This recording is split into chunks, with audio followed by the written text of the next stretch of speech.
Hello, ladies and gentlemen. We are back for Midwest Championship Series play-ins, and I know I'm excited. I am Jost the Voice, hanging out with Red Flame. How are you doing today?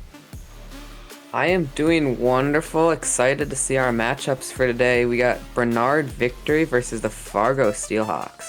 Absolutely, and on both those rosters, they are jam-packed with some great Rocket League players. We have on the Fargo Steelhawks Taro, Papo, and Lozzie.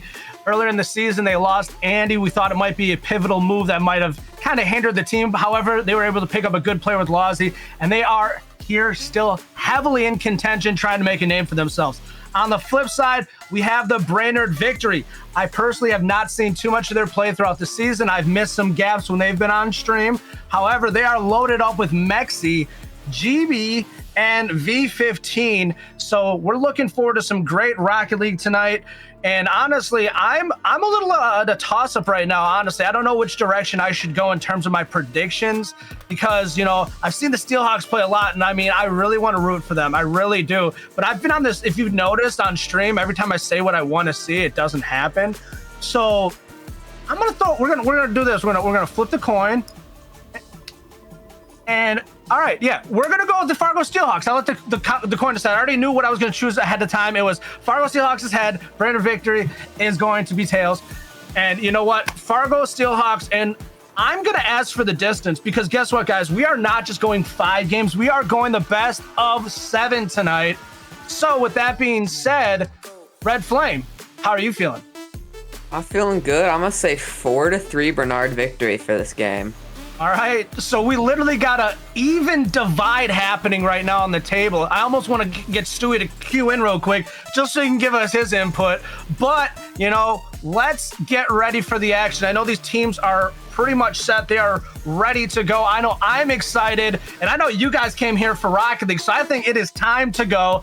Ladies and gentlemen, start your engines.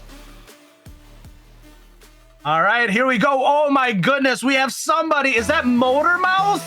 Is somebody literally, somebody is trolling hard already to start out the game. I think I hear Motormouth in the background. If you guys aren't familiar what that is, it's literally a mouth that's going, and it's honestly one of the most ridiculous sounding Rocket League boost sounds you can have, or car driving patterns you can have. It's just ridiculous. But let's get into the action. There already is almost 30 seconds off the clock. Mexi trying to get a setup here, putting it near the front of goal. Papo misses, and there's a strike by Mexi to start it out. I said almost 30 seconds. They said, guess what, Joe? We're going to stop it on that 30-second mark, and we're going to put ourselves up 1. Wow, surprisingly 30 seconds exactly for Mexi on the first goal of the game. It's going to be one of our kind of longer first goals, but it's still going to be a first goal. Now going into second kickoff, Taro's going to hit that right towards goal where V15 returns it. Boz is going to drop it on down. Trying to get some setup for his teammate, unable to do so. GB doing a little bit of fancy play up there in the air, trying to keep it going, but ran out of boost. Now it's in front of Lozzie's car. V15 tries to come up to poke it away. However, Mexi's right there to stump the defender as he tries to push it out. GB pushes off the back wall. It's now pushing towards midfield. Lozzie grabs it and pushes it back up. He's on the sidewall, gets another hit, gets it away from V15, tries for another, and Mexi clears it downfield in the opposite corner. Now up in that corner, V15 can try to get that in front of goal for GB, and he does, right inside where he wants it. They're like, guess what, Joe? You get the first one, and Red Flame gets the second one. As soon as you started talking, GB was like, guess what, homie? Boom, we're going to put it on in there. Sets up the teammate, and there we go. It is now 2-0. And this is why I don't talk half the time. I'm telling you, this is not how I thought things would start out today. You had a mishap there by Papo to start out the game. Easy score there by Mexi. Just cleaning up the mishap. And now we're seeing it continue as there was almost one for the Steelhawks. But the Victory were able to get themselves barely back in time. Mexi drives it away and clears it from goal. However, Taro puts it right back. It's going to bounce on down. Lozzie's there, and Feed 15 clears it away. Say that might be because of the motor mouth. Totally could be. But now staying in Bernard's side, GB's gonna bring it up mid. Papo's gonna try to hit it out. Doesn't. Bounces to Taro. Mexi's gonna bring it in the corner. Demos Taro. B15's gonna try to get it in front of goal, but it goes right across. Now Losley stole it from Mexi to B15. Taro with a good clear downfield right to Losley's hood. He just waits and unfortunately gets too much of a second hit there. Papo no trying to push it back. V15 right there. We got a lot of back and forth happening in this corner right now from both teams. As you can see, the Steelhawks are trying very hard right now to get something going. Almost an opportunity set forth there, but not enough. Now going up towards midfield, GB's going to hit it over the corner. Papau hits it away from goal, but V15 quickly puts it back where Losley is. Hits it over Mexi into Bernard's corner. Taro tries to get up there, but gets saved first. Now Papau's going to hit it in, but GB is there for a save. Papo is trying to do everything he can right now to get it into the back of net, but he is struggling. Losley tries to get it up, keeping it on that offensive side there for the Steelhawks, but they're just not able to capitalize. It was so close, yet so far. Ladies and gentlemen, can the Steelhawks string one together here with 1 minute and 45 seconds remaining? They need to start knocking back on the door of the victory. Otherwise, they're going to let the victory jump here ahead right away to start out the series. Definitely. Now with 1:30 left on the clock, a 2-0 lead for Bernard. They're gonna get a ball right. They're kind of keeping it on Steelhawks' side, but let's see how that stays. Actually pushed it towards the side while Papo hits it towards goal. V15 with another great stop there in front of goal. He only has one save, but it kind of baffles me. I feel like he's done a lot there in front of goal to slow down these Steelhawks. My goodness, they just cannot get it into the back of net. 1 minute remaining. It's like a 2-minute fire drill right now. Make something happen. Not much happening. Mexi's gonna hit it away from Losley's shot on goal. Barrow's gonna try to take it from him. Kind of does. Papo hits it back to corner. V15's there, trying to get it over Losley. Doesn't quite. V15's gonna hit it towards an open net and scores it. That is definitely looking like the dagger to finish out game one. If I was the Steelhawks, honestly, I think this is one you can shake off and you can come back. Like I said, Papo initially just off, like basically starting off the game, had that mishap there in front of goal, and it's pretty much just kind of put them off pace ever since. I think if they just kind of let this one kind of play through, if they can get a goal towards the end, oh, almost a nice one. V15 comes up to clear it back in. It looks like they are now up 4-0. But yeah, Steelhawks just kind of need to do a little something here to just kind of slow down the tempo for the victory, reset it, and then come back here in game two, because they're definitely not out of it. We've definitely seen them being one of the more cohesive teams in terms of overall team play, getting good passes, good dynamic, a lot of good communication happening out there on the field. But right now, we're not seeing that here in game one to start it out. But, you know, it could just be the jitters. You know, this is play-ins. They know right now that, you know, land is right around the corner, and V15 knows it just as well. And that is a hat trick, ladies and gentlemen. He is killing it right now to start out the game. And like I said, Steelhawks, if they can find a way to turn it around really quick going into game two, I think we're going to have a good series to play out. Otherwise, the victory may be looking to kind of steamroll it, but we are coming back from a little bit of a break, so maybe they're just kind of a little off right now. Obviously, they're still practicing, and like I was saying, playoffs are right around the corner, and they know that. They're going to be putting it all out there, and they're going to be stepping up as the series continues. Yeah, just like you said, they probably just need to warm up a bit. We did go like a week or two without any games, and this is what can happen. And time's up. Let's see, when the ball touches, it's 5-0. And GB's going to try to keep it up, wanting to get another goal. Doesn't quite get it, and it falls for time. And we just point out, I think this is, it doesn't happen often, and I can't guarantee this is the first time it's happened, at least this season, I should say. But we have every single player on camp. Can we just give like a round of applause, like a nod of the hat, whatever we got to do, like a standing ovation, you know, like that's a huge kudos. We appreciate it from the production side when everyone is trying to get involved and participate. We understand sometimes you just don't have the equipment, but when everybody can get on screen and we can kind of see you guys angstily playing is what I like to say, because so many infatuations happen with your face when you're watching these players. I know I'm one of those guys that I'll make weird faces, I'll do weird things, but if you take a moment and you look at that stat line right now, it is honestly looking pretty ridiculous. We had 5 saves on the victory side, and like I said, it felt like many more. V15 was just hammering in front of goal, and it definitely shows with that 8:07 score on the clock. It's crazy. He had almost equivalent to what his teammates had combined and had more than the entire team put together. So he is definitely stepping up and making things happen, and I can see it. I see you out there, V15. Continue to step it up, and you are definitely going to push your way towards that land.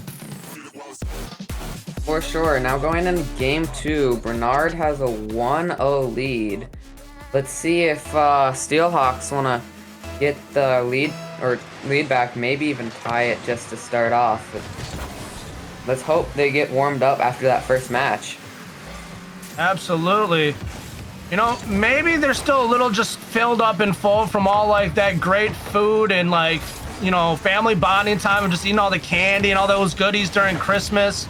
And I can understand being a little sluggish coming out of the holiday. You know, I think I got my fair share myself. So let's see if they can shake it off and burn off these calories ever so quickly and get back into the game. GB tries to get something cool set up there in the middle of the field, but unfortunately just barely misses.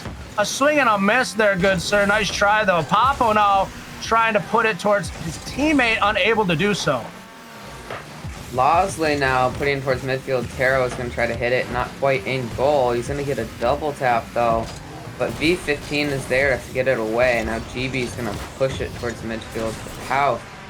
Papo steals it from him. Now it's going up towards Steelhawks' goal, but looks like Losley's going to hit it away. As the Brainerd victory tried to continue holding on to the tempo that they had there in game 1, it looks like the Steelhawks have definitely turned it up already. They are trying to knock on the door of the victory, but they are not letting them in just yet, as now GB tries to get a goal of his own. Pablo drives away, gets met by the defender over to Lawsy, who clears it towards midfield. V15 now puts it up, tries to get another hit on it, does not get it. Oppo now trying to clear it away, gets 1, gets 2, tries for a 3rd. Taro gets over there now and takes it. Now it's back near midfield again, driving it back towards the corner. Now up to GB, goes right in front of goal. V15 is going to hit it out. Now at midfield, Papo is going to steal it from V15. Mexi's going to hit it towards wall. Mexi's going to also go up for it. Not quite, though. Gets bumped out of the air. V15 is going to hit it towards goal. It's going to be a little too high, and Losley's there to save that. Mexi's going to try, gets bumped. Now over midfield, GB just doesn't quite get it from Taro. V15 tries to set up Mexi, almost able to capitalize there on the 1-2 punch. Lawsy, however, was not having it. 4 saves already to start this out. Talking about turning it up, that's what you like to see from any team going from game 1 into game 2. If you are their team captain, if you're their GM right now, you got to be very happy to see what they are doing to try to get this turnaround. Very much so. 2 minutes 30 left. No score on the board, but Papo and Taro get a wonderful first score. That Papo-Taro combo is nasty when they are connecting. This is what I was talking about. They know how to play together as a unit. They definitely work together. They find their teammates. They make their passes. And that's what you were not seeing in game 1, and we're already starting to see here in game 2. And if they continue this level of play, they're only going to continue to turn up the heat more and more, as now V15 sneaks one in there, and it is back to being a tied game. Now tied up 1-1, 2:18 left. Very fast second score. We're going to go and see. Looks like Bernard victory heating up a little bit. They don't want Steelhawks to take that lead back, so they're going to go ahead and want to take this game as well. Lawsy pushes into the offensive corner, tries to get some setup for his teammate, unable to do so. However, Taro's now up top, trying to get some going, gets another hit, almost able to top shelf. That was a beautiful setup and almost a perfect execution. However, just barely missing the mark. But you gotta love the effort. That's why I love MCS, is you never know when somebody's just gonna pick it up and really try to make a big play. And here at the Challenger League, you kind of see it happen quite often where you'll just see some random big play that's like, where did that come from? You know, at the top Premier League, you expect it to happen more often, but when you see it happen here at the Challenger League, you know that guy's been putting in some time. He's been practicing that move. That's part of his quote-unquote repertoire, as you like to call it, and that's one thing he's been holding in his back pocket as GB almost able to get that sweet one right there, but cleared away there by the Steelhawks. Mexi trying to get it right back over once again. A little bit of bumping happening there. Up now, Mexi's gonna try to push it, not quite, almost in a very weird spot for Mexi. Papao and Losley get a save. Gonna go sidewall, midfield, 1 minute remaining. Mexi's gonna go up and get it right out of Papao. Now GB's gonna try to get it in front of goal, not quite. Losley's gonna bring it back to Bernard's side, and it's gonna stay in that corner now. B15 hits it away. Oh, right onto Tero's hood with a beautiful opportunity for the clear. Exactly what he wanted. Trying to drive it towards that goal. Gets a set up to Lozzie. There's that team play. And there it is once again, ladies and gentlemen. That 1-2 punch combo. They are definitely working together. Tero finding Lozzie that time. And Lozzie able to get that second hit, staying in his lane and driving it through. Steelhawks have 7 saves and now 2 goals. They're up by 1. 30 seconds left on the clock. Can they continue to hold that defensive line? Or will the victory find a way to sneak it through here with minimal time remaining? It looks like Bernard's going to try to go for the offense, trying to get a second score, but not going quite well as Losley brings it in their side. Now Papao is keeping it there. Tero is going to almost get a second one, and he does get a second one for the 3rd goal of the game. And that is how you turn it around coming into game 2. Unfortunately, Victory got ahead pretty quickly there in game 1. They were able to continue to just push on and press on from that point forward. And it definitely, you could see it hindered, but it didn't hold them back. And now the Steelhawks are starting to show why they are here and why they want to compete for this land spot. They are not just going to give up that easy. They turned it around really quickly. Lozzie doing that defensive wall like none other. Great job there. We had 2 saviors right there between both Lozzie and Papo. So that is nice to see. Almost a hat trick by Tero. Nonetheless, they had 3-1 in the end. They're not even having to outshoot their opponents, which is great. They're only shooting 7 to 11 actually. 7 to 11 actually. So Victory is definitely outshooting them, but the Steelhawks are starting to capitalize now. You can tell they're starting to zone in a little bit more, and they are not playing games anymore. Let's see if they can continue this tear going into game 3, or the Victory hit the switch once again and do a repeat of game 1. Hopefully, let's see. Tied 1-1. I hope that Bernard Victory come out on top next game, but it'll all come down to how good they do on offense and defense. Their defense is still pretty good, as we saw in the last 2 games. Let's just see them shooting more shots. Absolutely. And ladies and gentlemen, are you here to see the Steelhawks, Tero, Papo, and Lozzie? Or are you here to see the Brainerd Victories, Mexi, GB, and V15? Who are you rooting for, and who do you want to see this series? Because guess what, ladies and gentlemen? It is now tied at 1-1 in this best of 7, and we got a lot more Rocket League action coming at you. Oh my God, every time I hear it, it makes me cringe. It makes me cringe. Now, the 3rd game. Looks like it's going to start off very well for Fargo Steelhawks, but they're not going to be able to land it in back of goal. Mexi's going to clear it, but Tero's going to come around, hit above goal, but I believe that was GB there to hit it away. Now Mexi's following it up and gets a score right over Tero, I believe. You ever just in your head, you're like, man, I really wish I could have that one back. Papo is feeling that right now, I promise you. I don't know if he just didn't have enough boost or what happened there. I think he might have thought he had the angle, but it was one of those where it's like, never mind. And it just goes into the goal. I can't even say it was like the best shot. It was just a well-placed shot is what it was. And the Victory are now up 1-0. and they are trying to reset that tempo once again. GB almost able to get 2, and we almost had 2 within 30 seconds, ladies and gentlemen. And it might hair running it downfield and into Bernard's skull. And now it is back to 1-1, 4:20 on the clock. And Tara was like, hey, you guys think you can come out here and score so quick? How about not? How about not? We're going to bring it right back. And this is a ball game, ladies and gentlemen. You're going to want to get to the edge of your seats, and you are not going to want to move from it until this game is over. Agreed. This is going to be a very stressful game, seeing that it's 1-1, and it's only been a minute. It's going to stay on Steelhawk's side for a little bit now. Maxi's going to try to keep it there, but Poe's going to hit it away. Steals it from...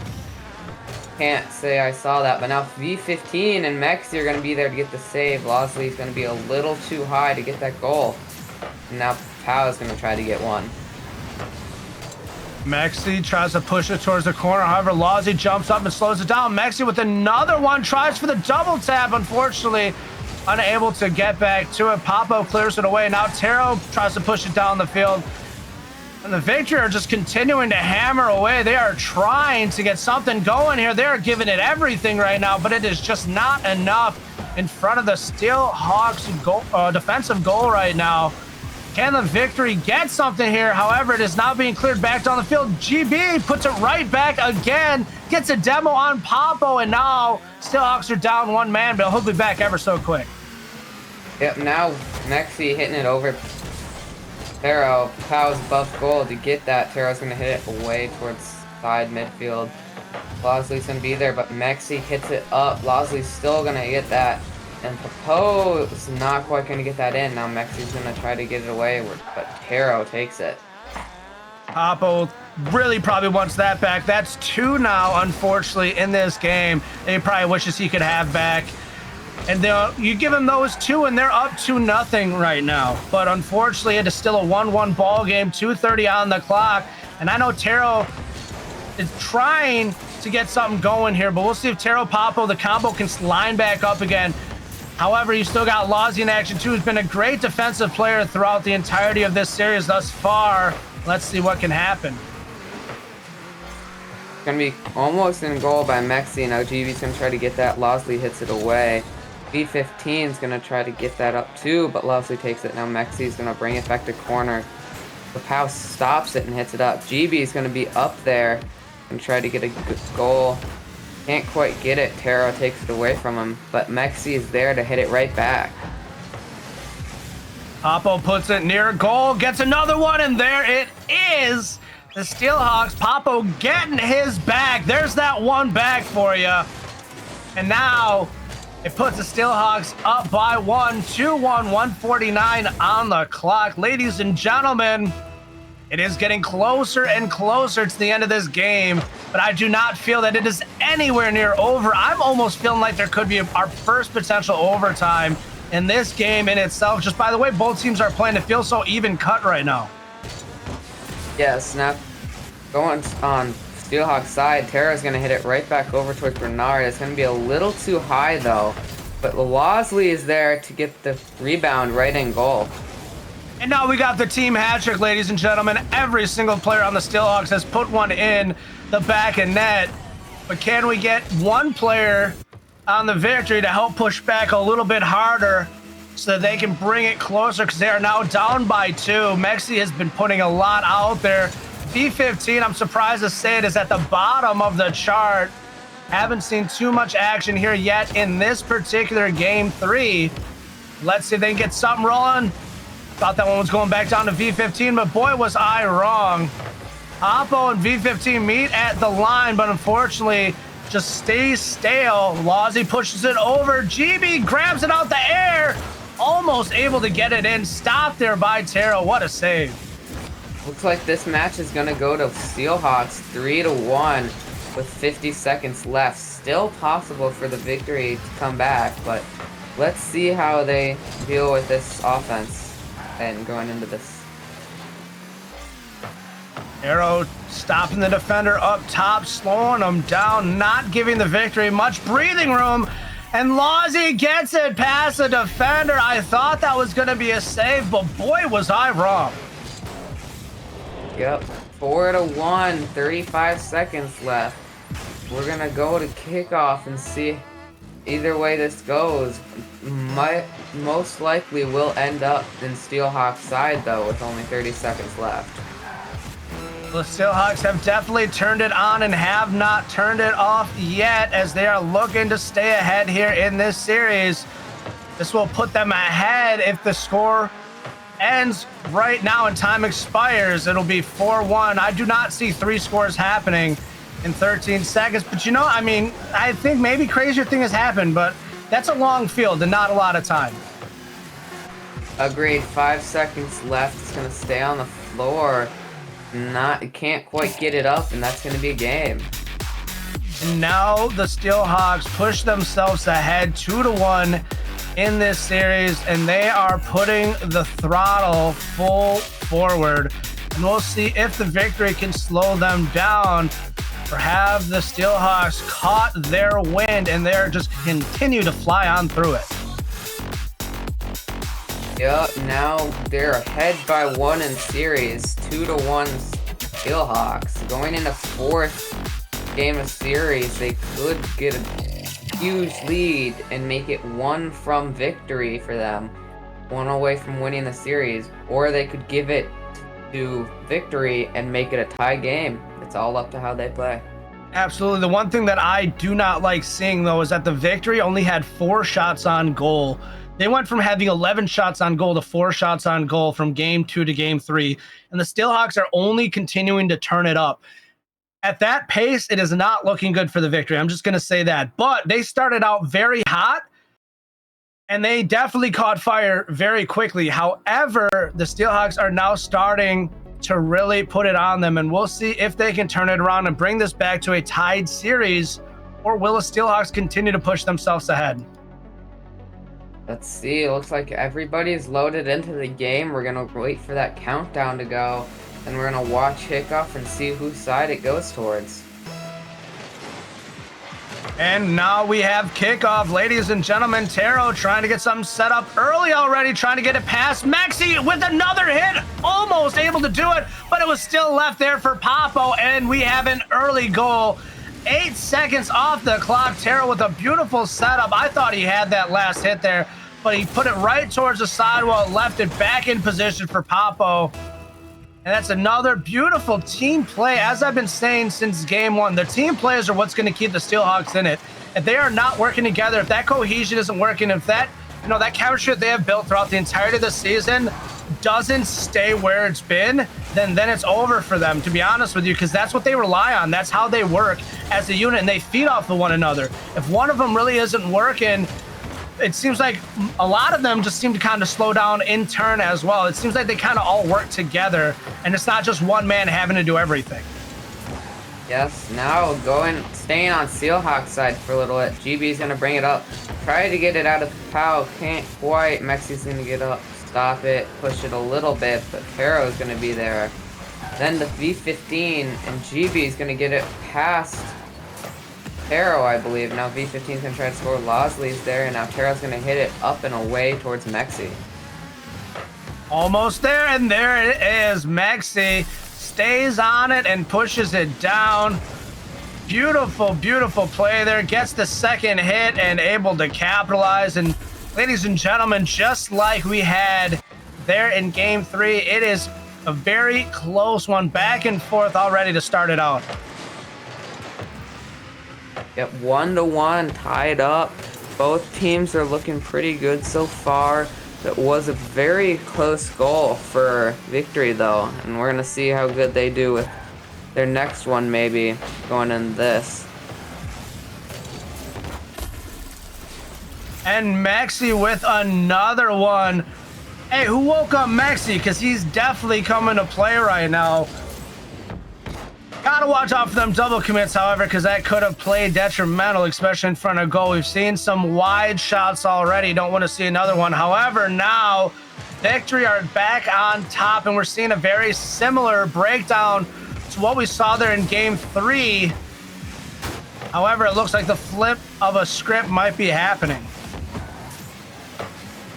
Now 2-1 for Victory, taking the lead, wanting to keep it. Their defense is pretty good now with GB hitting it over up to Capo. Now V15 hitting it to Mexi, who gets a good, nice curve shot, not quite in goal. Taro's there to save it. Now GB's gonna put it in front, but Papo is there to hit it out. Mexi, as I was about to say, the man has been heating up already, is now starting to cool down as they are finding the mark and they are taking him out. There's a target on Mexi's back right now, and the Steelhawks are going to do what they can to slow him down because they know that he has been an impact maker here in Game 4. When you see that type of turnaround by an individual player, you gotta slow down the tempo because they're only gonna continue to move. And there it is, the continuation. I didn't know if it was or not. The demo played out in favor of the Steelhawks. And that's gonna be 2-2 with 2 minutes and 33 seconds left. Going into kickoff, we're gonna see a good tie. About half the game left still. GB's gonna bring it to Taro, and it's gonna lay in that corner. Ozzy trying to drive it away, and V15 doing what he does best and being a pest. I'm telling you, understands to get back on that ball and drive it back onto that defender and not give them much breathing room. Every time you see it, those quick picks have been working for V15 pretty regularly. And as you see him trying to get it there again, unfortunately, didn't move quick enough. And now Papo able to score there. It is back 2-2, or I'm sorry, 3-2 with 2:05 on the clock. Victory pushing their way back towards potential victory, but they still need one more to tie it up. Yep, now making a comeback. Steelhawks are going to take the lead now, and they might get another one. Can't quite get it, though. Velocity's going to hit it up. Mexi is there to hit it away. V15, but Papao hits it to the side. Losley's going to try to hit that to the side where Papao is. Papao gets it up. Trying to go to Taro, but not quite. Now Mexi is going to hit it up. Losley is going to make a far shot and goal. And the Steelhawks trying to hold on to this lead. They got a playmaker there from Taro, being able to dish everyone an additional goal for them. Doing a great job getting that ball moved around. Like I said, this team relies on that cohesiveness between team plays, moving the ball around, finding the teammates where they need to find them to get those big plays. And that's what's keeping them ahead right now, is they found the rhythm and they're continuing to push it through. And speaking of rhythm, I'm going to try to get you guys an update on if there's anything happening there in that other series. And as I was trying to look for an update, Mexi puts one in the back of net. Good teamwork for them, bringing it one goal closer from a tie. It's going to be 4-3 now for the Steelhawks with a minute and a half left. Now it's going to be close, but GB's going to take this kickoff in a good early start. Taro's going to hit it out, though. Taking another good start. V15, the only one back at the time. Now Losley's going to hit it up and over goal. GB is back now. He hits it. And now V15 following it up to Taro. Then he kind of hit it back towards Mexi. Get some good teamwork in, and Mexi's going to bring it up towards goal. All right, so I am getting some updates on the bracket.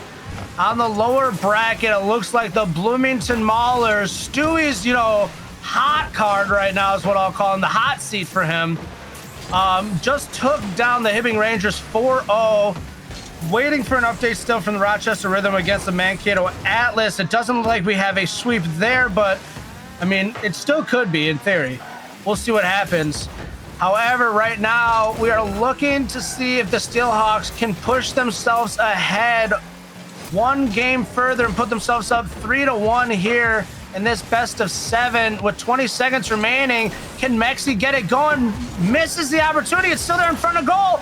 GB tries, and now it's being driven away, along with the hopes and the dreams of victory in this match. Unfortunately, as they're getting taken down once again, as time looks to expire. Now, can they get it across the field? I think not. Steelhawks now up 3-1. one win away from victory. They could take this series in the next game and make it 4-1 in the 5th game. But we're going to see how that plays out, going with Mexi, V15, and GB all wanting to get another win and just take another game. Did you say they need to take one win away from victory? I agree with you.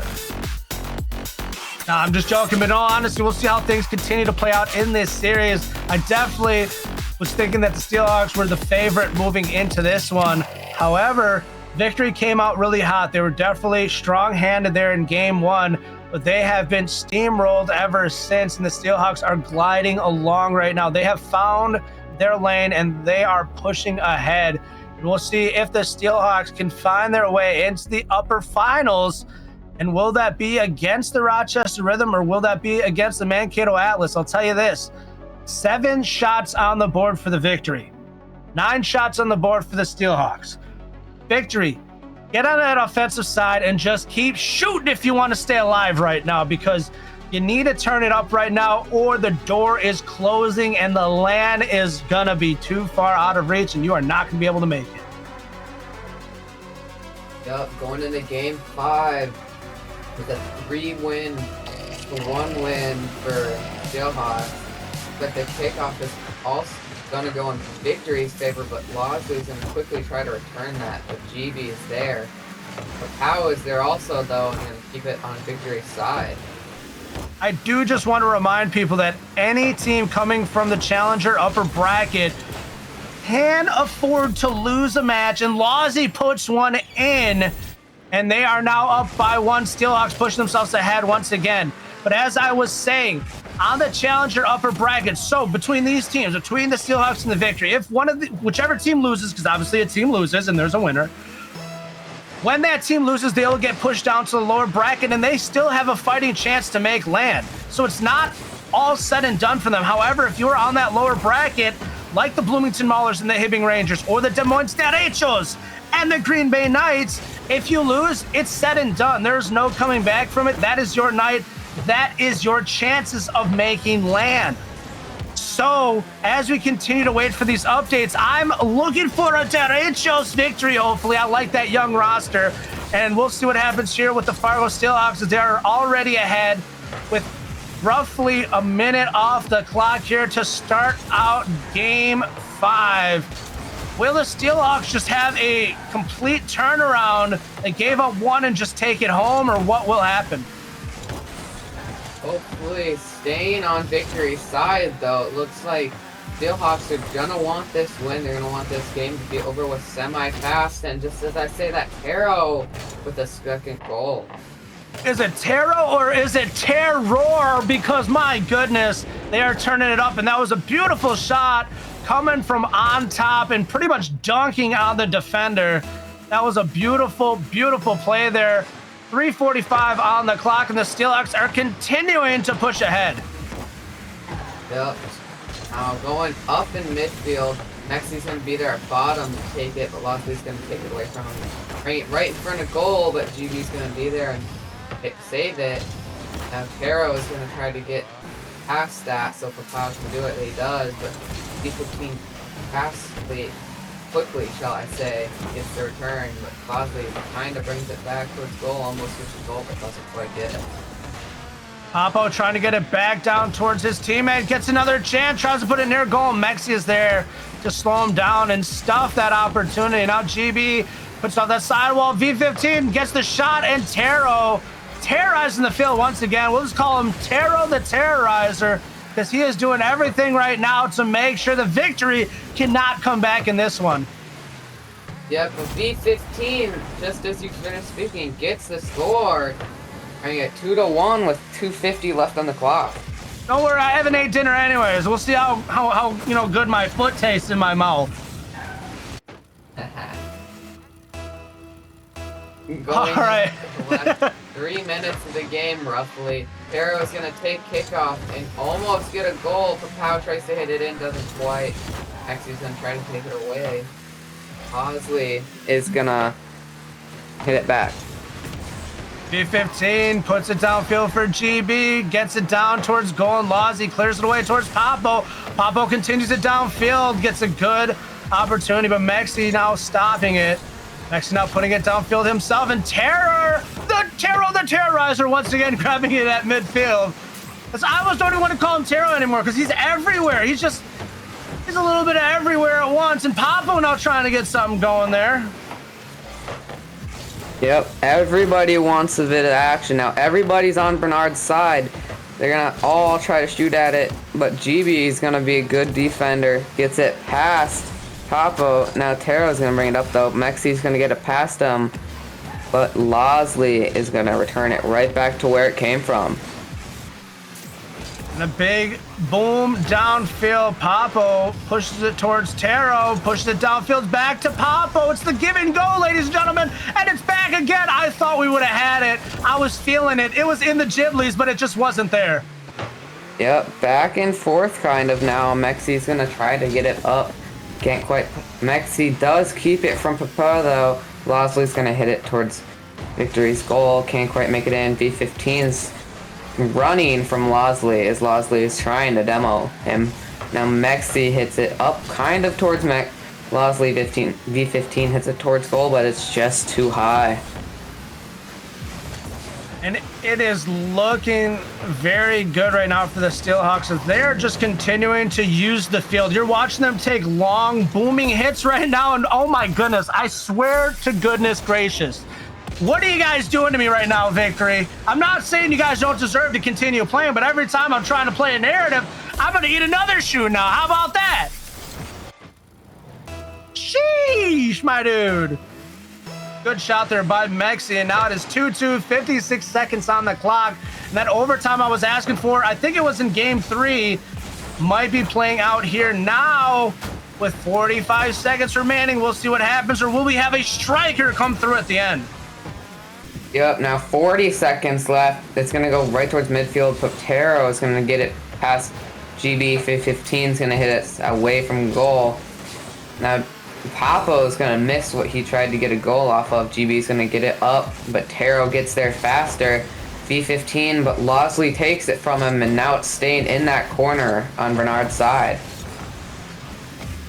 15 seconds remaining, and oh my goodness, Terror the Terrorizer almost doing it once again. Just barely missing the mark. We have 5 seconds remaining on the clock. And that looks like it's going to be game as it touches right in front of that person. Now going into overtime, 2-2. First goal wins. Could possibly be a win for Steelhawks, or it could be a shorter lead for the Steelhawks. And it is, as Mexi scores it and Bernard takes home this game. A quick 1-2 GB back to Mexi, and boom, there it was, keeping Taro offset and not allowing the other defender to get back to it.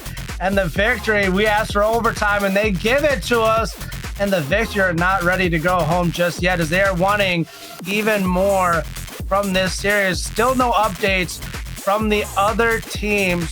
So those teams are also playing through. They're playing hard and they're trying to stay alive.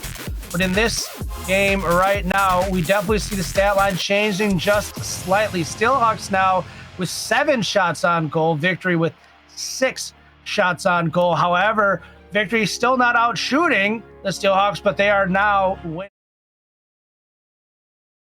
They are feeling a lot better. Hopefully we'll see some more smiles happening on those cams when we flip back to the next game.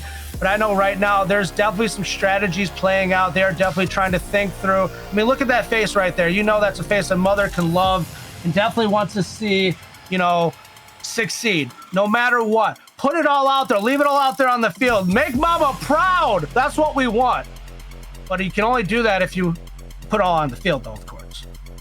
Ladies and gentlemen, as we get ready for Game 6, will the Victory push ahead into Game 7, or will the Steelhawks come swooping down and just take it from them? I don't know, but if it does go to game 7, it could go either way, and both of our predictions could come true with a single goal.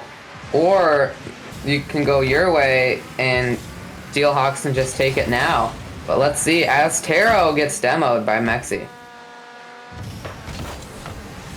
Oppo almost able to get something going there early, getting it back to Lawsy, unable to get it back on goal, however. There's a lot happening right now as these teams are definitely starting to turn it up to start out. V15 is there, and Taro pushes it away for the save. Now going towards midfield, Papau's going to try to get there, but V15 kind of stops it from going anywhere. Mexi now with a backflip stops it, but Taro is going to easily bring it up towards goal. Can't quite make it all the way over, and now V15 and Mexi are, well, not V15, he got demo, but Mexi's going to hit it back. Now V15 is going to come back from death and hit it just a bit too high over that goal. I honestly feel that if they were ready and turned around there quickly, they might have been able to capitalize on that one and score and put themselves up early, but I think they're not as ready to make those pushes right now because they feel like if they do, they're just going to give up a hole. But everybody knows in the game of Rocket League, speed is everything. You know, pull out your inner Lightning McQueen and tell them, I am speed, and become it, ladies and gentlemen. And just as you say that, Papau shows his speed and takes a fast 70-mile-an-hour goal on Bernard. And he waits back and he swings, and ladies and gentlemen, there it goes, and it's a score. Let's see if they can continue, because right now the Steelhawks are continuing to do what they've done throughout this series, and that's get ahead. And when they get ahead early, they tend to win. Generally, when the Victory get ahead early, they stand the better chance of winning. So the hot hand of the first goal has been fairly certainly almost playing out to the winner, but we'll see if that continues in this case or not. It looks like we do have scores from Des Moines Derecho's game and Rochester's game. Rochester lost to Mankato Atlas 4-3. Let's go. And we don't quite have a score, but it looks like Des Moines Derecho did win that one. Oh, and as I do say that, they won 4-1. Can I just say bracket buster real quick? Because I know nobody was really expecting the Rochester Rhythm to be taken down like that. Mankato Atlas definitely gonna want to see what they are putting out there going into the upper final, because my goodness, that is definitely not what I expected. The Rochester Rhythm's night is not over. However, I think Stewie is going to be getting the matchup that he wants. It's not going to be the championship match, but it's the match that he wants, but he doesn't want it at the same time, because he had both Bloomington Maulers and Rochester Rhythm locked in as the victors from the top and the bottom bracket. And now it's only set to be one or the other, because one team has to win and one team has to lose. So will it be the Bloomington Maulers and the crazy play that they've put out, or will the Rochester Rhythm do something crazy? And speaking of do something crazy, can the Victory do something crazy of their own and get something going here? We only got 2 minutes remaining on the clock, and there's not much to be seen yet here from the Victory side. A goal a minute doesn't seem that hard, but with the defense from the Steelhawks, it will be pretty hard. GB putting it in front of goal, though. No one is there to follow up, but Mexi is going to return it over Papau. And Taro puts it off the side while GB is there, though, to push it right back down to V15, who gets slowed down there. Now Taro is going to push it towards Bernard's side. Going to go back into that corner, though. V15 gets a good clear. Bosley is going to be up there, but GB gets a wonderful save. Now Mexi's going to get it past. Not quite past Poe, though. V15 is going to get that one away from goal, but Taro, not quite. Just barely too high. And Mexi's just going to push it towards Steelhawks' corner. Actually pushing him back towards V15. However, Taro's there to slow it down, but the ball is still on their defensive side. And now Taro tries to get it back onto the offensive side, however. Papo just going to push it down towards midfield. Mexi is there, however. Now Lozzy pushing it towards the corner, tries to get something set up here. V15 clears it away. GB pushes it back downfield to Mexi, pushes it down to V15. Once again, we're getting some team plays rolling out here. However, it may be a day late and $1 short here for the victory. And as I say that, once again, I'm just going to keep on speaking, I guess, a negative narrative for the victory, because every time I do, and I'm like, oh, they're not going to score. It's probably not going to happen. They're not doing it right now. They find a way to do it. And guess what? You're not going to shut me up. You're not going to do it. I'm still going to talk anyways. You can't eat all the shoes you own. You're going to run out. But now with 22 seconds left, all the victory needs is one goal to go to overtime and possibly take this. But let's see how that goes as Mexi kind of pushes it towards goal, but Pau and Losley are going to hit it over. Not quite in goal. 5 seconds left, and Taro gets a score. And that is the definite dagger in the coffin. 2 goals in 6 seconds. It's just not very likely. The Steelhawks have been holding a very good defensive line for the majority throughout the entirety of the series, and it's definitely looking like the Steelhawks are going to make their way against the Mankato Atlas in the upper finals, so we will just have to wait and see what happens there. But I'm telling you right now, I'm almost feeling certain that our next series is going to be the Bloomington Maulers taking on the Rochester Rhythm. Well, let's see it. Looks like that's going to be game, and Fargo Steelhawks are going to take that. Caw-caw! Ladies and gentlemen, the Steelhawks take it home, and they are looking quite mighty right now. That Taro Papo combo, and Lozzy just putting up that defensive wall throughout that series. It has just been something to see, and I'm really excited to see how things continue to move forward, because right now we have more Rocket League still going to be coming to you. We got a lot of games still to be had. We have a great series that just played out. I mean, Red Flame, how are you feeling about that series that just played out? I'm feeling really good. It was pretty close, and although it did not go towards my prediction, it was still a good game, and it was just fun. All in all, I agree. It definitely was a back and forth there for a little bit. Even all the matches were very close for the most part. The biggest deficit, or the biggest, spread was there in game 1 when the victory just really went ahead and really stuck it to the Steelhawks to start it out. There just was not enough to keep them on top. They staggered throughout. And like I said, the Steelhawks, once they found that rhythm, once they found that teamwork, that cohesiveness that they've shown throughout the entirety, this is definitely a team that I have noticed time and time again utilizing their team effort, knowing where their teammates are on the field, and working to try to get that ball back to them, to keep the defender offset, to make sure that they're not letting that goalie get into position, feel like they have it covered. They want to keep on putting them so they can try to stretch it. They can try to put it out of reach. We saw it happen a few times throughout that series, and I'm really excited to see how they continue to play moving forward. But we still got, like I said, a lot of Rocket League still to be had, and we got some great matches that are going to be coming up. So we're going to take a quick break, and we will be back just shortly.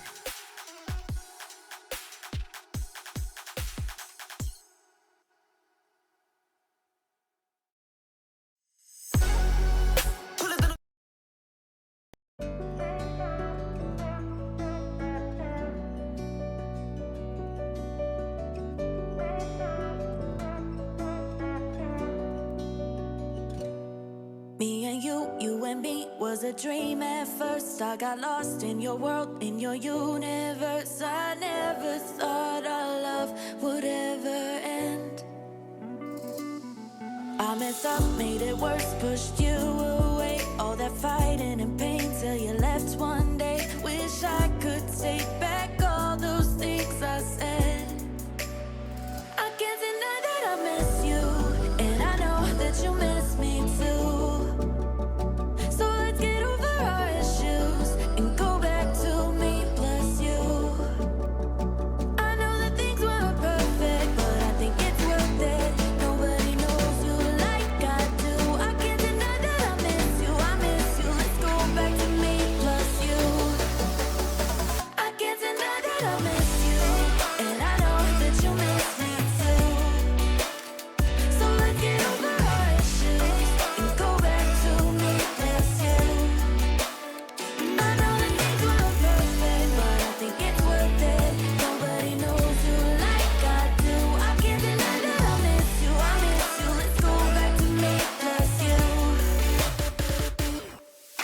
mess, I'm a wreck when I see your face. And I know that you're feeling exactly the same. Let's stop pretending we should stay apart. Tried to meet someone new, but they can't compare. And I know that I'm being a bit unfair, but you're the only one that's in my heart. I can't deny that I miss you, and I know that you miss me too. So let's get over our issues and go back to me plus you.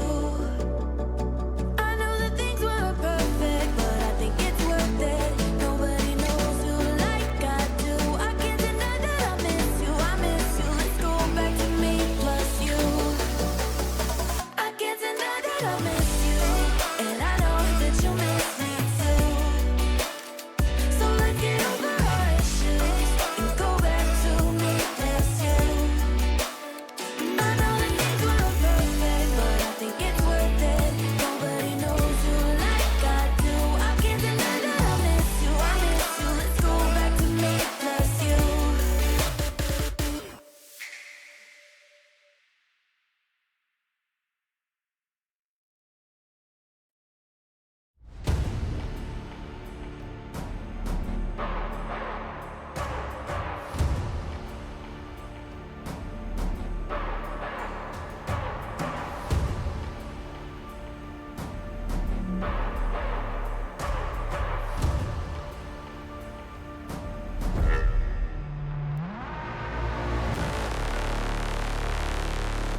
You have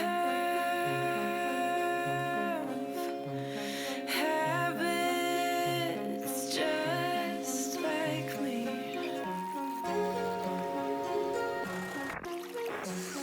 Talk too much with strangers.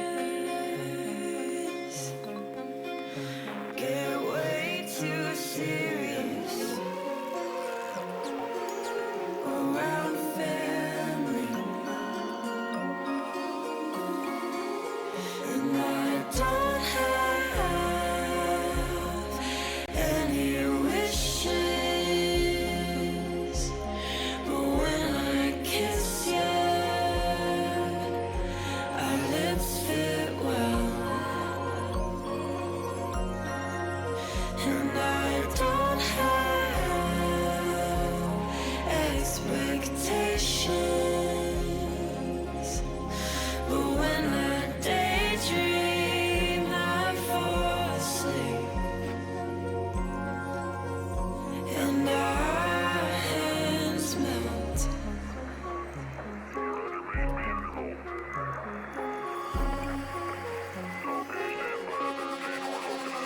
It started out as teasing, but I had deeper meaning when I touched your chest. Now I don't know how to act, but if I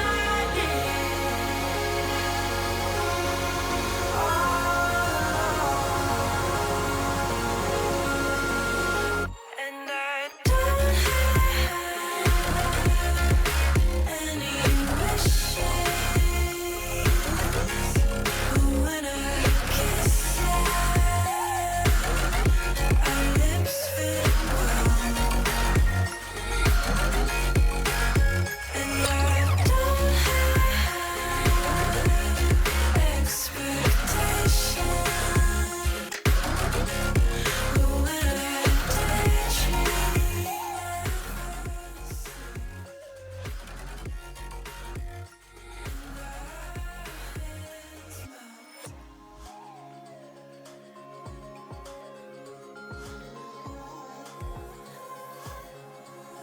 Hello, ladies and gentlemen. Welcome back to Midwestern Car Soccer, or whatever it is. Midwest Championship Series. Yeah, that.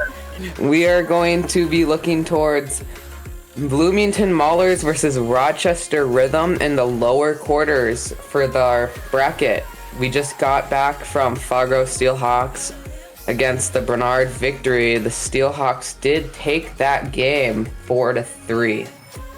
Or 4-2.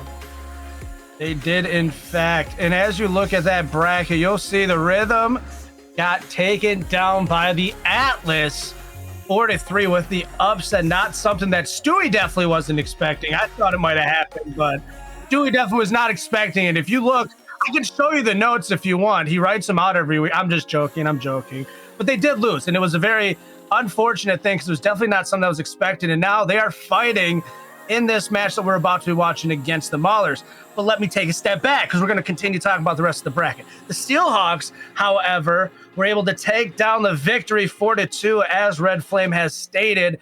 And it was a good series. Started out with Brainerd coming out hot, but the Steelhawks kind of just took over and continued to fly high. Victory able to take a second game, but it just was not enough to slow them down.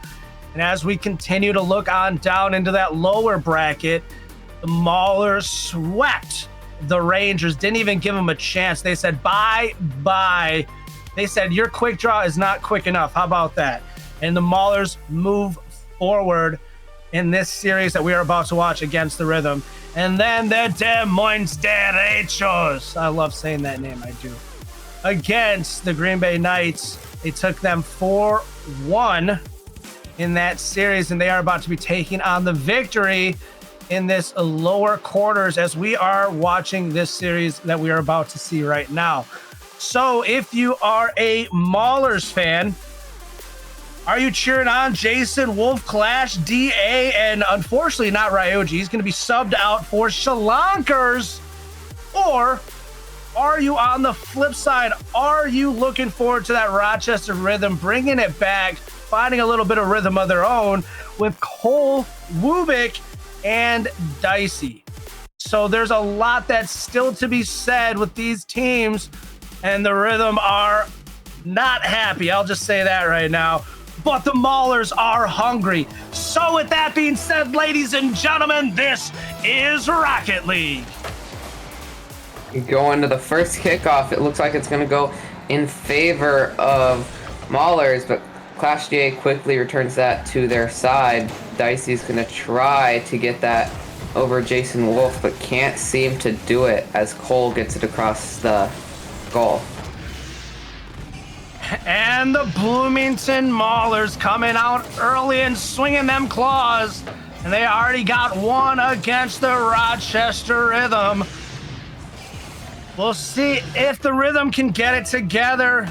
They, unfortunately, like I said, were taken down there on that top bracket, and they are looking to really kind of get it back together. We know that they're a dominant force to be reckoned with, but if they get stumped and they get sent home, I am honestly going to be a little bit astonished. We didn't even do our predictions, but I'm going to say this right now.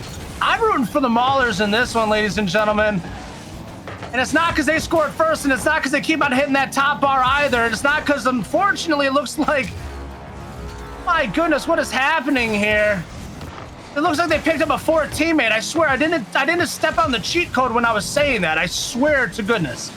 But we now have a ball game. It is 1-1, but I'm going Maulers. I want the distance. I'm sorry, ladies and gentlemen. I want to see 7. They're giving me 7. I want 7. So 4-3 Maulers over the Rhythm. I'm going to say 4-2 Rhythm for my prediction. Hopefully that happens. Maybe not. But just a prediction. We will see what happens. It seems like a lot of times we're on opposite ends of the fence. It's not so often I feel like we agree with each other on this. But this is one of those cases where we're definitely not in agreement, and we'll see what happens. You got the Rhythm, I got the Maulers. This Maulers team, here's why I believe in the Maulers, why I stand Maulers tall right now. This team, when we watched them last, was literally one of the craziest looking teams that I saw out there. And they were, look at that! Look at that! Come on, guys, you gotta slow them down. Rhythm, what a shot! I'm trying to talk up the Maulers here, and you guys are showing them up. Let me take a step back, ladies and gentlemen. Let me finish what I was saying about the Maulers real quick. As the Rhythm wanted to step in ever so rudely. Seems like all these teams just want to ruin my day and curse me. But, ladies and gentlemen, this is definitely the type of Rocket League you want to see. The Rhythm up 2-1. The Maulers are down, but like I was saying, the Maulers are definitely a good team, and they were showing a lot of promise there when we saw them last, and I'm hoping they bring that here today just as well. Yep, now Schlonker is hitting it towards midfield. Wubik is going to hit that away and towards Rhythm side. Clash GA now hitting it. Now it's over to Wubik again in corner. Jason Wolf's going to try to get to it. Can't quite get to it out Jason Wolf, but Schlonkers does take it from him and going to take a return too. Jason Wolf hitting it in corner. Schlonkers can't quite get up there fast enough though. Getting pushed back into the corner. Flash gets something there. Back to the teammate. And Wubik able to sneak over and kick it away. Schlonkers now back to Jason Wolf in a swing and a miss, ladies and gentlemen. Now Wubik tries to put it up, bowling around Schlonkers right now. They are not liking each other. They're over in that corner. Can we just point out that Dicey is definitely rocking a Mantis, though? Yeah, I don't know if anybody else like realized that. I mean, it might be the Sentinel, but what are those? That's my question. That thing is ugly. Now going a minute 56 left, 2-1 for the Maulers. Clash GA is going to get in a tricky spot. Now Jason Wolf's going to get it to Schlonkers, who hits it up right next to Wubik, and he's going to hit it off wall. Hopefully, but no one's there. Jason Wolf's gonna bring it up. Hits it towards goal. Wubik is there to get the save though. Now Schlankers is gonna go up and hit it towards goal. Just past Cole, but can't quite get it in.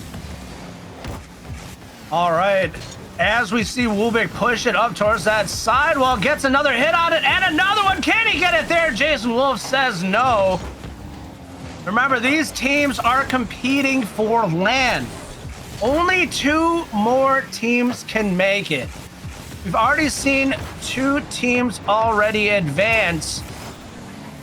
Those 2 teams being the Bemidji Lumberjacks and the Duluth Superiors, both teams being leaders in key categories throughout the season.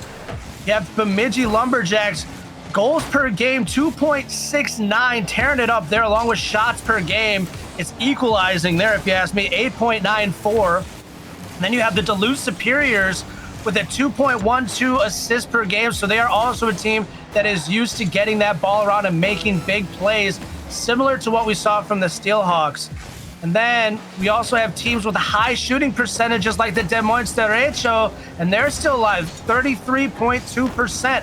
However, St. Paul Senators, not seeing them in here. They were 4.82 saves. They definitely did their best to try to slow down the defenders, but maybe that's the reason why they weren't here, because they just could not stop them, unfortunately. No disrespect there, but definitely a stat that you do not want to hold on to. Now time is up, the ball falls, and it looks like Rhythm is going to take that one in game 1. And the Rhythm dancing their way to victory indeed, as they are now up 2-1 in this game, and they take it. Ladies and gentlemen, if we take a moment to look at that stat line, you got 13 shots on goal to 3 shots on goal for the Maulers, so that is not looking very good for the Maulers. They tried to hold up that stat line, but unfortunately for the saves, you can get a lot of them, but that just means you're allowing them to shoot a lot. So you got to put the pressure on, you got to turn it up, and you got to slow them down. So we'll see what happens as we continue here into game 2 of this best of 7. Yep, going into game 2, we're going to see 1-0 for the Rhythm.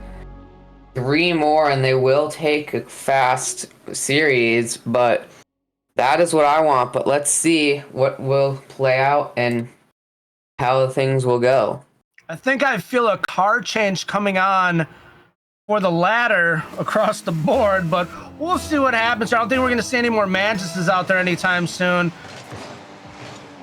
I know it's still there. Dicey did not change. He has the faith. I think that might be what's slowing you down a little bit there, but I could be wrong. You guys are winning, so I'm gonna win while being flashy, whatever that thing is. I don't even know what it is. Is it the Sentinel? All right, ladies and gentlemen, as we push it back down, Cole is there, tries to get it down. Shalankers pushes it back up, and Wubik puts it near goal. Now 4:25 left on clock, no scores yet. It's gonna stay on the Mauler side. Wubik's gonna try to keep it there. He does. He's gonna bring it up. It gets a weird bounce off the roof. It's gonna go back to Cole. Clash J is gonna get it away from him. Wubik's gonna get a clear. Jason Wolf tries to steal it from him, does. Now it's gonna go back towards goal, but Wubik with a good save as Dicey spawns back in. Clash booms it downfield. Shalankers tries to get a shot on goal. It's narrow. Ball's in the corner. Clash tries to get it back onto goal again. Jason gets a shot, but it's not enough. And that's a player you really, I think, need to be watching out for here on the Maulers. Keep your eye on Jason Wolf throughout the series. If he heats up, it's going to be pretty dangerous because he can definitely make some big plays and make things happen. And when he's at the helm and really driving the ship, he tends to really allow his other players to shine in correspondence. And Cole missing that one. That is unfortunate. You definitely want that back. Dicey now tries to put it back, and Shalankers clears it downfield. Now back on the Rhythm side, looks like Jason Wolf's going to go up for it. Can't quite get there. Cole's going to hit it up to Schlankers, who gets a save. Going to keep it in corner. Schlankers going to get the clear. can't quite get the double tap. Dicey and Jason Wolf are now going to go for it. Jason Wolf gets it. Cole is going to hit it back towards corner now. Over Clash DA, where Schlonkers hits it back and up to Clash DA. Dicey gets a nice little tap on it, and Wubik clears it now downfield. Wubik's there waiting on the back, well, clears it once again.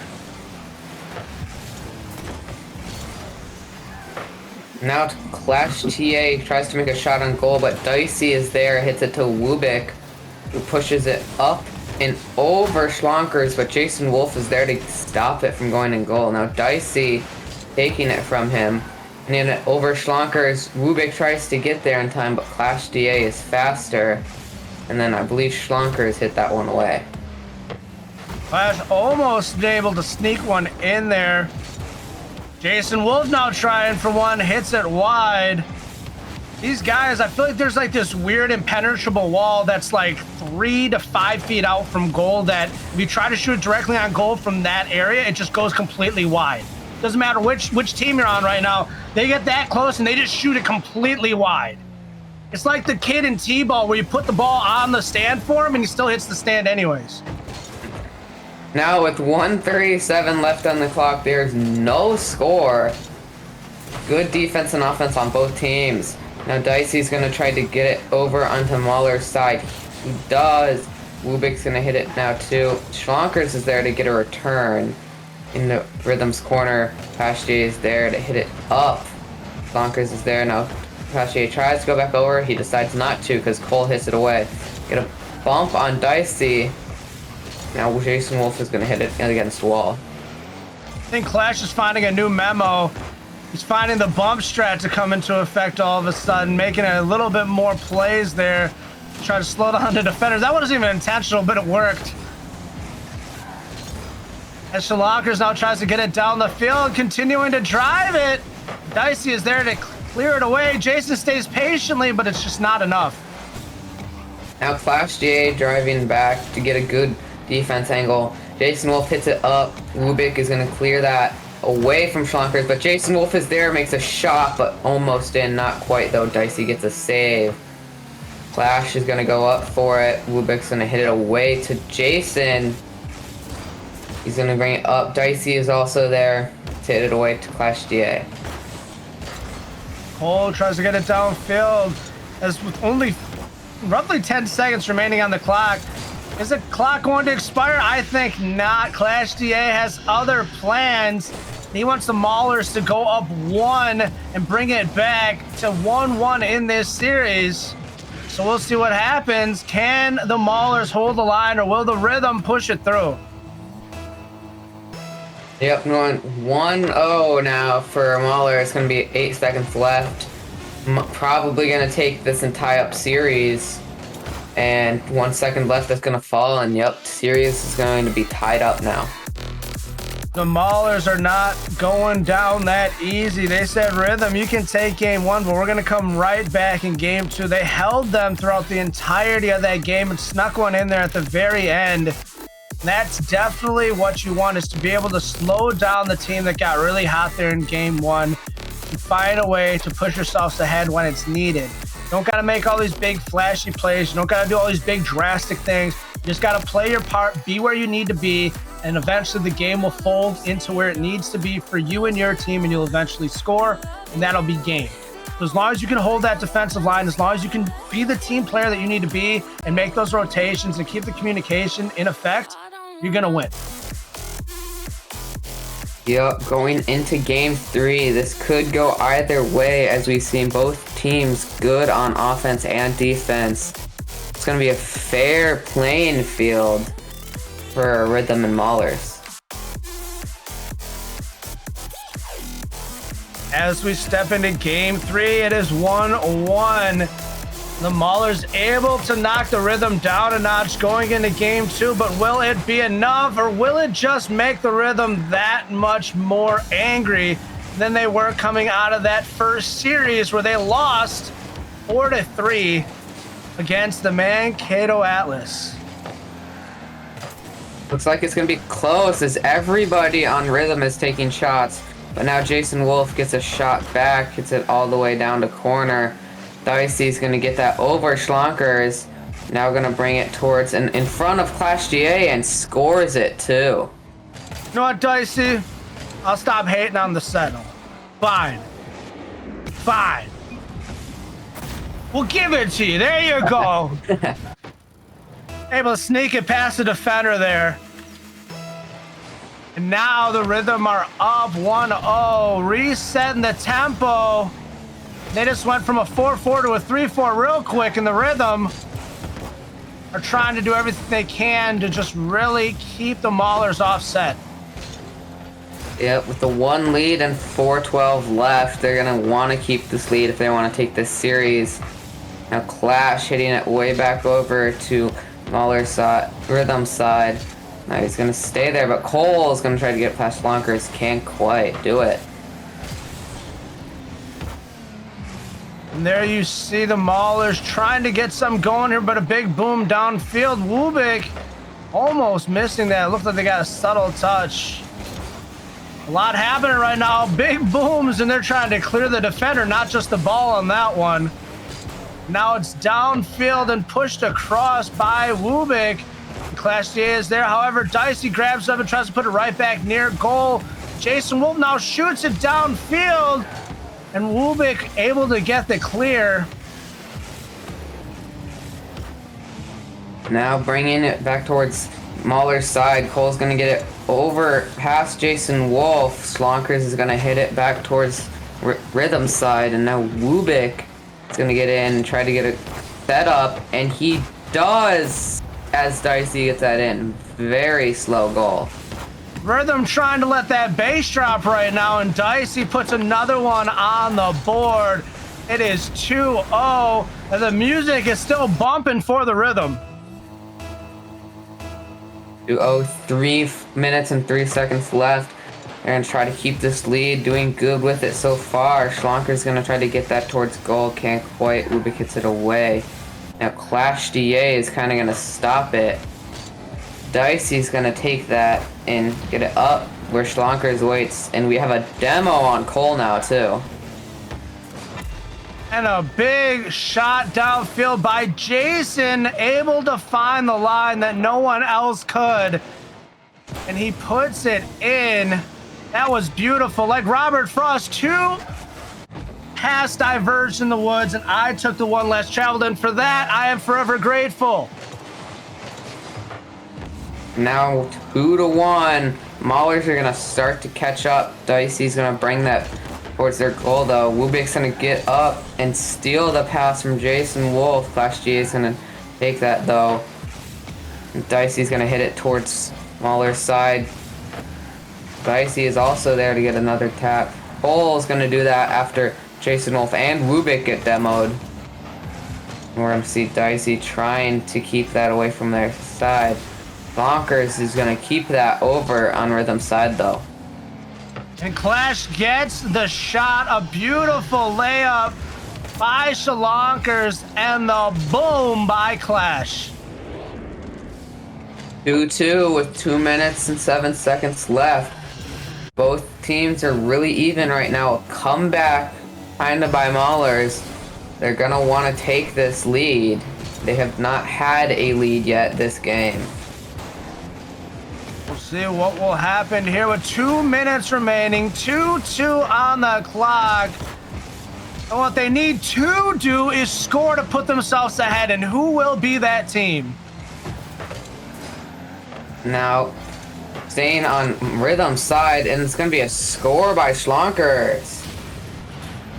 That hot team that you saw sweep against the Hibbing Rangers, and now playing up against the Rhythm are really starting to bring the heat just the same. Will the Rhythm find a way to bring it back here with 1:40 on the clock? They might, as it goes up towards midfield. Wubik goes to try to get a score, can't quite. Now Dicey getting it towards goal, can't quite. Now Bonkers is gonna try to hit that out. Can't do that though, so he's gonna take his time, hits it towards Dicey. Now Cole's gonna clear that all the way over to Mauler's side. Lonker's now putting it downfield, and he got a demo, and Jason is there, but doesn't get the angle he wants. And the ball is kind of just lofting there for the moment. As Cole is up, finds it, and unfortunately not able to capitalize theirs. Maulers are now driving it right back down the field, and that's the miss they needed, but Cole gets back. What a save. Instantly gets demoed by Clash GA. Apparently he did not like that. He spawns back in and is now pushing that past Lonkers towards Mauler's side. Dicey is going to follow up, but it gets stolen by Clash, who instantly gets demoed by Wubik. And now it's going to stay back and forth. Wubik's going to keep that from going in goal. Try to push it for a goal to go into overtime, but it is staying on Rhythm's side, so they might not get it. Lonker's trying to get it near the goal for Jason, who cannot get there. Cole gets it away. Now Clash puts up a wall, but Dicey gets the nice move. And see, that's why I stopped talking about the setting. That's why I shut my mouth. Because Dicey knows what he's doing in this whip, and you can see that. That was a beautiful flick, a great setup, and really threw Clash GA off his center. And that's what you want to see from the Rhythm right now. And there's 14 seconds left on the clock. Going into the last 10 seconds, this might go into overtime, but Rhythm, Clash GA is going all out with Jason Wolf. They want to get this goal to take it, but it looks like they're not going to be able to, as it falls, but not quite fast enough, and it falls for overtime. Overtime indeed. We already have a hat trick from Dicey. Can you give us one more? Or will we get the team hat trick and somebody breaks it to get ahead for the Maulers? And it is, in fact, the Maulers. I'm sorry that I took that one from you, but I'm excited to see it as the Maulers find a way to push themselves ahead. This is what I want to see from this team right now. This is that randomness, that chaoticness, that randomness that they've been throwing in throughout the entirety of these series, and it kind of just feels like they're really starting to find their rhythm. They're really trying to find the things that they want to do. They definitely got thrown off there by that Dicey play, but these Maulers are looking really good right now. Yep, that is going to be a 2-1 lead for the Maulers going into game 4.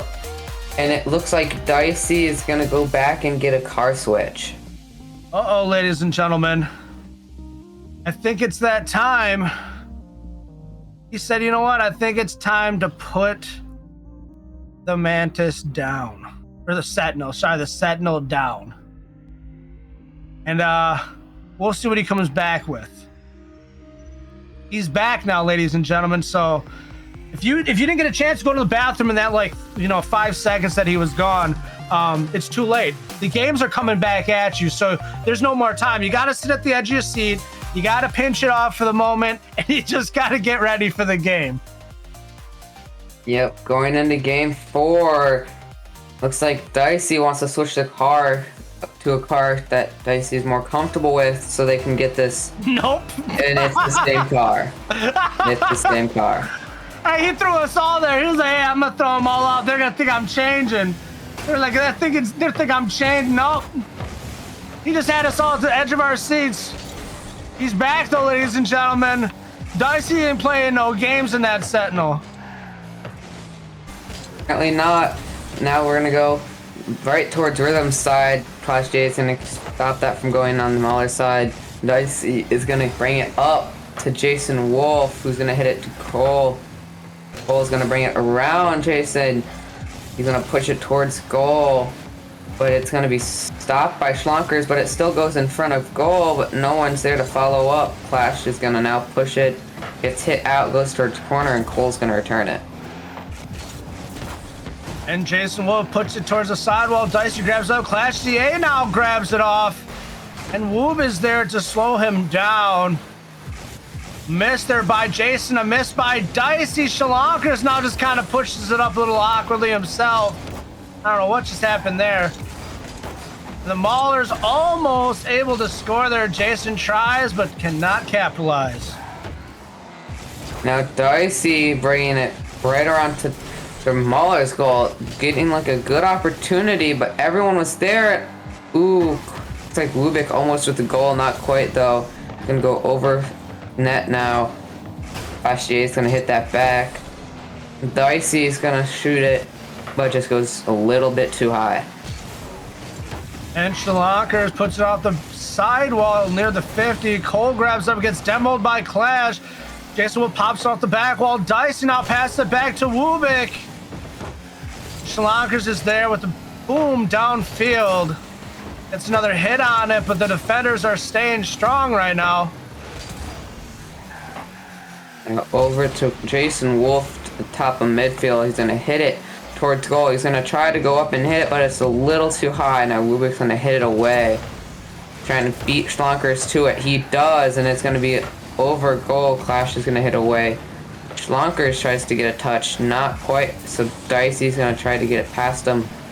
I believe they do. Now Cole with a shot. Jason Wolf gets a save. Wubik goes up, gets it set up, fakes out the defender, and Clash is there. Cannot fake out two. Cole tries to pass to Jason Wolf, clears it.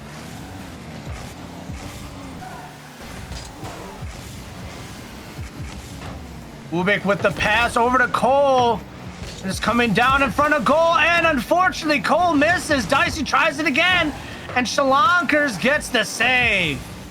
A very close goal. Looks like Dicey's gonna try to bring, or not Dicey, Clash is gonna try to bring back the score on Rhythm. Doesn't quite though. Now Dicey's getting it in front of goal.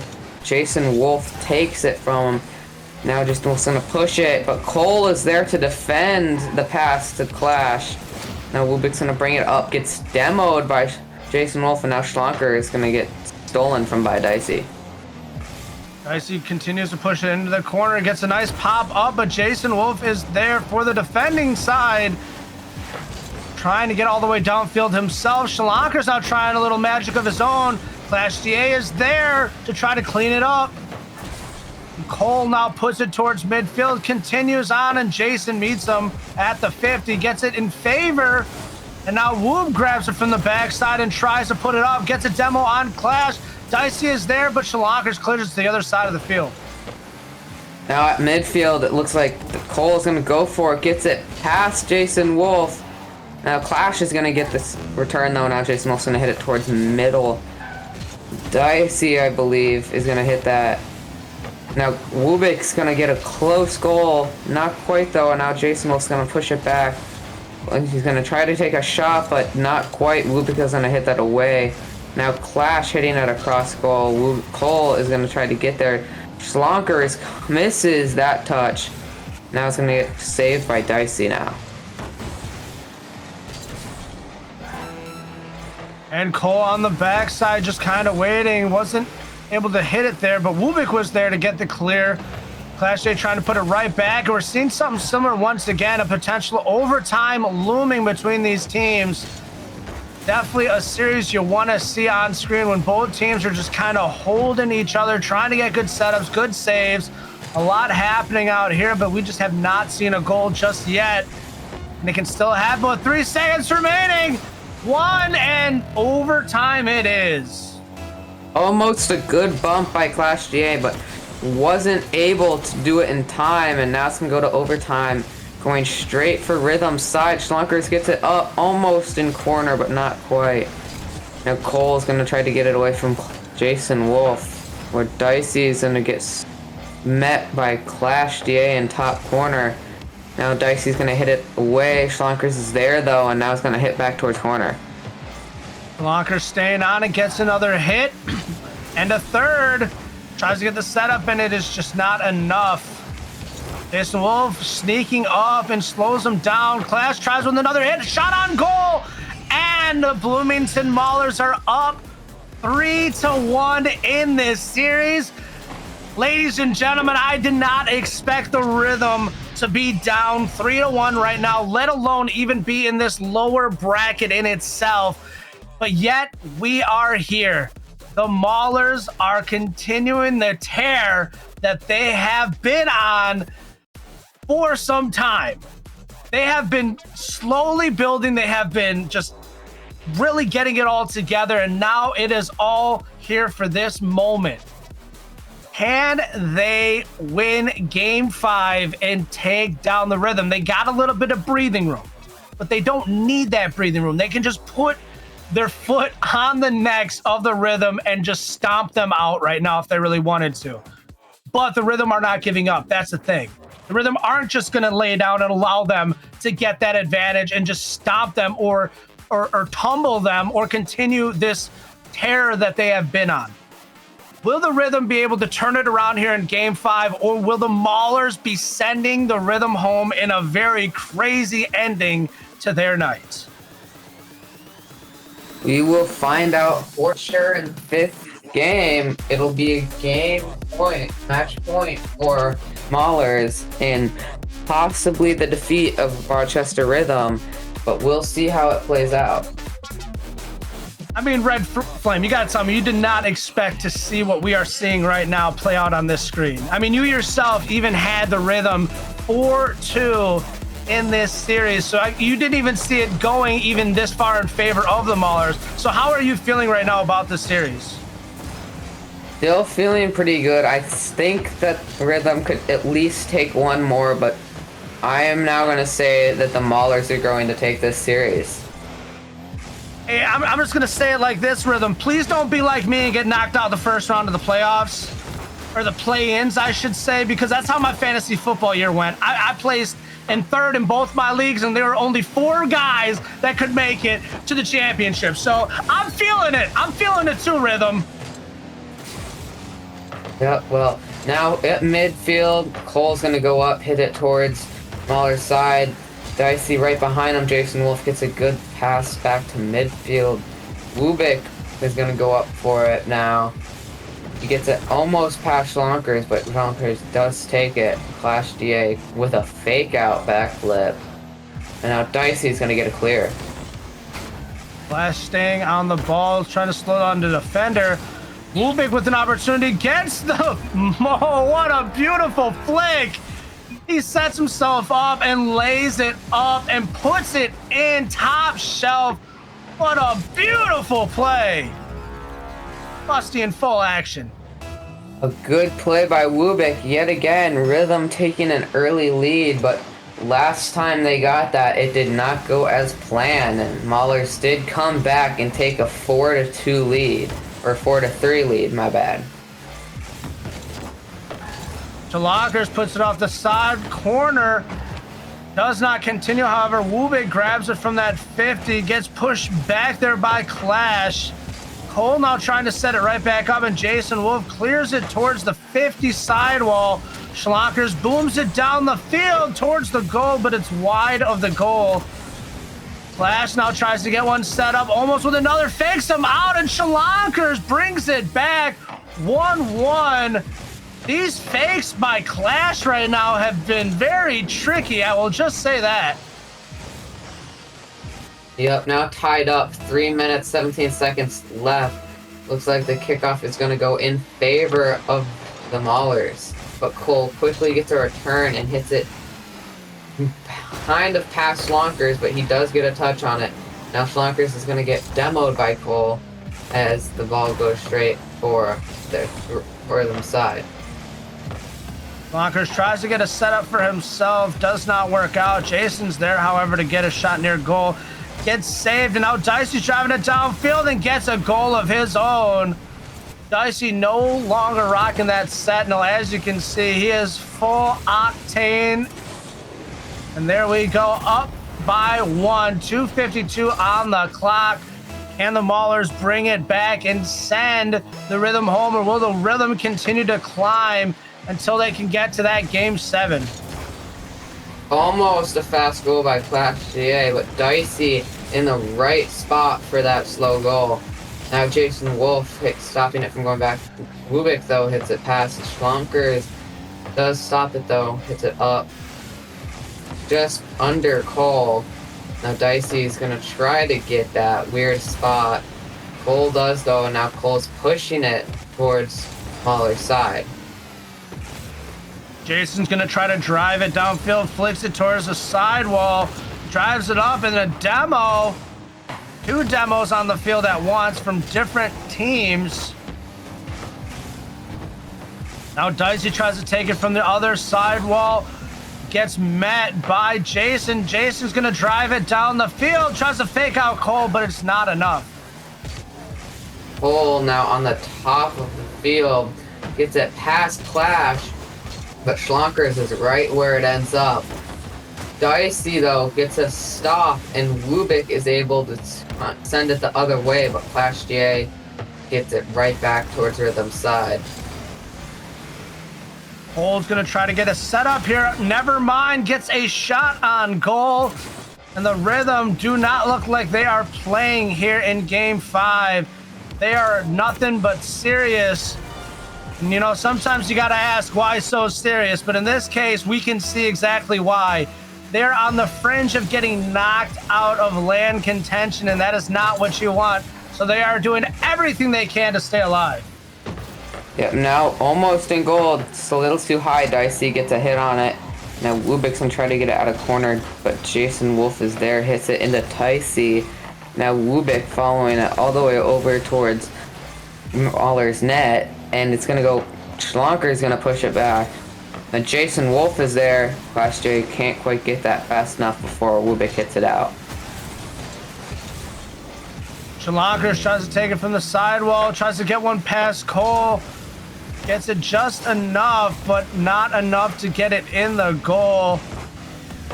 The ball is up, and Cole now takes it from the bottom and drives it towards the sidewall, puts it towards the goal for his teammate.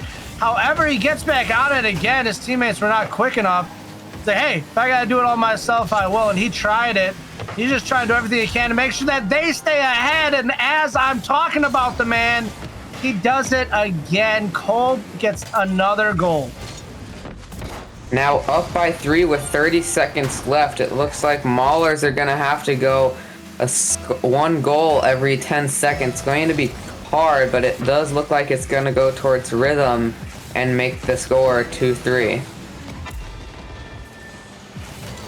Or 2-4.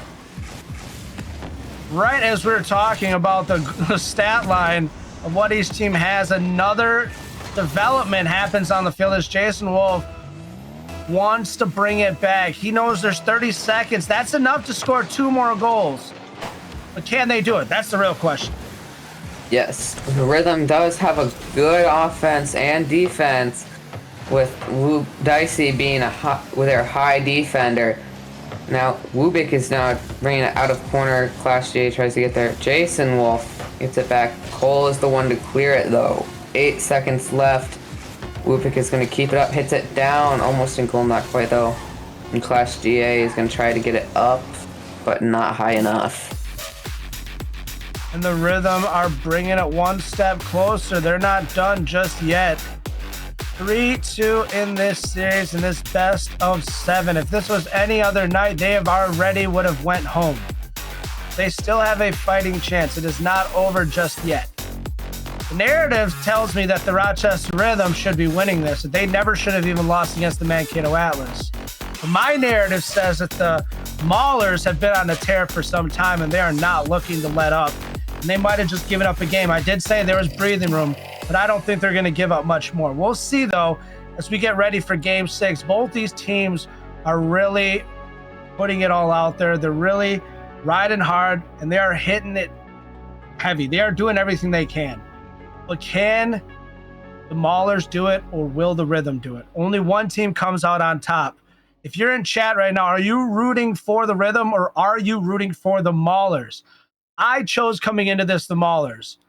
Red Flame chose the Rhythm. Red Flame, how are you feeling about it at this current point? Would you change your prediction if you could, or do you still feel confident? I'm going to stick to my gut with Rhythm. They need one more win to tie it up. It is still game point, though, for Maulers. They could, if they win one game, they are going to the next game, or next series. All right, ladies and gentlemen, you have the Maulers, Shalonkers, Jason Wolf, and Clash DA going up against Rhythms, Dicey, Cole, and Wubik. This is match point still for the Maulers. If they win, that is it. And they are now up by 1. The Rhythm still need to win 2 to get up on top and take this series. And now they're down by 1 with only 11 seconds off the clock. That's a quick one. Yup, now 4:49, it's going to go in favor of Maulers again, but Dicey's going to quickly try to get that one out, but Jason Wolf will not let that happen. It does, however, go across goal. Dicey's going to try to get it past Schlonkers. Not quite, though. Clash GA is going to keep it there. Schlonkers are going to keep it there as well. They are not letting loose. Dicey finally gets it to the Maulers side. Cole, though, however, is not going to get it close enough to goal. Now, Dicey trying to get it towards goal. But Schlonkers is going to hit it away. Schlonkers tries to continue it downfield, but Wubik grabs hold.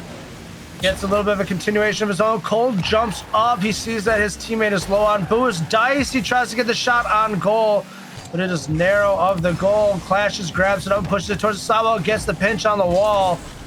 Just drives away. Cole now gets a shot, and Schlonkers with the save. Now Schlonker is running it towards goal. Clash is also there to hit it over. Wubik, my bad. And get the second goal of the game. Ladies and gentlemen, we have seen the Maulers make some crazy things happen. They've been playing without Ryuji for some time. Schlonkers has pretty much been that third slot for majority leading into the end of this season.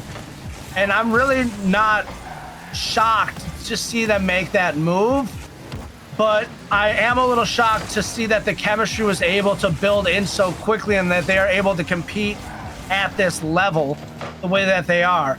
Taking on one of the top teams in the league right now in the Rochester Rhythm, and they are throwing it all at them. There's 3 minutes essentially left on the clock, and they're up by 2. They're sitting pretty. They're sitting comfortable right now. And the Rhythms are the ones that are scared. They're skittish and they're shaking right now because they know that they are not sitting comfortable. And they need to do something here with 3 minutes remaining or their entire season is over. Yep, now Cole is trying to get it past Clash, doesn't quite, but now Wubik is going to hit it past Clash and Jason Wolf, but Schlonkers is there. He's going to get passed and centered, and that's going to be a goal for Dicey. Knock, knock, knock. Who's there? It's the Rhythm, ladies and gentlemen. They are not asleep. They are wide awake. We'll see what happens here. Now going into kickoff, it's going to go in favor of Rhythm this time. Schlonkers quickly returns it and gets it over Cole for the quick goal to take the lead, take a higher lead. As soon as you think the Rhythm are gonna come back, the Maulers have other plans. That was a beautiful play there by Schlonkers. And a quick update for everyone. I believe I just heard that Brainerd Victory took down Des Moines Derechos. Correction makes me even happier to know I'm wrong. My boys with Des Moines Derechos are still alive. It took them down in 6. There we go. That's what I want to hear. You know, sometimes the production doesn't mumble in my ear. I'm just joking. I love production. They do such a good job, guys. Honestly, they feed us the information that we need when we need it to help you guys know what's going on. I know I might have 3 screens, but that's still not enough to see everything that I need to see on the back end. So thank you very much to Stewie for all of his hard work and everyone else. I know I primarily work with Stewie, though. So Rhythm killing it out here, coming back with another one. Their night is not over just yet. 2 minutes on the clock, and they're down by 1. Let's see them tie this up and bring it within 1 point for either team. This is make or break for them. They could either make the game and break themselves even closer, or they could lose it all. As Cole pushes it down up to Wubik, almost in goal, but not quite. And Schlonkers puts it downfield. Maulers just need to honestly waste time at this point. It's not even about scoring, it's just about making sure that the Rhythm do not. as you say, it's a close point by Cole. Not quite, though. He's going to also hit it up, try to get it again, but Jason Wolf is going to hit it back towards Rhythm's corner where Wubik is. And Cole is going to hit it away towards Mahler's corner. Dicey's going to hit it up and try to get it over goal. Clash, though, however, is there, but Cole takes it from him, and now Schlonkers hits it to Wubik. Wubik wants to stay on it, but Dicey comes up and gives a little help. Sees that Wubik is low on boost. He's still low, and they are starving him. They know he's low, and they do not want to give him anything to work with right now. Dicey tries to get it downfield. Schlonkers just waits patiently, gets it set up for his teammate, and then Demo on Jason Wolf. Clash DA tries to get another setup, and Dicey now clears it down the field. Jason Wolf takes it at midfield, passes it to Clash, but Cole saves it before he can get back to score it.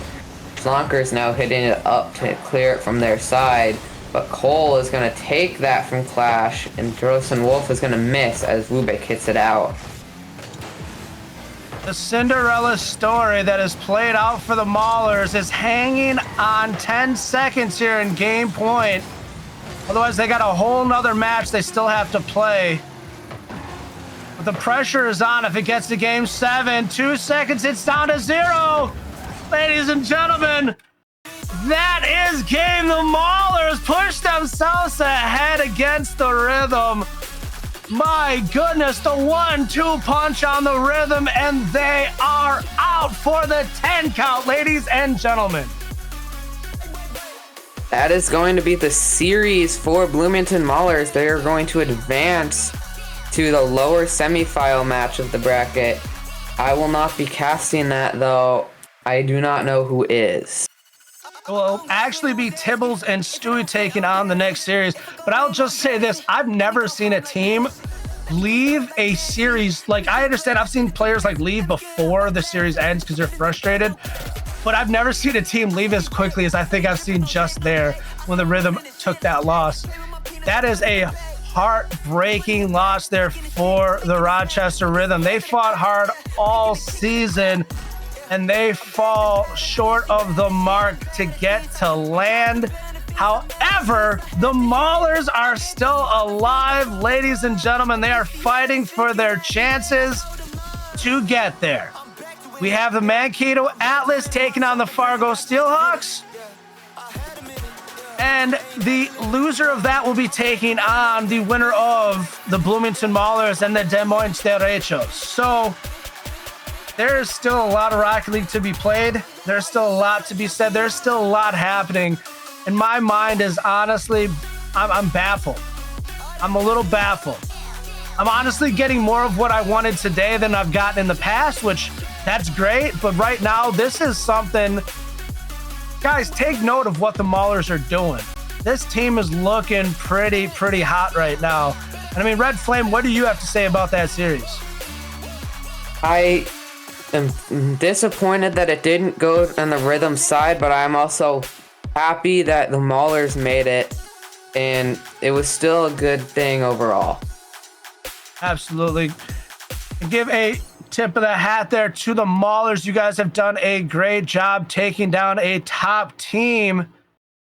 You guys still have one more series that you guys have to play, or actually 2 more series you have to play if you want to make it to land. So best of luck to you.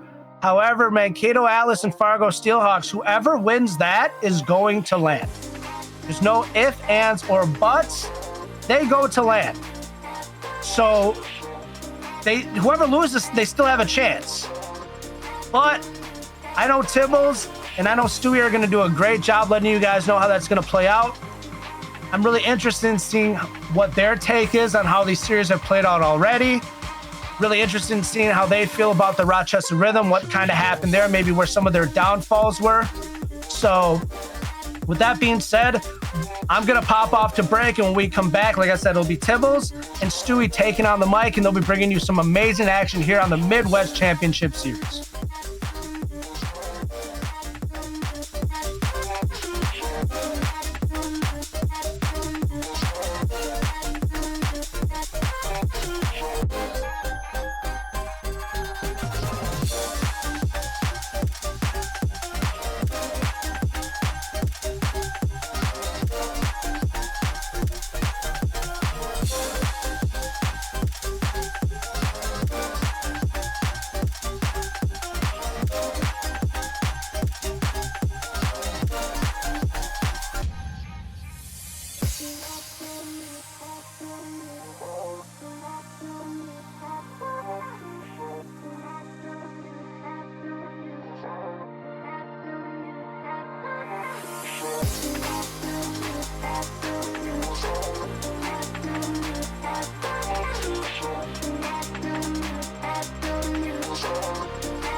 show and we'll fly. Yeah. You don't have to feel like you're on your own. No one should have to dance alone, not tonight.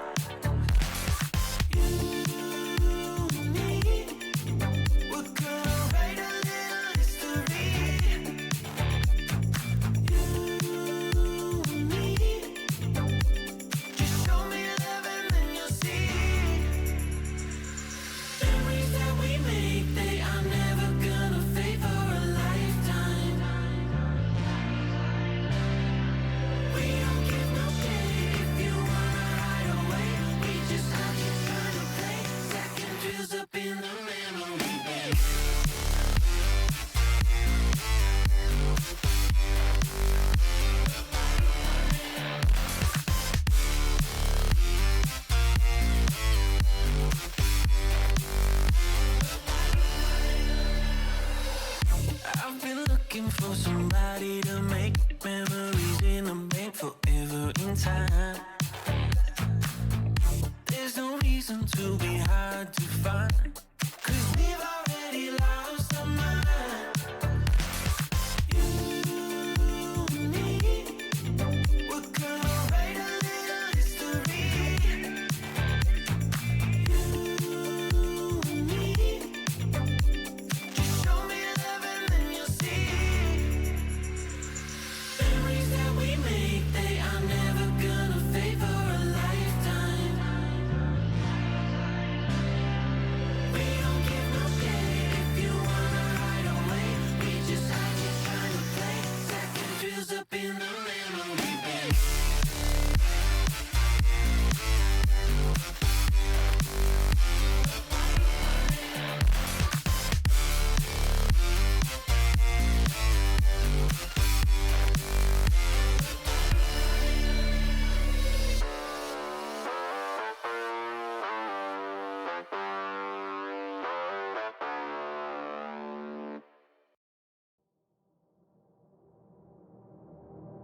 We stand and watch the world go up in flames.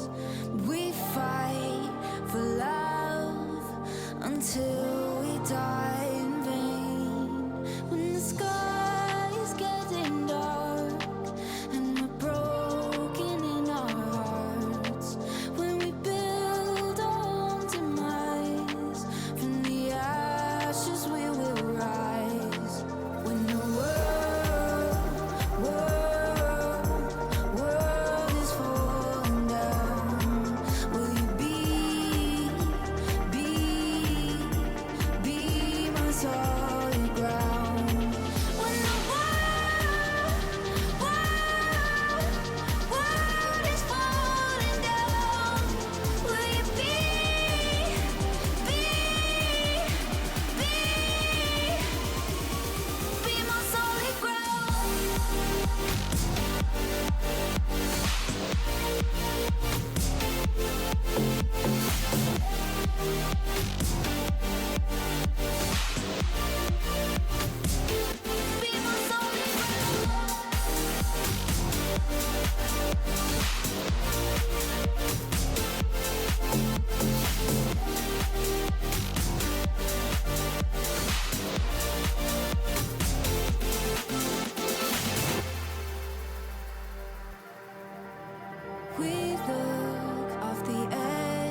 I just can't be alone tonight. Don't you hang up again, baby. I just can't be alone tonight. Don't you hang up again, baby. I just can't be alone tonight. Don't you hang up again, baby. I just can't be alone tonight.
Welcome back, ladies and gentlemen, to what is sure to be the best match of the night. Probably the best one, depending on what we get in the next one. But for now, Stewie and Tibble's going to bring you some more Challenger action. Should be a blast on Midwest Car Soccer. And I'll fly the little button on the top left because that is the series we have up next. And Tibble's Atlas Steelhawks both have made the upper qualification match. They now have 2 chances to get to LAN. What's it going to take?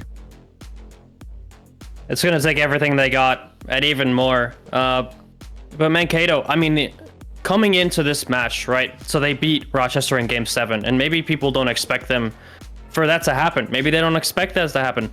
But you know what? You got to take it. You got that performance. You're here to play. You're hot on the day that it matters, Stewie. Play-ins, it's now or never. You know, whatever the season, it doesn't matter. It doesn't matter if you lost however many games during the season. The mistakes you made then, it does not matter. What matters is this next series for them. And, you know, if you win, you're through. You're to that live event.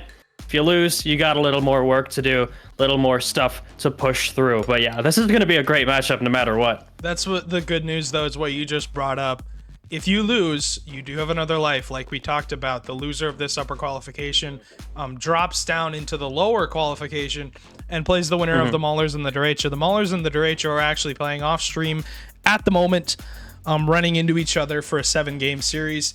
Can we just talk about the Des Moines Derecha on the run? They take out an injured Brainerd Victory, who just lost to the Steelhawks, but they beat the Green Bay Knights, who are no slouches themselves. And now they find themselves, yeah, exactly, in a dominant 5 games. Now they find themselves in a spot where they have a chance to take down a major finalist who has been playing their best Rocket League all season. Bloomington has been on a tear. They just eliminated the highest seed Rochester from the tournament for their season. The sad news for Rochester is their season is over, but honestly, I feel like they got cursed. That top seed for a 3 seed going into play-ins has consistently, if you look back on the sheets that we've had, has never made a qual. Has made the qual match, I believe, multiple times, but I looked back at the season 5, 6, and 7 to look back on the statistics for that. But the number 3 seed just does not have very, very good luck when it comes to getting through.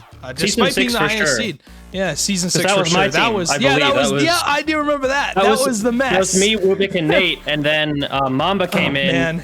We barely lost out to Rochester in like the 3rd tiebreaker, and then first seed going into play-ins, and then somehow didn't make it. So yeah, absolutely. It's definitely going to be a curse, but Maulers Derecha playing off stream, Atlas Steelhawks now on screen, and we're going to give our quick predictions. I'm going to send them into the lobby, send them into the game, but for me, I'm going with the Steelhawks. I'm on the Fargo train. I just feel like this is a train that once you get rolling, it's going to be very hard to stop them. I'm going to hop on that train right with you, Stewie. I'm going to say Fargo in 6. I think Mankato... All right, Barry starting it off fast. All right. Mankato, I see you. I'm sorry. But yeah, I'm saying game 6 for Fargo. You know, the Mankato, the momentum they have, they're bringing it here. They're scoring that first goal in the first 7 seconds. But we'll have to see if they can take, you know, what they have and bring it up against this Goliath in the form of Fargo. I mean, I'm going to say Fargo in 7 now, just because of the curse that we're possibly putting on their grave. Maybe adjust to this series as it goes on. That's likely what we're going to be doing, but Bomber already pressing Mankato on their offense. Have been so good the last couple of weeks in the season. Have really done a great job of keeping pressure, and Fargo, honestly, all 3 players that can play solid defense, 1v1 defense, you'll see a lot. As Blueberry cuts out Taro's opportunity, doesn't take that corner boost, but leaves it for DeCarlo, who has seen himself in a lot of MCS matches. I would say besides Taro has the most amount of matches played in this lobby, maybe besides Papo, who has a ton as well. But what we've seen from Fargo in that upper round 1, they took care of business against Brainerd. They're gonna have to do the same thing here. And anyone home for Fargo? Yeah, I guess not. That one's going right in from Barry as well. And something I want to comment on. What's up? Wait, what happened? What in the world just... I'm so confused. I don't know if Taro's game about the goal? or if what was he doing? He just didn't move. He just kind of drove there, but I was confused as to whether his controller disconnected or something, because he kind of just drove there. I think he just expected Papa to have it, but... Yeah, well, as I was saying, I think Lozzie, on the side of Fargo, last season, he had a very strong roster of Timmy, Renbo, and him, Taro, the man himself, the premier man, the one who founded, one of the co-founders of this league. He's making his mark off of that bullet train pass from Papo. Taro's going to be the man to watch, Doubles. He's going to be the person who's going to do the damage. If you think about players that have scored a lot of goals in their career when it comes to MCS, he's up there. He's definitely up there, and it's a combination of him playing a lot longer than a lot of these players, but also, I mean, you see the benefactors of what he can do on the offensive side of the ball. Just a very dangerous player when it comes to shooting the ball. But Mankato have some strikers of their own. See what they can put through, as they've got 2 goals on this Fargo side. And Bomber just running interference, deletes Papo off the field. Taro, though, going to cover for Fargo for now, but that's going to be the question mark for me. Who is going to step up alongside Taro and play with him? Because you can't rely on him to, be your entire offense. He's going to press forward and make Mankato think about him. But for me, it has got to be either Papo or Lozzie to step up and play with him. And I'm wondering if it's Lozzie, like I was saying, last season, Timmy, Lozzy, Renbo. They didn't quite make it out of play-ins. They had a great roster, but couldn't quite get it done. Is this the season where Lozzy does get it done? I mean, there are so many veterans in this play-in bracket. It's almost unimaginable how many there are, but look at that shot from Taro. We said there would need to be an effort from the other Fargo players, but so far he's doing it all himself. Just forces his way. Yeah, 2-2-1-2-2. We get it. We get that. We understand the fact that he planned that. He planned that in the game. Yes, we understand it's an old school thing and it's for old people, but he still got it. He's still as bright as he could possibly be. Is the touch across and has the goal. That's his third of the game, and happy about it. Obviously, is. He's gonna work his way through Blueberry. I just don't think made contact on the ball, and that's gonna haunt him for now. But the good news is it's a game. It's a best of 7, so we got a lot of Rocket League left to play. They're gonna have to beat you 4 times, but the mistakes are definitely, they start to pile up. Tibbles, you can't ever forget about him. As Taro has all 4 for Fargo. You know what? That's what I was thinking. Taro's being unleashed in this game 1, and you're right. It is a long series. A best of 7, that's a marathon, not a sprint, right? Of course. But, I mean, the momentum you gain from game 1 cannot be denied. And Taro, I mean, he's doing it all himself. I mean, to be fair, all right, Papo and Lozzy, 2 assists, 1 assist for Lozzy. Yeah, they're setting him up, but he's putting it away, and that's really all that matters. If they don't need to be scoring goals. Oh, what a shot from Barry. A save attempt from Lozzy, but it doesn't matter. That's going to find its way in. That is such a good pass. Bomber drops it down. Blueberry times it perfectly. 3 defenders in the net, Tibbles, and they can't turn it away. It was, I believe, Papo in the front half of the ball trying to give the most amount of effort, but obviously you're going to look at, your veterans in this lobby to step up like we've seen from Taro, and maybe it's Papo now to do it on the defensive side of the ball, but has 2 assists and 3 saves on a pass to Taro. The front half, Mankato is completely just botched this defensive call. Is able to get through. Bomber gets over 1. DeCarlo maybe fakes the redirect, but Lozzy does not fall for the tricks, and Lozzy found himself in land. Tibbles is season 6, wasn't able to get it done with Rochester. Do you feel like he's more confident in this Fargo roster?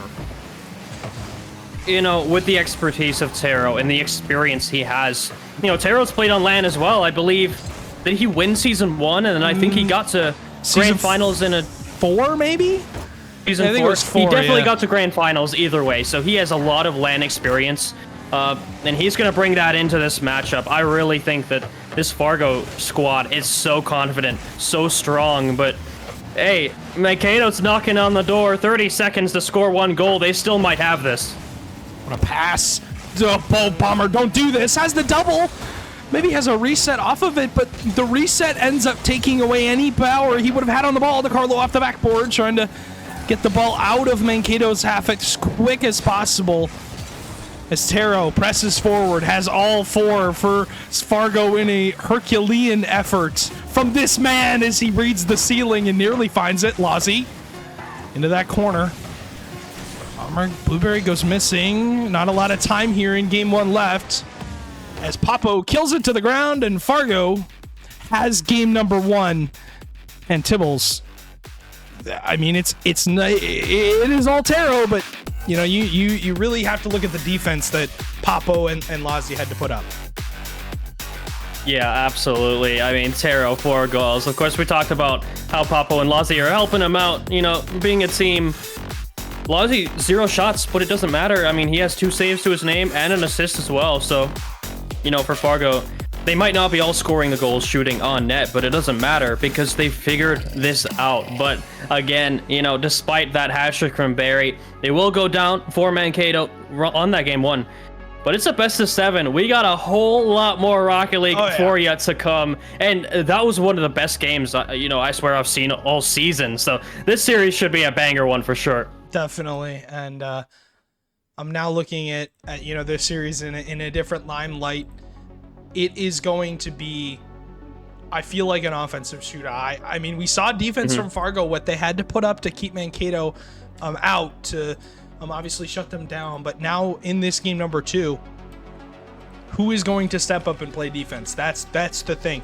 Are we going to see a 2-1 game? I don't know. I personally don't think we're going to see a 2-1 game ever in this series with how offensively minded these two teams are and have been all season long. I would love to see every game be 7-6 or 6-5. It doesn't matter, but if it had to be defense, I feel like it has to be Fargo. I mean, you saw in game 1 with how many saves they put up. If you're able to shut down Mankato's offense, that's all you need to do. Because your offense right now for the Steelhawks is really flying as high as it could possibly be.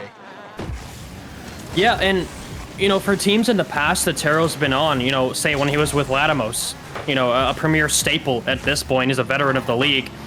Tero wasn't traditionally the goal scorer. I mean, correct me if I'm wrong, but it didn't seem like he was the goal scorer. He was the one who focused on the defense and made sure that they got through those matches and didn't concede too many goals. But here, Tero is absolutely doing work. But this time, it's Lozzie and Papo. That shot will go way too high.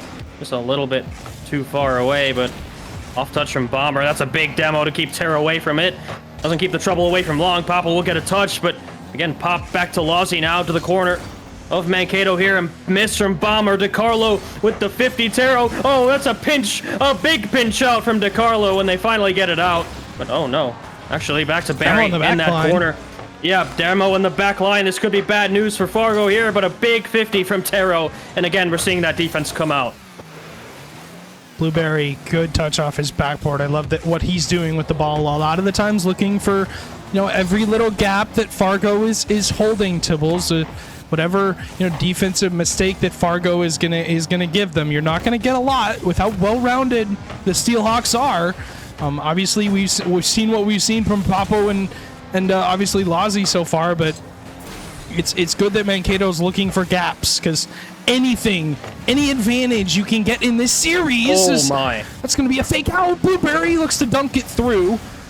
As Blueberry looks to fall on the ball, possibly. DeCarlo good dunk through. Bomber up. Shot. Hits the bar. Blueberry easy follow-up. Has it cleaned up. And Mankato have struck first in the second game off of a strategic miss from Bomber. Yeah, let's call it strategic, but I mean, I gotta comment on the way that Mankato have been shooting. It seems like their shooting accuracy this series, specifically this game, has seemed to be lacking a little bit. They seem just to be a little bit off target, a little bit off mark. And Barry, putting that one through, and that's a really big thing to spill Fargo's blood first before you concede a goal, but gonna be a little bit more work to do. DeCarlo, it's a little bit awkward. A miss from Barry. Bomber will collect it. That's a big 50 from Papo. Somehow finds his way in front of it. Bomber now the other way. Tero gets demoed for his efforts, but will clear it away once again. And Fargo now are the ones having to do some defense. Actually, Bomber up to the ceiling on that one. Lozzie will get it off the backboard and come out to DeCarlo once again. Tero, some great predictions there. Trying to get that bump. Not gonna work. DeCarlo now. Whiplash the other way. Back to Lozzie in the midfield. This is a midfield battle that Game 1, Fargo were really dominating, it felt like, but this one is a lot more, even on both sides. That's a big shot. DeCarlo will double the lead of Mankato. That is so good. Look at you see the chemistry that Atlas have built up. Blueberry just rifles that ball, puts it on a button. DeCarlo hits the upper 90, and that is not a hard shot. That's not an easy shot to save. It's not an easy shot to hit, let alone put, upper 90. As Tero somewhat caught out Mankato's defense, but didn't put it on target. As Bomber takes it away, he's going to leave it for Blueberry, who presses forward once again. Blueberry has been the player for me, really, to step up on offense for Mankato. Besides Bomber, obviously, what you're going to get out of Bomber. He's, been the most, obviously, the higher salary player for Mankato, but has been the most influential player for them all season. But it's DeCarlo and Blueberry who need to find that offensive confidence that really Mankato has just found out of nowhere. Free shot for DeCarlo, who hits the post, and Tero clears his line, takes it away, but only has 7 boosts to work with. Lusty off the backboard is cleared the other way, and I think the consistency and the speed of Fargo really caught Mankato out in game 1. But it seems like when they have the chess pieces together, when they have their organization, when they can finally get those plays together, a shot on target, a follow-up, there it is, Bomber. And that will extend their lead to 3 with just about a minute left. Great patience from Bomber. Slows it down, doesn't overcommit into the net. Tibbles and is able to get that pass clean off the bar from Bomber, who has been great so far. Mankato really a statement game in game number 2. They, I asked what team was going to show up on defense. So far, it's been Mankato to do it. Have shut out Fargo in 4 minutes of gameplay. But if you are looking for a Fargo comeback, now would be the chance. But Blueberry doesn't want any part of that. Going to keep pressure on this Steelhawks side as ball going to just go off the backboard. Bomber looking for one more. Has a free pass to DeCarlo, who catches the ball and heals a solid 5 seconds doing so, as Taro's got to work the whole length of the field looking for one more Musty, but Barry going to take it off his head. Bomber, great 50 downfield. Lazzi now has to collect. Only 20 seconds left, Tibbles, and this has been a completely different game compared to game number 1. Fargo's offense has gone dry. As I say that. Absolutely great timing as usual, Taro. Oh yeah, thank you, Taro. Appreciate it. What a considerate guy. But yeah, 8 seconds left. At this point, it's probably going to be a consolation goal for game 2 at least. 8 seconds left, 2 goals. It's possible. We'll have to see how this kickoff goes. Taro actually does get it past 1, but yeah, that's in the midfield. Not going to happen at this point. Does hit 1 second. Now 0 seconds on the clock. All we'll take is a hit on the ground, and that's what we will get. And what Atlas will get as a game 2 win. We'll tie up the series here 1-1, Stewie. But for Mankato, I felt like, they really got their chess pieces in the right position. Once they can figure out their organization, their rotation, Fargo, it really felt like they took advantage of that disorganization from the Mankato Atlas in game 1. But when Atlas got it going, they really got it going. Look at that, 1 goal apiece. And, yeah, like you just said, the spread on this offense is insane. All 3 cracked 300 points. All 3 have 3+ shots. And all 3 put a goal in the back of the net. So that's really all you can ask for, a team effort from the Atlas to put this one away. But now, obviously, into this next game, what changes are going to have to be made for this Fargo offense? Because they only put up 1 in this game, Tibbles, and it was at the very tail end of the game. And it's got to be better when it comes to breaking down Mankato. You broke them down 4 times in game number 1. You go from 4 to 1. It's obviously a downgrade a little bit, but now going into game 3, what answer are you going to have? What are you going to change about your offense to combat Mankato, obviously hitting a new gear? The answer lies for Fargo in something you said during that last game where, Taro had a shot that went across the net. Like you said, he almost caught out that Mankato defense. But that's what game 1 was. They were catching out the defense, making them awkward again. Look at that disorganization. It strikes again for Mankato, and once again, Fargo will take advantage. And again, it's Papo and Taro to combine. It's been those two. Obviously, you keep Lazzi in the back to hold down the back line, but regardless, it's been those two to really press forward and give Steelhawks any sort of offensive chance. As another double commit comes out, Papo's touch was kind of wide as he kind of just gives DeCarlo the ball into that corner. Bomber, maybe one more touch. Lazzi, good catch to turn it away. And obviously, you talk about all day about Fargo's offense, but their defense was really dismantled in that second game by Mankato, who have a free shot, can't finish it off, and it was Blueberry who had an open net. But maybe that's one that you're going to want back. But regardless, you have plenty of chances right now. Is we're back to this thing in game 2, Tibbles, where we're stuck in the Fargo half. Yeah, stuck we are, and Barry now has an opportunity. Gets it over 1. Papo, big miss there. DeCarlo is just slowly creeping up to that corner, getting a pass over to Bomber again. Once again saved by Papo, but to the middle. And I feel like they're, one great pass away from once again breaking down that Fargo defense. Lazzi with the shot again. It's off target. this shooting accuracy has been a little bit of a bane. You know, more on the side of Mankato. They've been struggling with it a little bit more, but Fargo as well.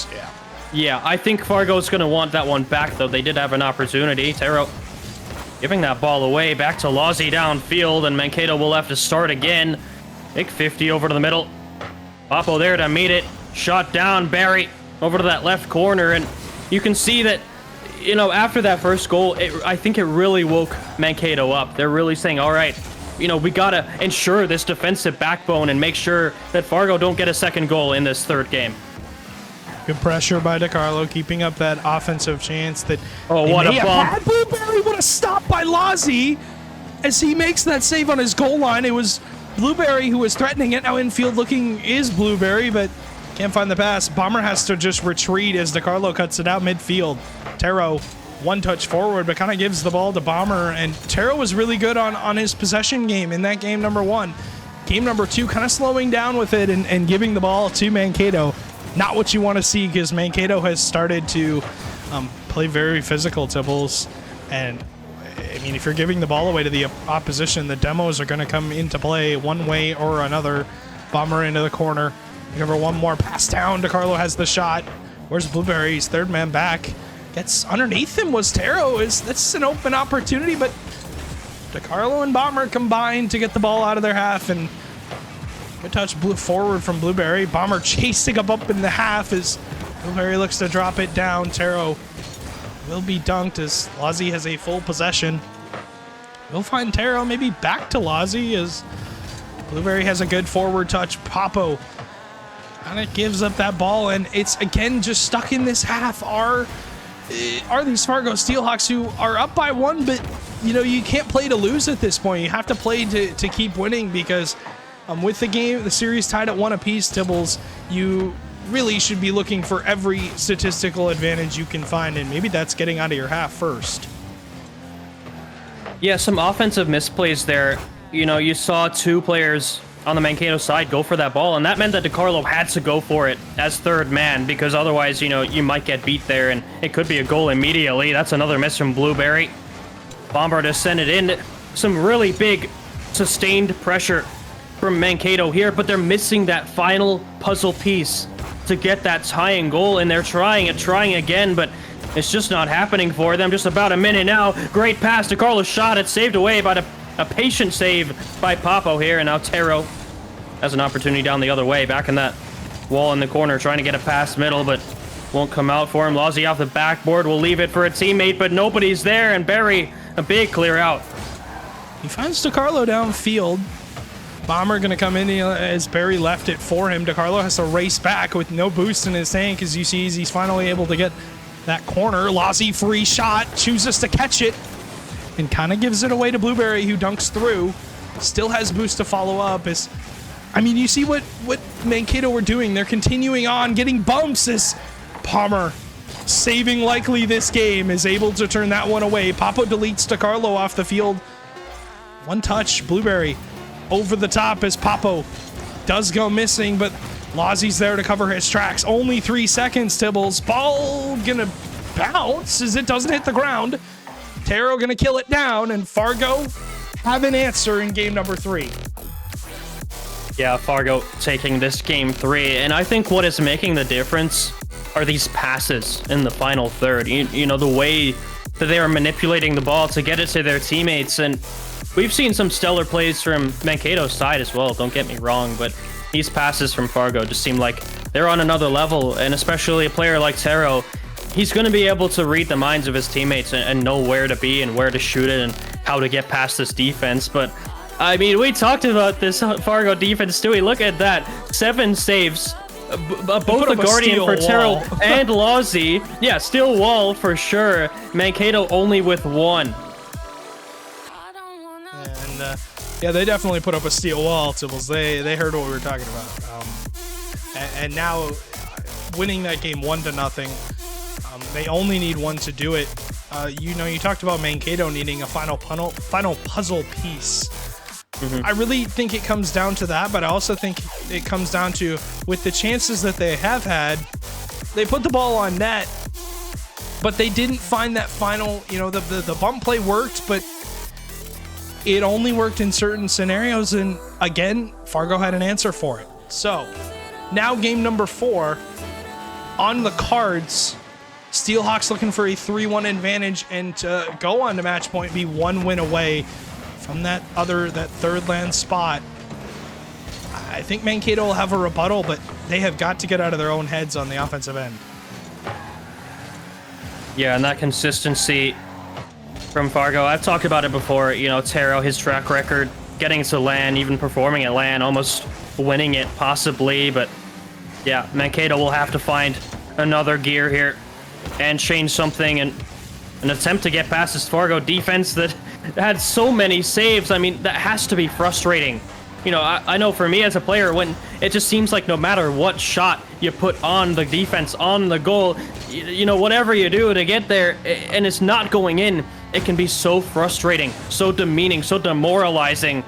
And now they're going to have to come back from that against one of the strongest challenger teams of this Season 8. Lozzie now, a little bit of an awkward touch in the Mankato half, back to the corner for DiCarlo. I love to see that pass, another 50 out. It's a little bit behind DiCarlo. They're going to have to try and find something here with a little bit of an awkward play. And Fargo have shown some very, very good patience on their defensive half. You see a lot of them are not overcommitting to a challenge. They're not throwing themselves in the corner. And that's one thing as a defender you want to look out for. Don't bite. Don't feel like you have to throw yourself into the corner, as Ozzy found Papo in the mid, or found Taro in the midfield. Papo into that corner, pressing forward as Bomber does go missing on his redirect. Free ball for Lozzie. 60 boost to work with. Will get over the top of 1 as Blueberry cuts it out right away. Papo playing slow, looking for a shot, but there's Bomber, Mankato's hero for now, to turn it away as DiCarlo presses forward. Only 12 boost in his tank to work with. But I mean, you see what Fargo are doing. They're creating a line, Tibbles. They're not letting anything past that line. Yeah, I love to see that physical play from DiCarlo, just clearing Taro out of the way. But you know, in the end, he gave the ball away back to Fargo there. Oh, great pass from Taro, but nobody else from Fargo is there to receive it. Another demo coming out. Physical plays are really starting to make an appearance in this final series. Taro now downfield over to Bomber, a little bit awkward again. A demo coming out from Taro. Papo to pass it off. I can't even see that shot is off target, and they would really want that one back. What an opportunity. Good touchdown, Taro. One more touch. Finds Lozzie, and that is back of the net. Taro with a real takeaway here is DiCarlo was looking for the corner.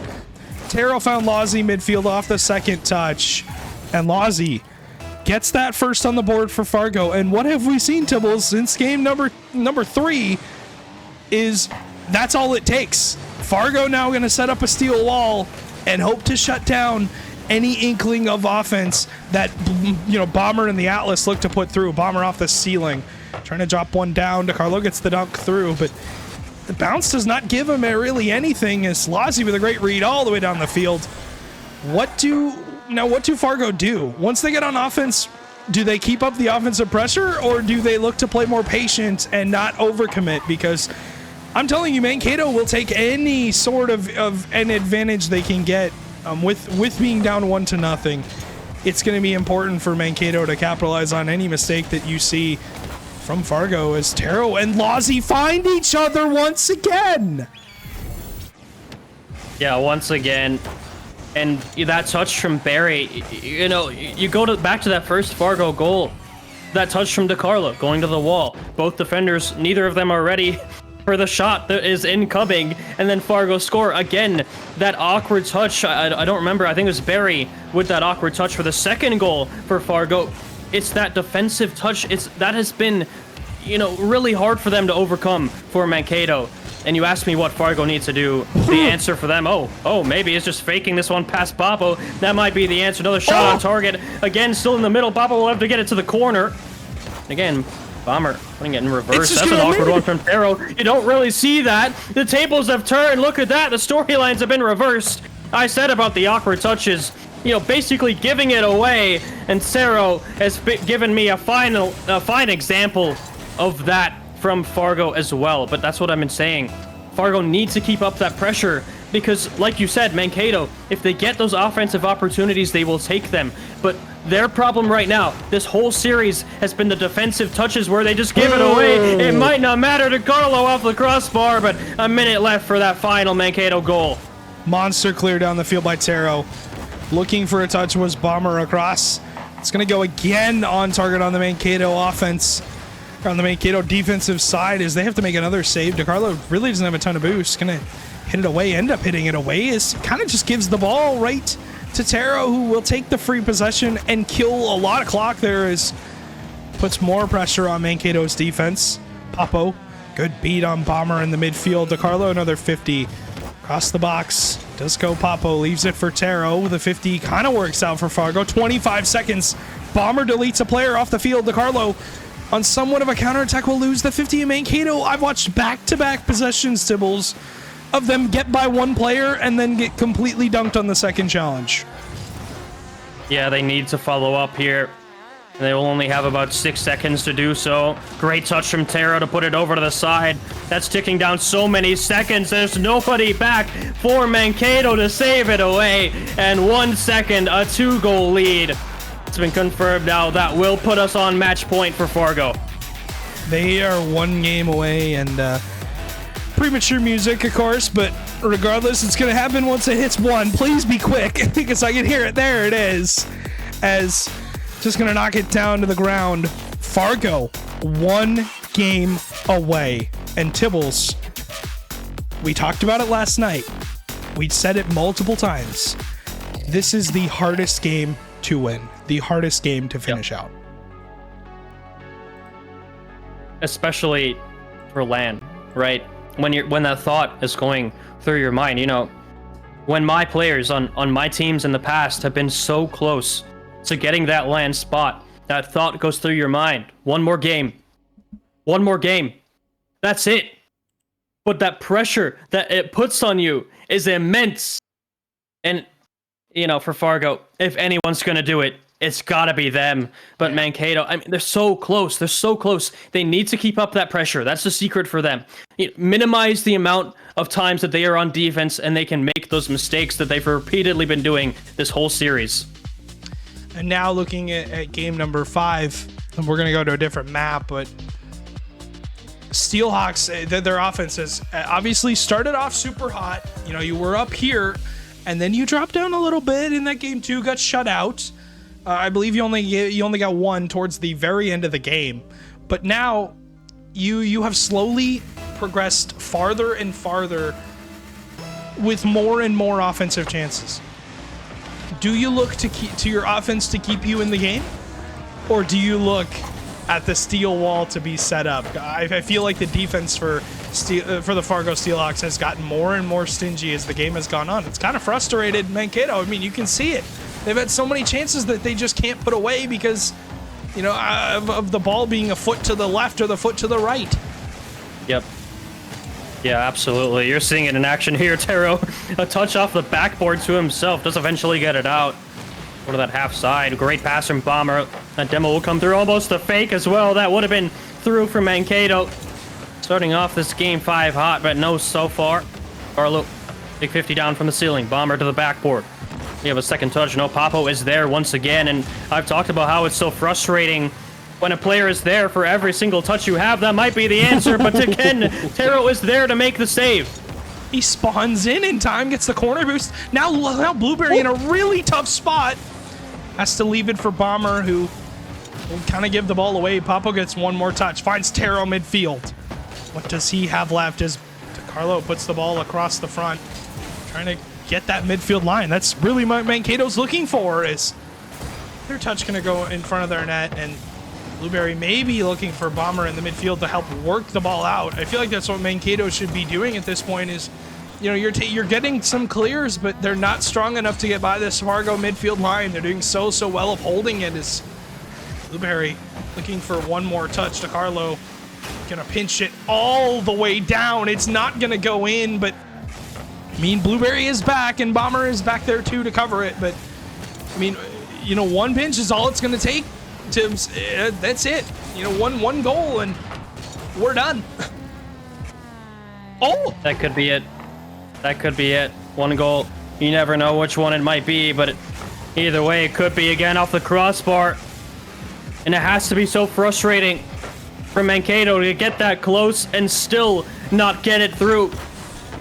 Again, they're missing that puzzle piece. That demo on the back line. Can Barry put it through again off the backboard? And Papo has the time to save it away once again. When will Mankato break through?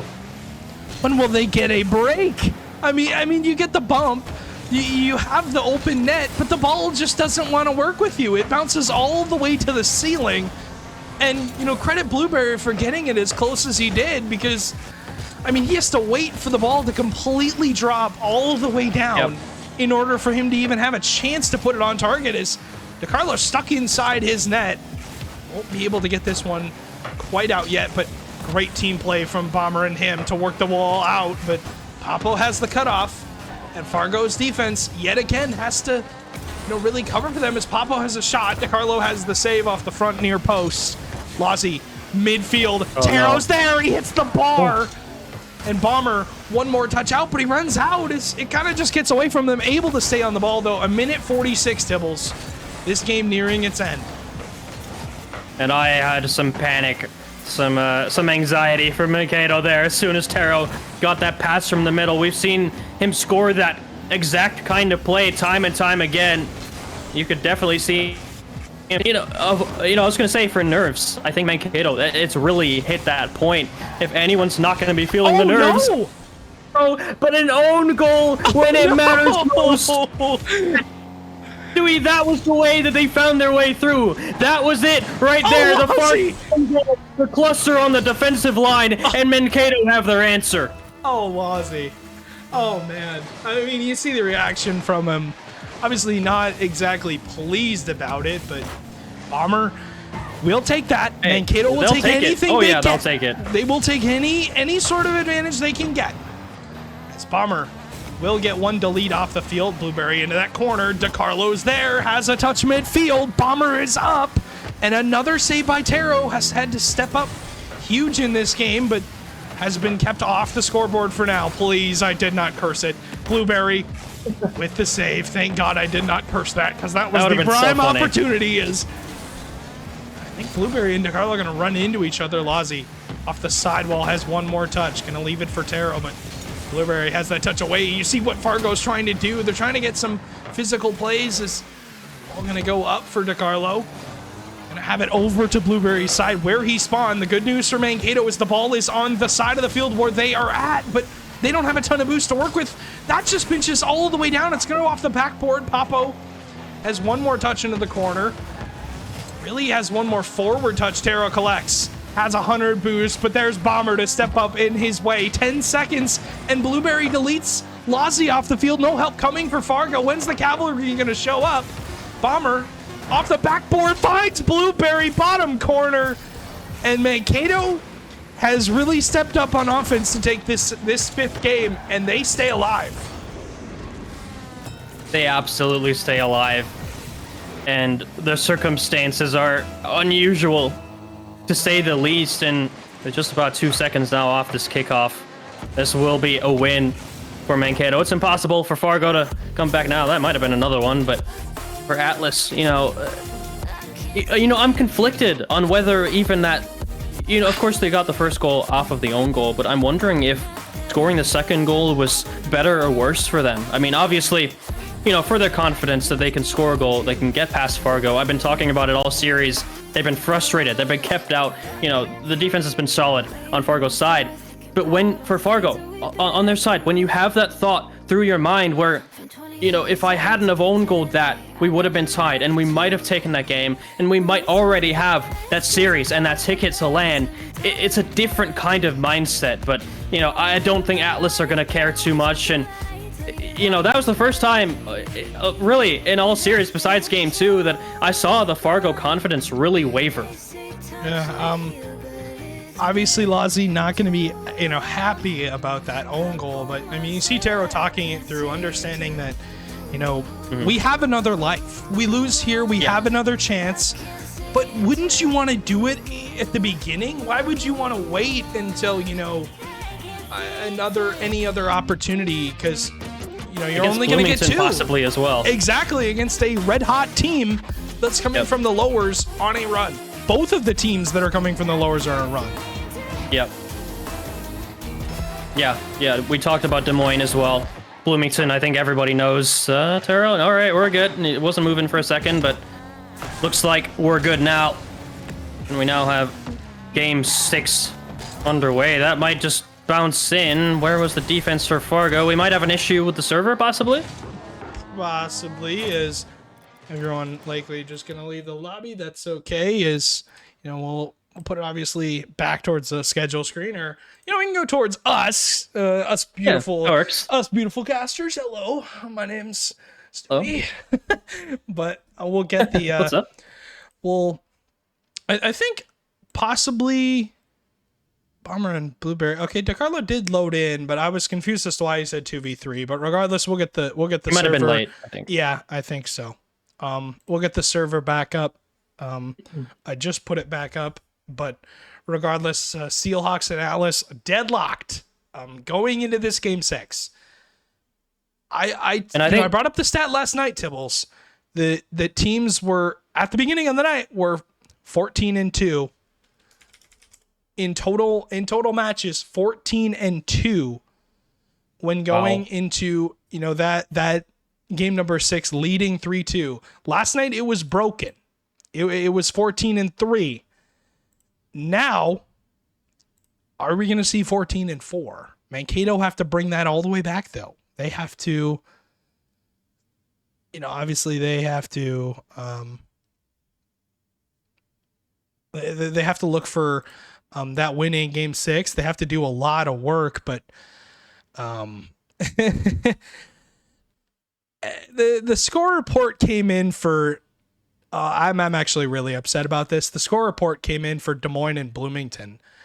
The Des Moines derecho beat the Bloomington Maulers in 5 games, eliminating Bloomington from the tournament, from their season.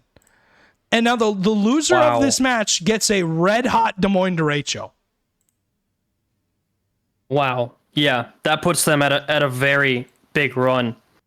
First round lowers taking down Green Bay in my team. A very, very good team, I gotta say. 4-1. That's one of the best series scores in the whole play-in bracket. I think, yeah, I'm looking at it. The only one that beats that is the Bloomington sweep, the 4-0 over the Hibbing Rangers. So, yeah, for them to get that over the Knights is a big, big statement. Now 4-2 over the Brainerd victory. In the second round of lower, in the quarters, they just beat Bloomington in 5. I mean, man, Stewie, whoever loses this is going to have a really tough ask for that final land spot. They're in for a very, very rough time.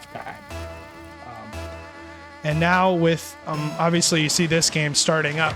We are into game number 6.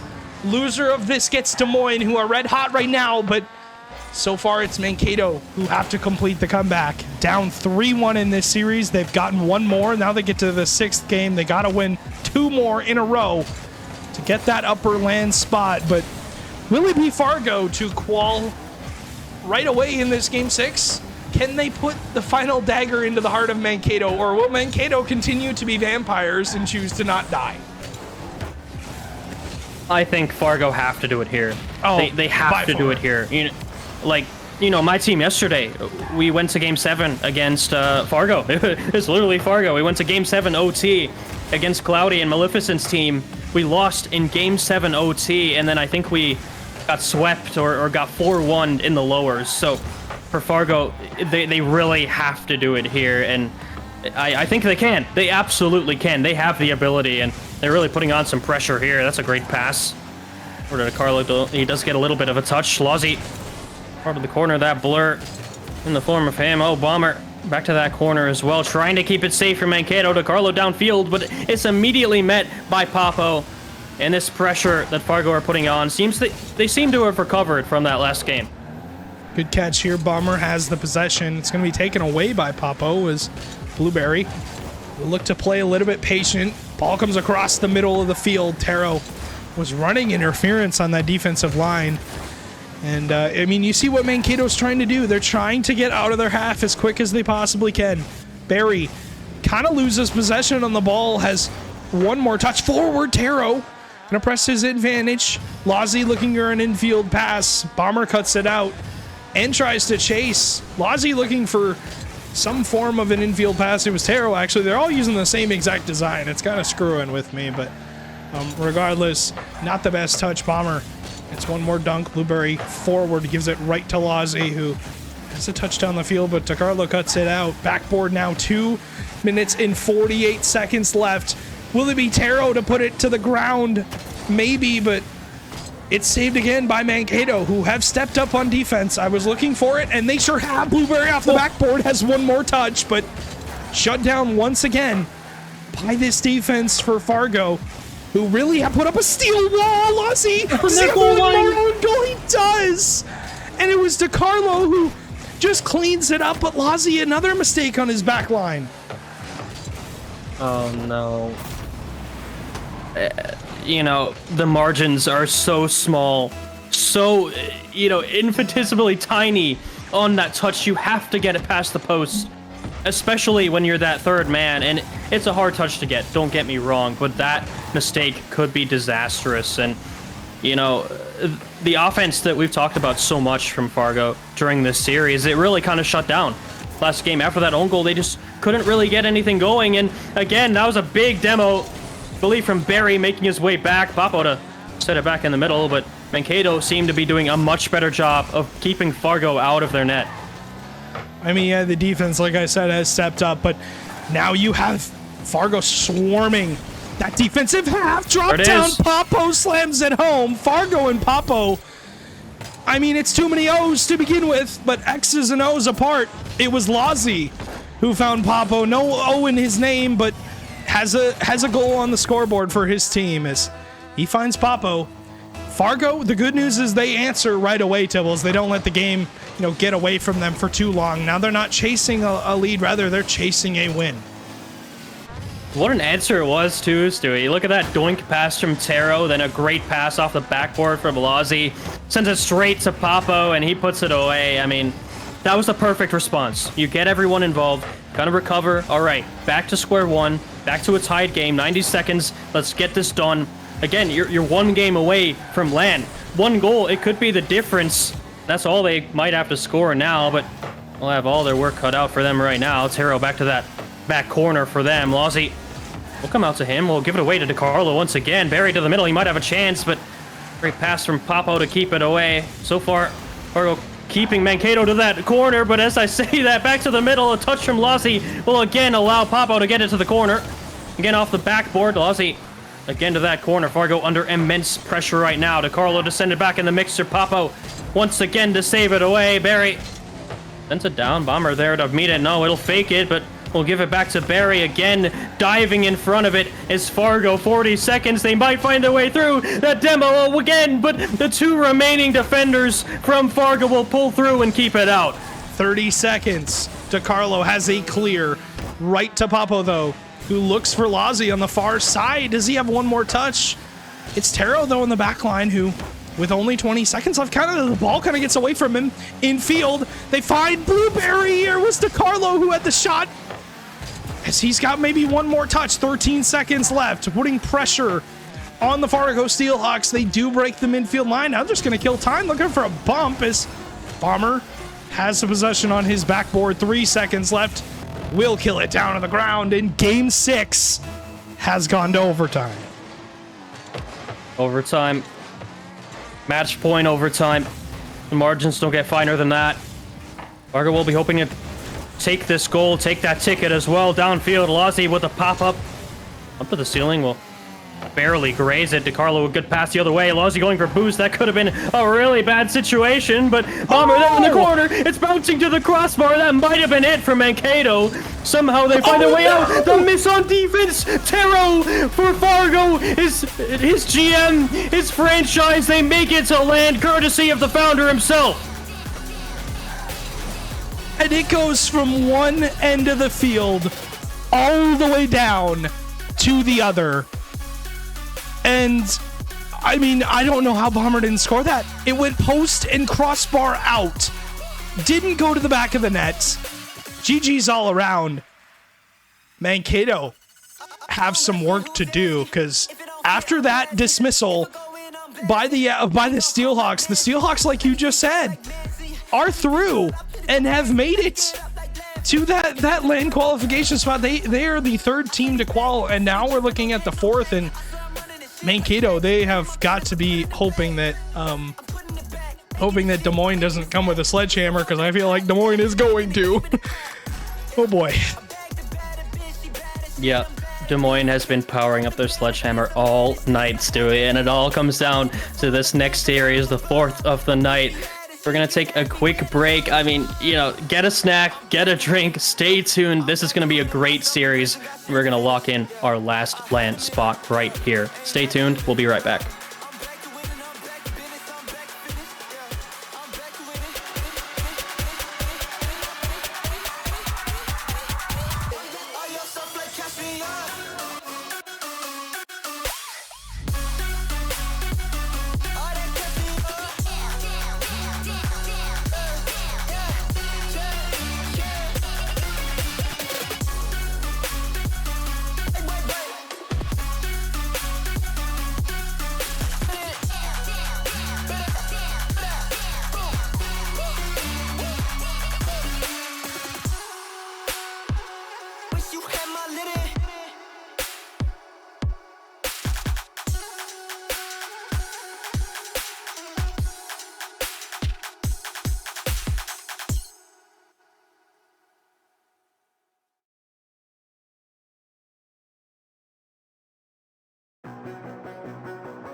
I wish we stayed the same. I got way too many thoughts in my brain, but I got memories that run through my veins.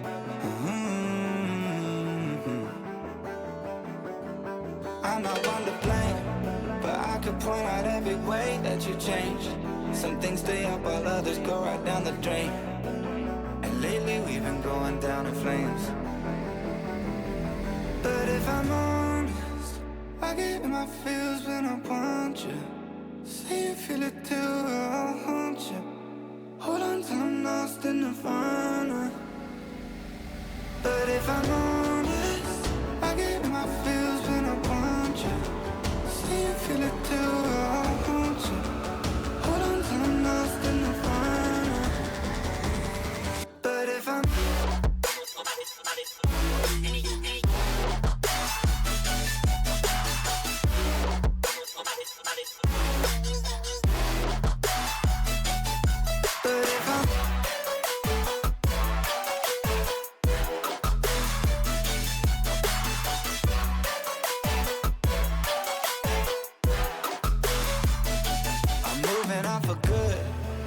my therapist is saying that I should. I don't believe her, but I really wish I could. Instead, I guess I'll stay misunderstood. Oh, 'cause I'm stuck now, just trying to figure a way out. I've tried but can't seem to slow down. I don't know if I want to. But if I'm honest, I get in my feels when I want you. Say you feel it too, I'll haunt you. Hold on till I'm lost in the nirvana. But if I'm honest, I get in my feels when I want you. Say you feel it too, I'll haunt you. Hold on till I'm lost in the nirvana. But if I'm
We on the top and we ain't gonna fall. It's an obsession, a habit you call. We hitting automatic, never stall. Only got one tactic, do it all. I'm from the bottom, I hate what I saw. I couldn't walk, so I learned how to crawl. They wanna talk when you're back to the wall. So I say later, my aim moving small. Money grows from my intuition. I just bought a crib, that's my first edition. People hate it when you claim a vision, but I use a static when I hit ignition. Hungry moves, I'm faster in a minute. I stay fresh to death, I'm in a mint condition. Forge a heat, no matter where I've been, and give me any place, and it'll be a kitchen. This how we flow to the top. I'm on a wave and it never gon' stop. I hit a 3, now we running the clock. 24 seconds, I still block your shot. I'm making this an eternal spot. Permanent stain in the flow, ink blot. Don't step to me when I get too hot. I'ma end your life and it's all you got. We on the top and we ain't gonna fall. It's an obsession, a habit you call. We hitting automatic, never stall. Only got one tactic, do it all. I'm from the bottom, I hate what I saw. I couldn't walk, so I learned how to crawl. They wanna talk when you're back to the wall. So I say later, my aim moving small. Homemade flow, I'm a PVC. There ain't one player out doing this like me.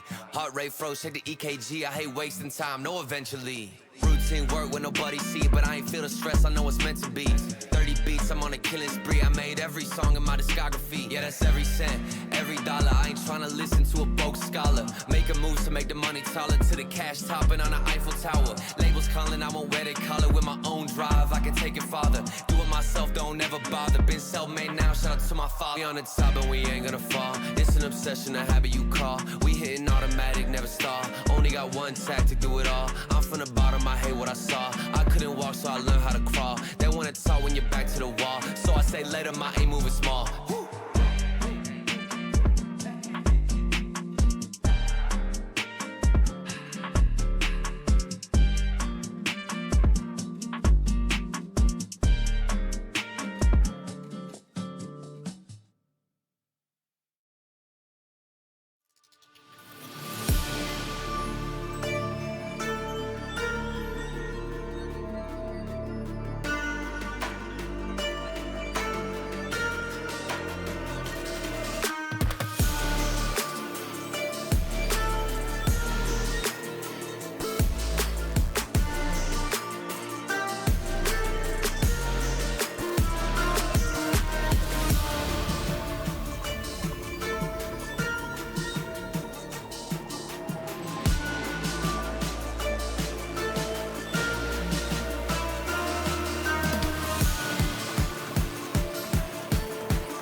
Is all it's gonna take is one more round of Rocket League. It's all come down to this. we have got one final matchup for you for Challenger before we head into that in-person event, before we head to that LAN finale. We have got a team on an incredible run and a team that just lost. So, I mean, this is bound to be just an incredible series. I'm so excited for it. Des Moines, Derecho, Mankato, Atlas, Tibbles, and Stewie still here with you. Tibbles, I'm still trying to digress after that last series because it was a doozy. Yeah, gotta take a chill pill a little bit, little nap, you know, chill out in like a dark room or something after that last series. It was a crazy one, to be sure. And Fargo really looked the stronger of the both teams, but they did pull out that land spot. But we're not here to talk about that one right now. We're here to talk about the Maulers and the Derecho. And, you know, we mentioned before, during that last series, that Derecho had made that run through the lower bracket, starting with the Knights, and then carrying through all the way here. Heads. And that fight, yeah, no, they absolutely are. They're taking heads, and they're looking to take the heads of the Mankato Atlas here. And to top it off, Rizzer, he was on my franchise last season. Couldn't quite get that land spot. You know, it was so close to it. I believe they lost in the upper qual and then lost to the lower qual. So this could be his chance for redemption. Get that land spot, that fourth and final land spot we have yet to see. But it all starts right here. Game 1 of our final match.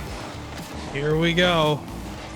And it was Atlas who obviously lost just minutes ago to the Fargo Steelhawks, who took that other qualification spot. But it was Des Moines who took down, two Titans in the victory, and also the Bloomington Maulers, who I thought would qual. They were playing some great Rocket League earlier, but this Des Moines team has seemed to have come completely out of nowhere, as obviously they're looking dangerous. But Mankato, you just lost your first life. You have another.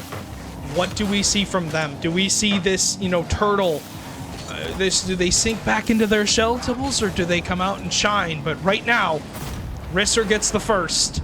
And of course his name is I Can't Win, even though he just scored, so I guess he can, somewhat win, but gets the first on the board for Des Moines. Yeah, he's been winning all night, hasn't lost yet. I don't know what he's talking about, but yeah, he's won all night. He's looking to win here, but Mankato here can definitely not be patient. They have to be, very elusive, get those plays in, because we're expecting, I don't know about you, but I'm expecting mechanics from this Des Moines team. Yep. We all know what Rizzer is capable of. Avimas, within the first 20 seconds of when you started talking, we saw a flip reset from him. So, yeah, absolutely, I'm looking for that. That's almost in. Barry will finally make that save. Avimas back to Rizzer, but they will cut that out on the Mankato side, and now they have a chance to press.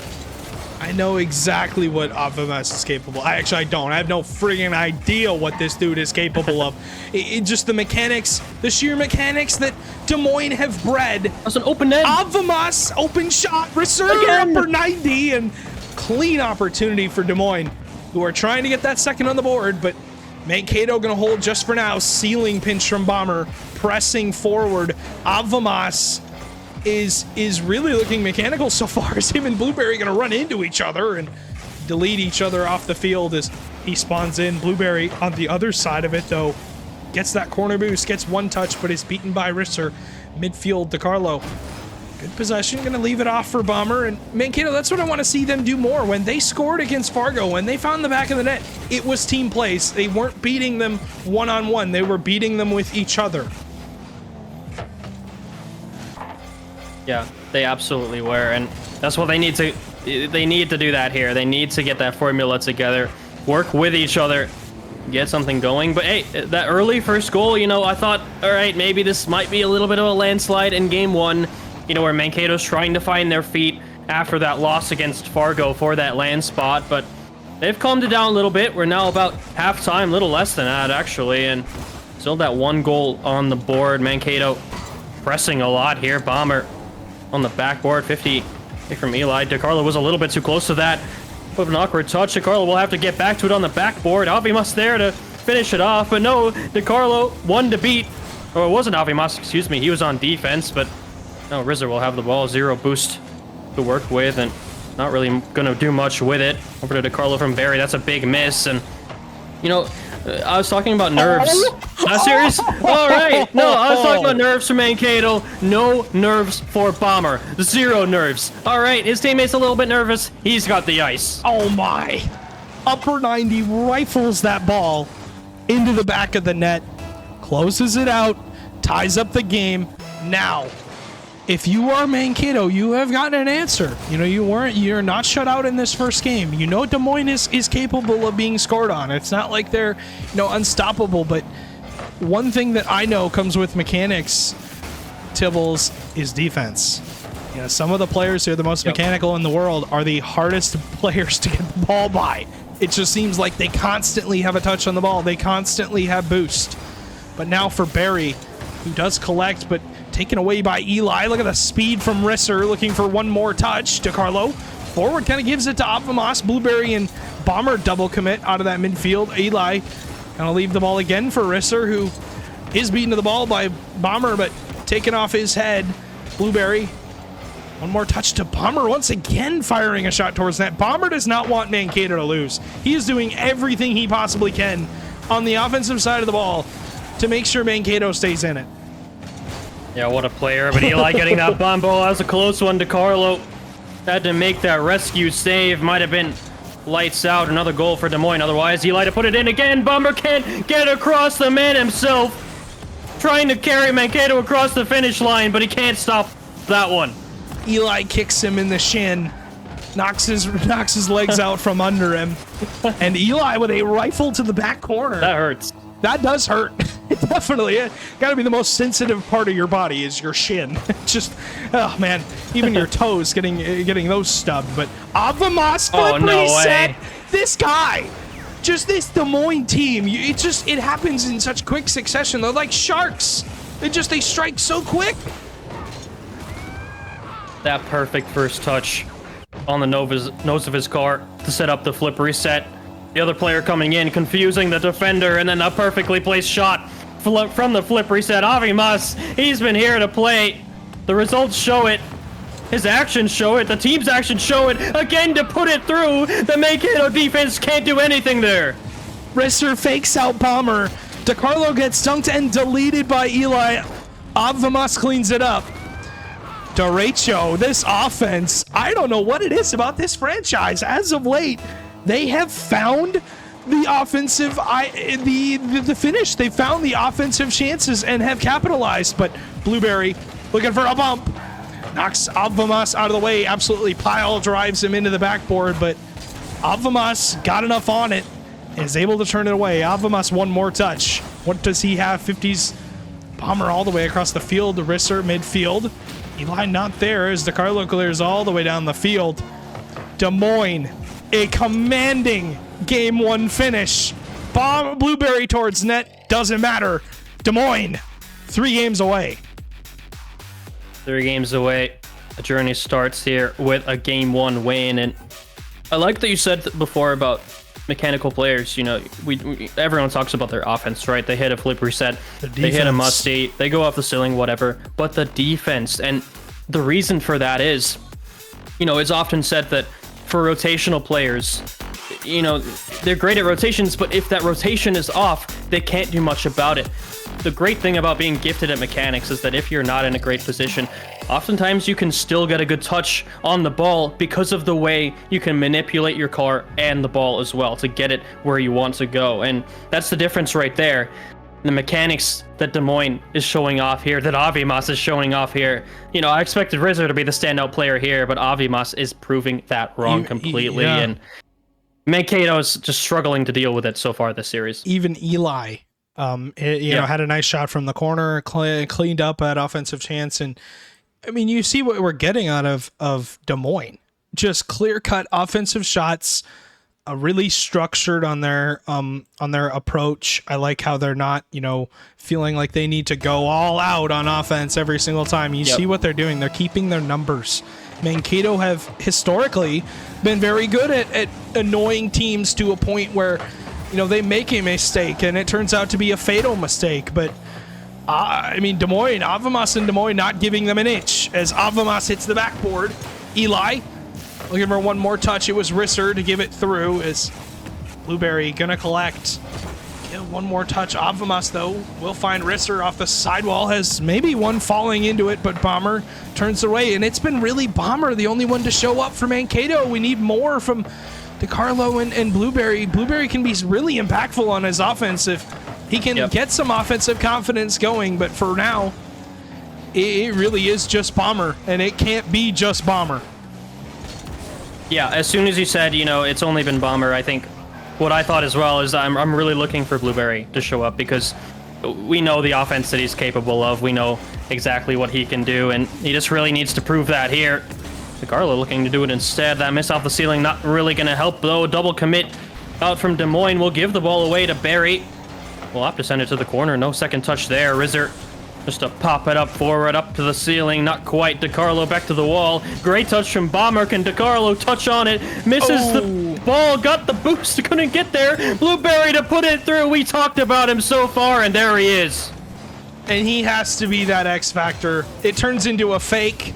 Blueberry gets the pass midfield, places it well, fires it, pile drives it to the back of the net. Blueberry and Mankato have struck first in game 2. Now, Mankato, obviously didn't strike first in that first game, but what does this signify for Des Moines? They're down. Now they have to press forward. Will they get caught on defense? Will they? That's the big question, Stewie. That's the huge question that we have yet to see, and so far they have, but can they keep it going? Bomber, that's a big 50 the other way. Avvamas there to finish it off, almost at that touch, and what a statement tying goal that would have been, but we'll have to keep looking for it. Buried to the corner now. Over to Eli, big pass off the backboard. Avvamas not quite in a position, put a good shot on target, or even one at all. Rizzer there again.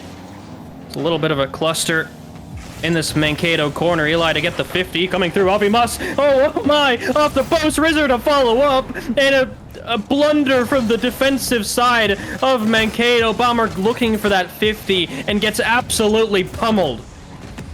And it is Risser who comes through as third man, slams the ball into the back of the net.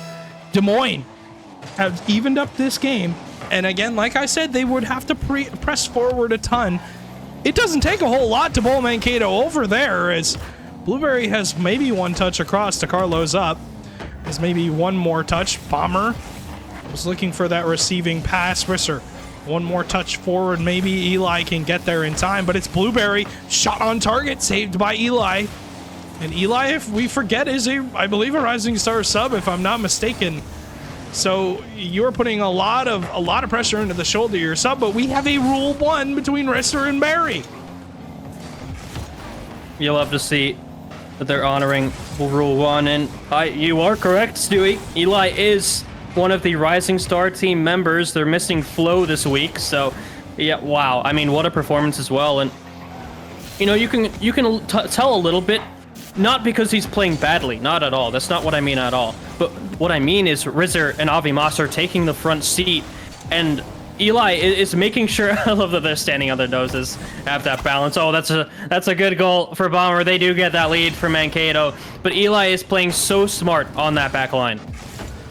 I mean, you see what he's doing there. He's showing patience. He's not jumping directly off the backboard, but they are going to give up that one in the Rule 1. So they're going to obviously respect it there, and the goal will come out for Mankato, who are up 2-1 now in this game number 2. It would be good for Mankato to answer, because I mean, really, you cannot let that shot get away from you. What a follow-up from Bomber, and Avvamas gonna hang on into that corner.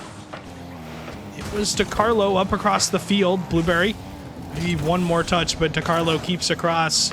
We'll give kind of the ball to Risser, who will wait on this 96 boost in his tank. Flip reset, possible chance, but there's Bomber to cut it out, and Bomber has been lethal on the front half of most teams of their box. Has done such a good job of cutting the play out early and not allowing anybody any space. Now, if you have a player doing that, you need somebody supporting him behind him in case the 50 goes awry.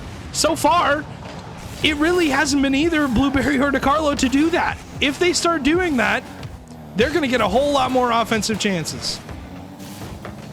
Blueberry, he stepped up with that first goal for Mankato. Almost gets another one there. It goes a little past the goal, and looking to take game 2. 40 seconds to go for Des Moines to try and get a goal back and tie this one up. Eli off the wall will kind of give it away there. A good challenge. Forces DiCarlo to put that to the corner. That's almost an opportunity for Mankato. Put it through. Will bounce out to Barry. Just slams it forward off the backboard. Any follow-up? No. Again, Eli to clean up the mess that was made by Mankato on the offensive side. Now Eli, big clear downfield, going for the bump, making it awkward. They need a little bit more than that. No, DiCarlo trying to get it downfield. Barry has to stay in front of this. He does. Over to the wall. Zero boost to work with. Can't get a challenge on it, but Rizzer, he'll have to have some insane mechanics to get this one through with no boost like that. And it will not happen for him. And Atlas will take game 2. Stewie, we got a tied series. And we have a server remake too, so a good time for it, as yes, we do have a tied series at 1 apiece. Des Moines and Mankato deadlocked, horns locked, Tibbles, on the top of that mountain. Now, who is going to be the first to slip up?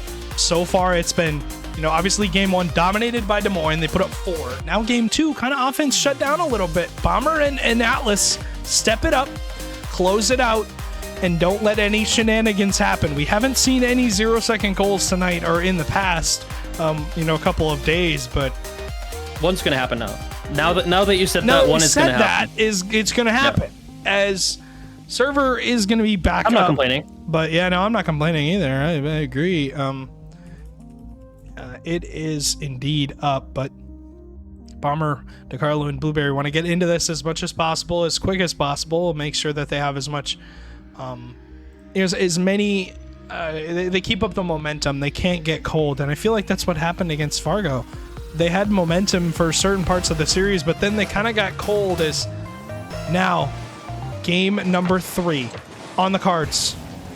What do Des Moines have? Do they keep the offensive, strength that they have shown, or do they, sit back into their turtle shell like I talked about with Mankato? Maybe Des Moines the team to do that. I don't know, but Avamas, Eli, and Risser have shown real good offensive possession so far, but it's Blueberry to completely dunk that ball across the front half of their box. And it was Eli who thought he had time. Risser, it was Blueberry who came out of absolutely nowhere. Yeah, well, I guess only one of them technically getting dunked, but Rizzer in the vicinity as well. Not in a position to put a stop to that ball, or even really an attempt to stop that ball. And to answer your question, as things get dire, or, right now they're pretty okay for both teams right now, but for Des Moines, I really don't think the answer for them is to stay back and try to be a defensive backbone. Especially as mechanical players, that is not the immediate response that will happen. Oh my, what a fake coming down as well. And Mankato, very good value for it, will double their lead here with less than a minute left. Or to go, excuse me. Not to go. Gets Risser to jump, but regardless, it's an incredible shot again from Blueberry, who has stepped up on offense for this Mankato side. Wants to see them qual. He wants it. I mean, we talked about Bomber earlier wanting it. Now it's Blueberry as Bomber drops it down. Gonna be blocked out by Risser. One more touch, Blueberry across the front of the box. Eli is gonna likely leave it off for Avamas, who has a ton of boost on his back line. What does he choose to do with it? We'll get by one. He's going to leave it for his teammate in Risser, but it's Eli who's third man who's going to have to commit here, and just kind of hits it forward and gives it away, and Bomber has it away, but Avamas comes out of absolutely nowhere and reads this play off of Risser, who got the touch in, but it was Bomber who didn't make contact. Yeah, just kind of a throwaway touch from DiCarlo, and it can be so tricky, right? Because, when you get coaching, you hear so often, all right, just put it to the corner. That's generally a safe place to put it. That is the hardest place for the team to score on you, so if you put it there. But if they pass it in the way that Rizzer passed it, and then put a shot on in the way that they got their shot, it can spell bad news for you. And again, last series against Fargo, I was talking about how Mankato kind of had these throwaway touches. Like I said, they're kind of throwing the ball away. They're getting not a great challenge on it. That's another shot on target from Mankato here. Another miss from Bomber. That's a big one, actually. Rizzer able to receive the pass from Eli as well. What a pass as well. They will place it and get that tying goal. Mankato as well. It's these touches that are coming back to haunt them.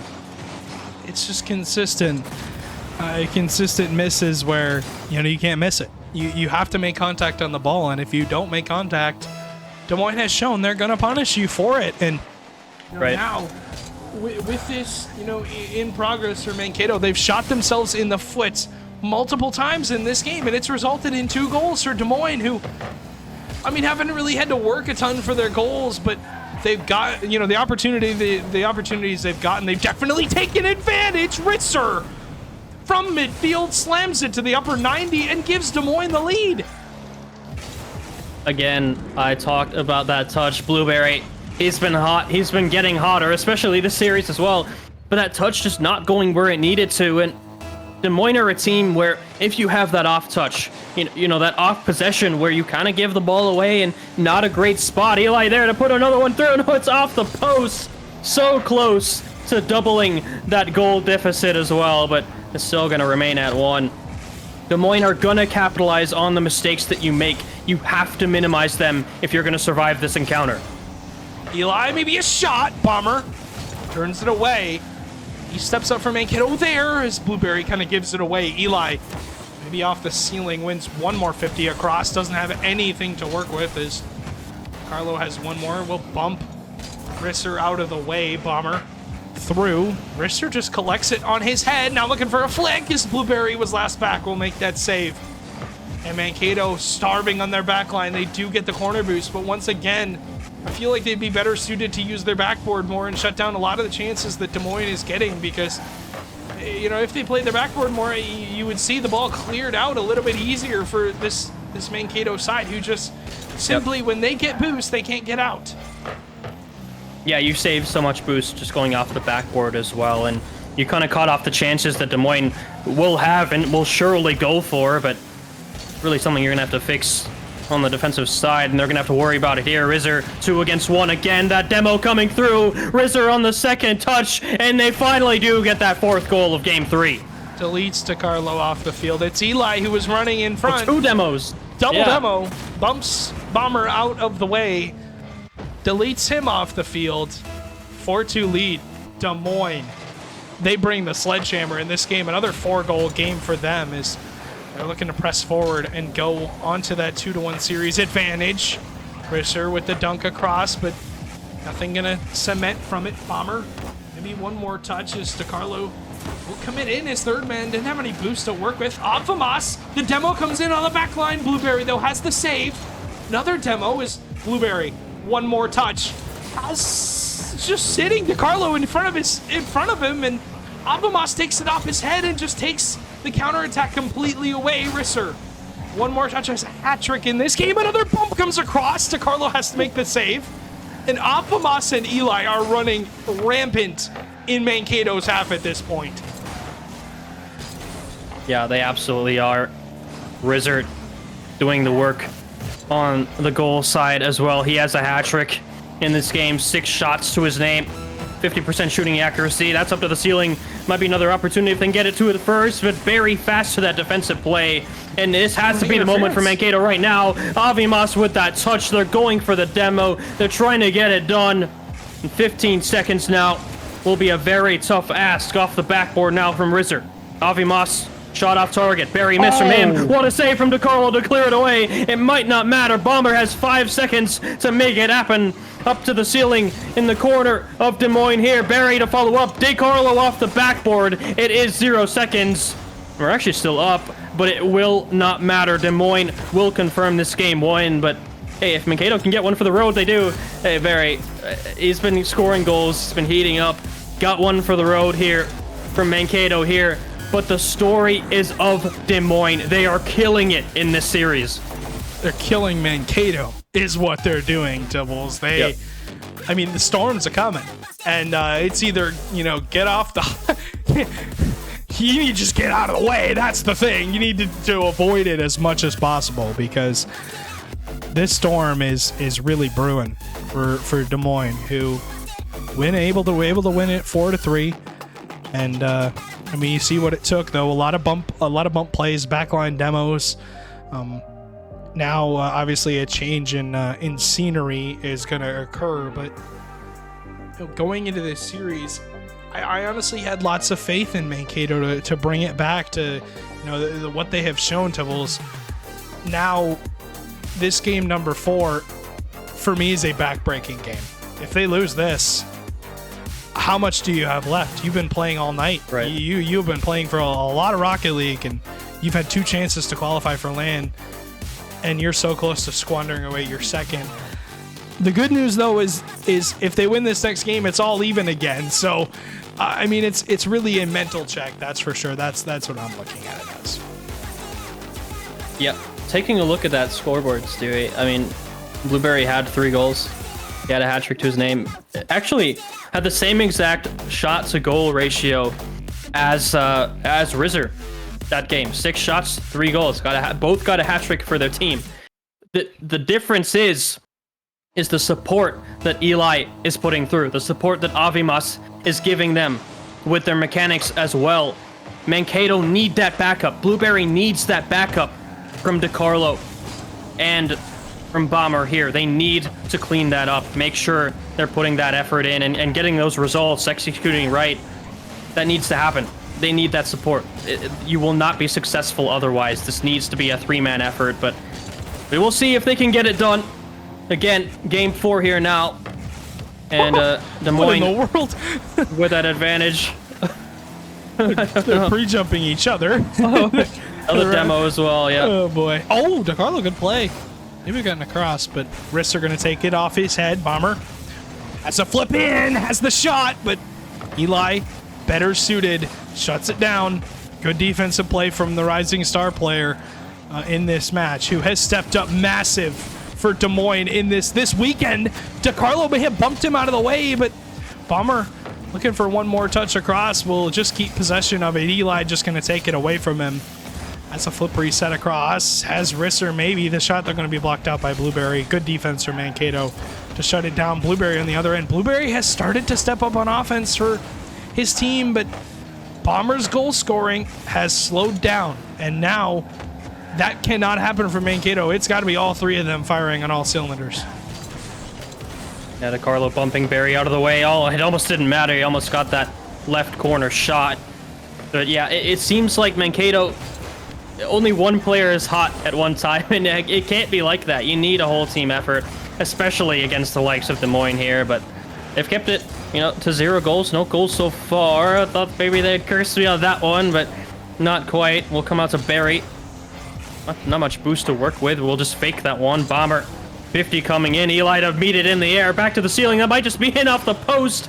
Barry will get a save. I don't think it was in either way, but yeah, a close call for Mankato there. Eli with a free possession on the ball has one more touch. Risser forward. Avamos is now 3rd man as Risser going to dunk the ball all the way across the field.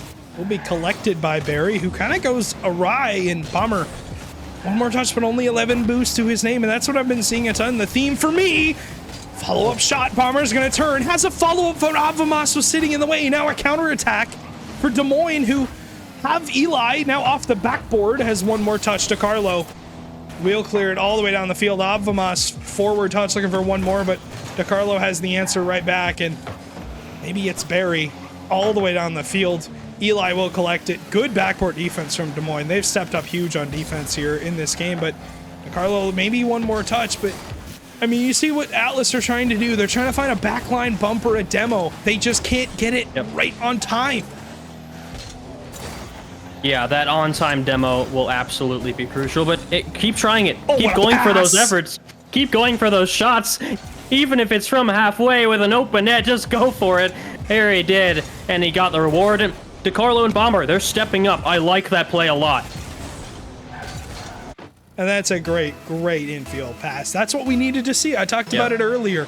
That's where they have been the most successful, using each other on offense. It cannot be a one-man show. Because the past couple of games, it's been a one-man show. It's been either Blueberry to step up. It's been either Bomber to step up.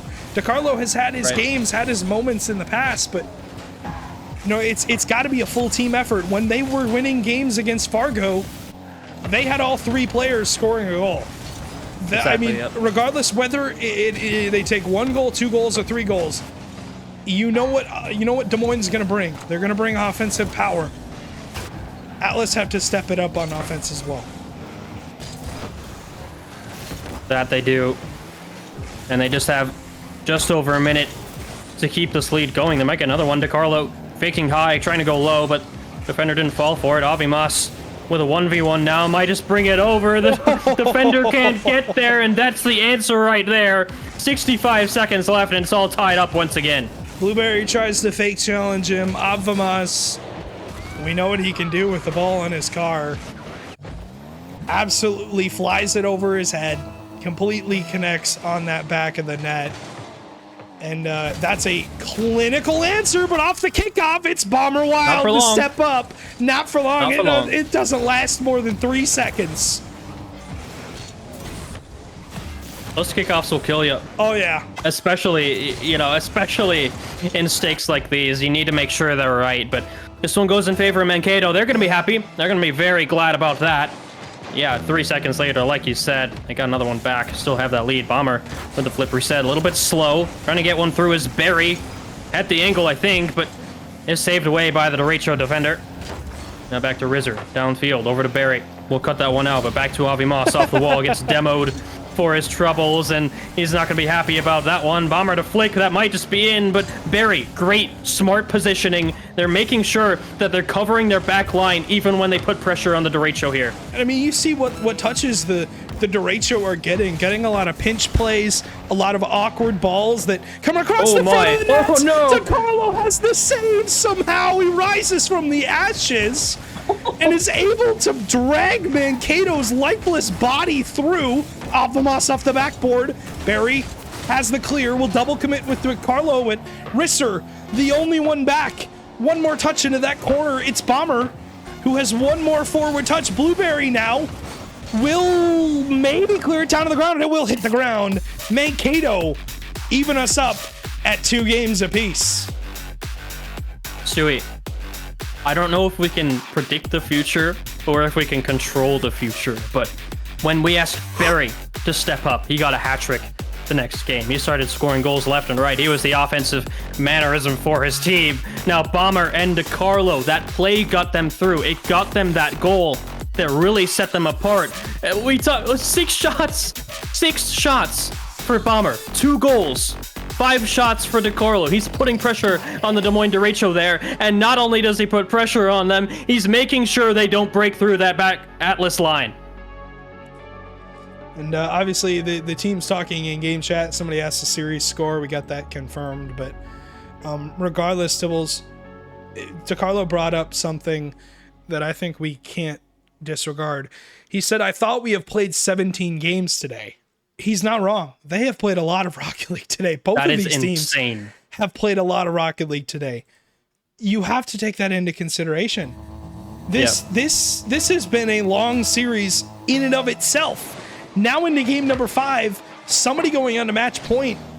It's really a test of, who wants it more at this point? Who wants that spot? Because you know that both of these teams are tired. It has been a long day. Yeah. But who has the stamina? Who has the stamina? Who has the answer? So far, it's Barry. 18 seconds in, gets the first for Mankato. There it is. Pass from DeCarlo. Eli going for the squishy save, but it's perfectly placed. It was absolutely... It could not have been better from Barry there, and that's when you want to hit your stride. You have to do it now. When that land spot is on the line, it might come back the other way. Can DeCarlo get there off the backboard? No touch from him, but a touch from Rizzer as well to put it through for the tying goal. And you see what happens. The ball skips off of Barry's car. DeCarlo has to read the backboard bounce, and you can fault him for missing it, but you can't fault him in the fact that there is a million ways the ball could go off the backboard at that point. So I'm obviously going to want that one back. Bomber off the kickoff has an open net, but shoots it wide, and maybe kickoff goals is the theme of this game 5, and Risser probably was there, but I don't know if he would have gotten to that back corner. Maybe, we can never know, but outputting pressure is this Des Moines side, and they wanna confirm their advantage in this series. Maybe it's Avamos to do it. Slams the ball to the right side, and that's all you can ask for out of him. And you can just see the confusion from Mankato. You know, side to side, it's a staple of really good teams. If you can go left or right, you're making them waste boost. You're making them pay attention to a direction. Oh, all right, switch up, go to the other side. DeCarlo as third, trying to get to the middle there, and it's already past him. You can't do much about it. Des Moines making their mark on this game. Barry maybe to put in another one. Joint effort from Eli and Avi Moss will keep that one out. Eli with a 50 once again. Avi Moss to come back on it. Barry with the save. Another demo coming out. These physical plays really making their appearance. DeCarlo maybe had a shot, but couldn't quite get there in time. It's Bomber. Free ball. Has a shot. And just going to test that Des Moines defense for now. See where they are mentally, but good touch up field. It's DeCarlo on the redirect as it's somewhat towards net, but Bomber going to leave it for Blueberry off his spawn. Now Bomber. Maybe a one-touch backboard play. Barry gets by that last defender, but you see the scheme that Des Moines is bringing. You know, if they're all committing, it doesn't matter at this point. The ball is just not on target. And Barry did so well there, confusing the defense. It was an unfortunate play where DeCarlo couldn't quite get that touch to keep the play going, but they will have to do some defense now. Des Moines is knocking on the door. They're pounding, but they're going to be eliminated from the field for it. Now Eli on the other side from the corner. Barry and DeCarlo up on this one. DeCarlo going for the bump off the floor. What just happened? Off the ball, gets the bump. Make sure there's no opposition in the goal to keep it out. And they get that tying goal that they desperately needed. Oh, he flip reset bumps. I didn't see what happened. I thought the defender got hit by the other player. No, it was DeCarlo who did it all himself. Now off the kickoff. DeCarlo 50s it right to Blueberry.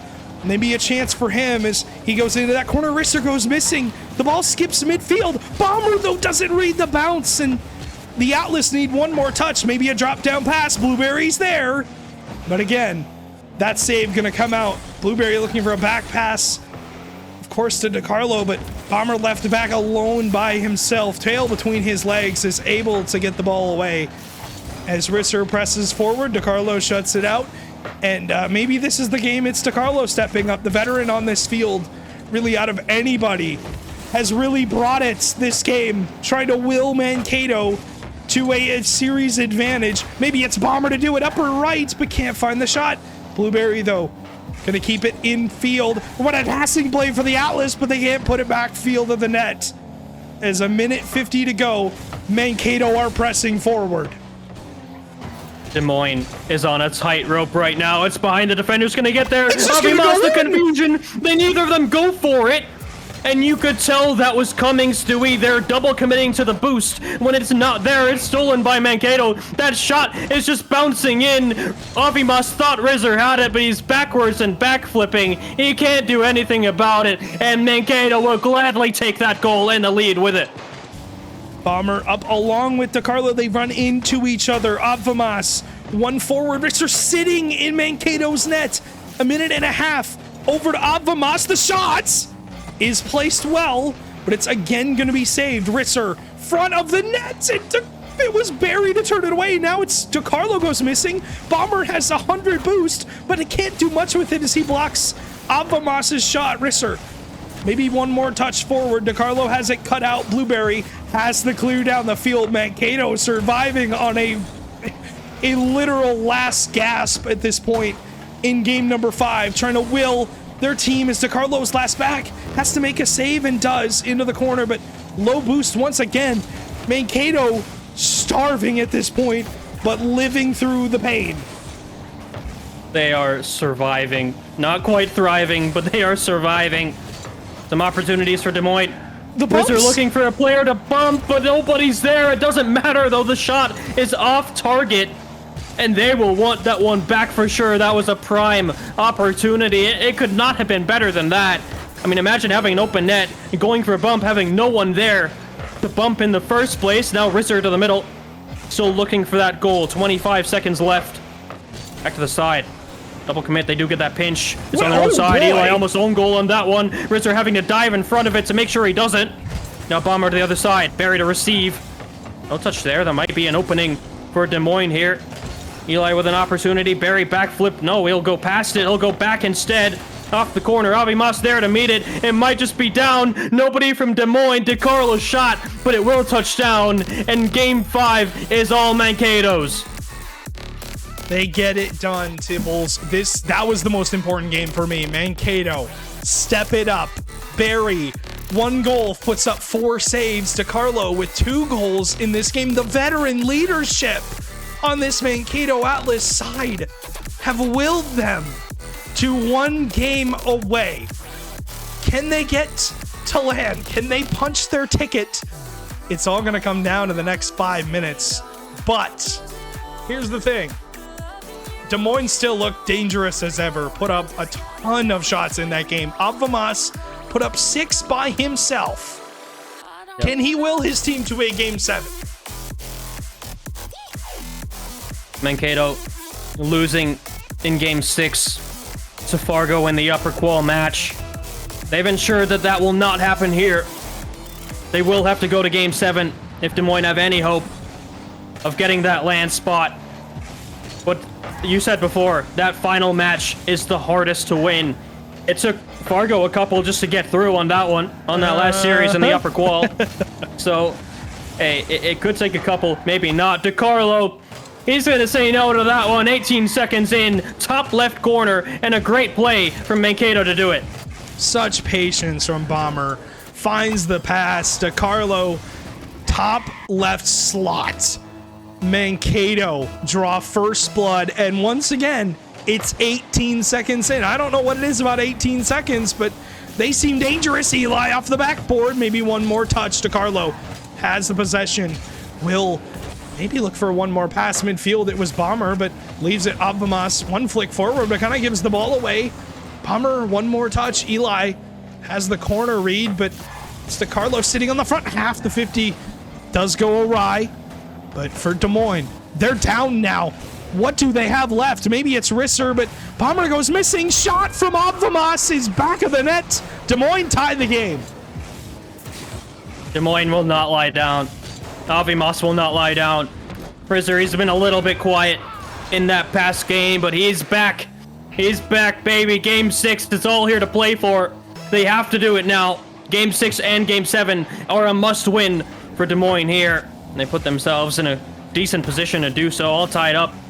About 4 minutes left. Barry, that shot will be off target. Rizzer, the save away to the side. Bomber now in the corner. Again, Rizzer to the middle. It's a kind of a throwaway touch. DeCarlo will get it back to that Des Moines corner.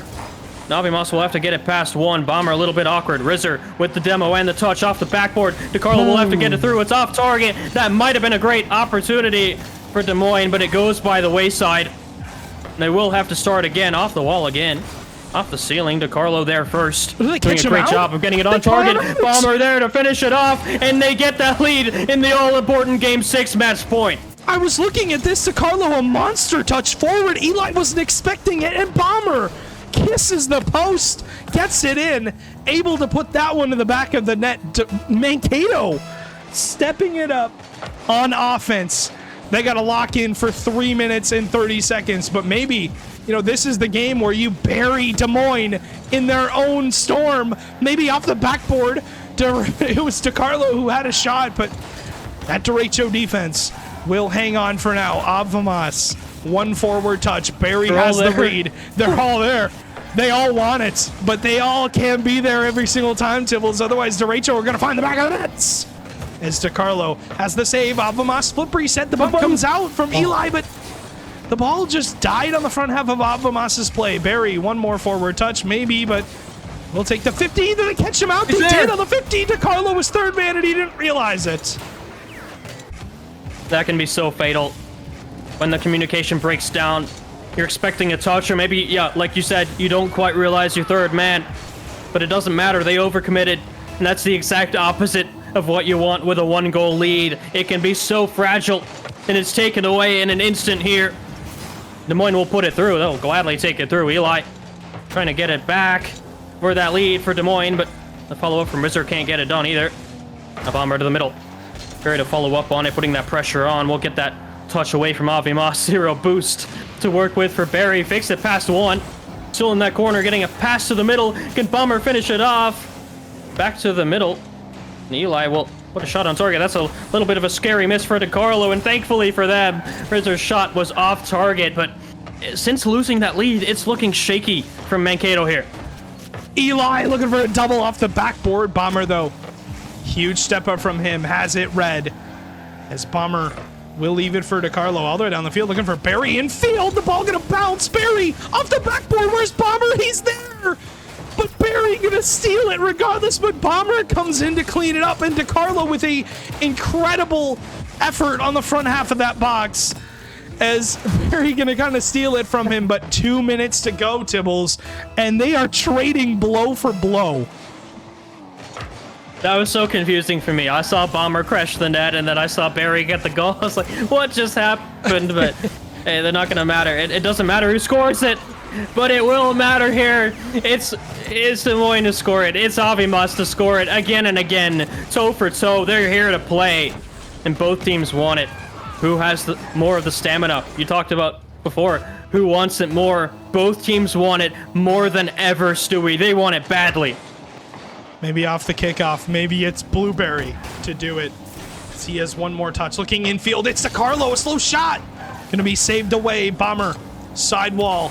Has one more infield. It's Barry looking for it, but Risser cuts it out. DeCarlo. Last back. Has to get a good first touch here, and does. Barry fakes it out. Barry Bomber wild bombs the ball to the back of the net. Huge clear downfield from DeCarlo there. The fake from Barry. And Des Moines are not expecting it. 94 seconds left. Can they hang on? Can they take the series? Can they secure their spot in land? They'll have to do a lot of work here. They'll have to keep Des Moines out when Des Moines have refused to be let out, refused to be kept away from this Mankato goal. But now Eli in the corner. We'll have to get something going here. Still in the air, going for that aerial play. Downfield, DeCarlo over the corner once again. Mr. Eli will get it past his Bomber. Barry to finish it off with the boost, but the defender is there to keep it away. Just about a minute now. Over the middle, but does go across. Nobody there to finish it off. Barry can't quite get that touch.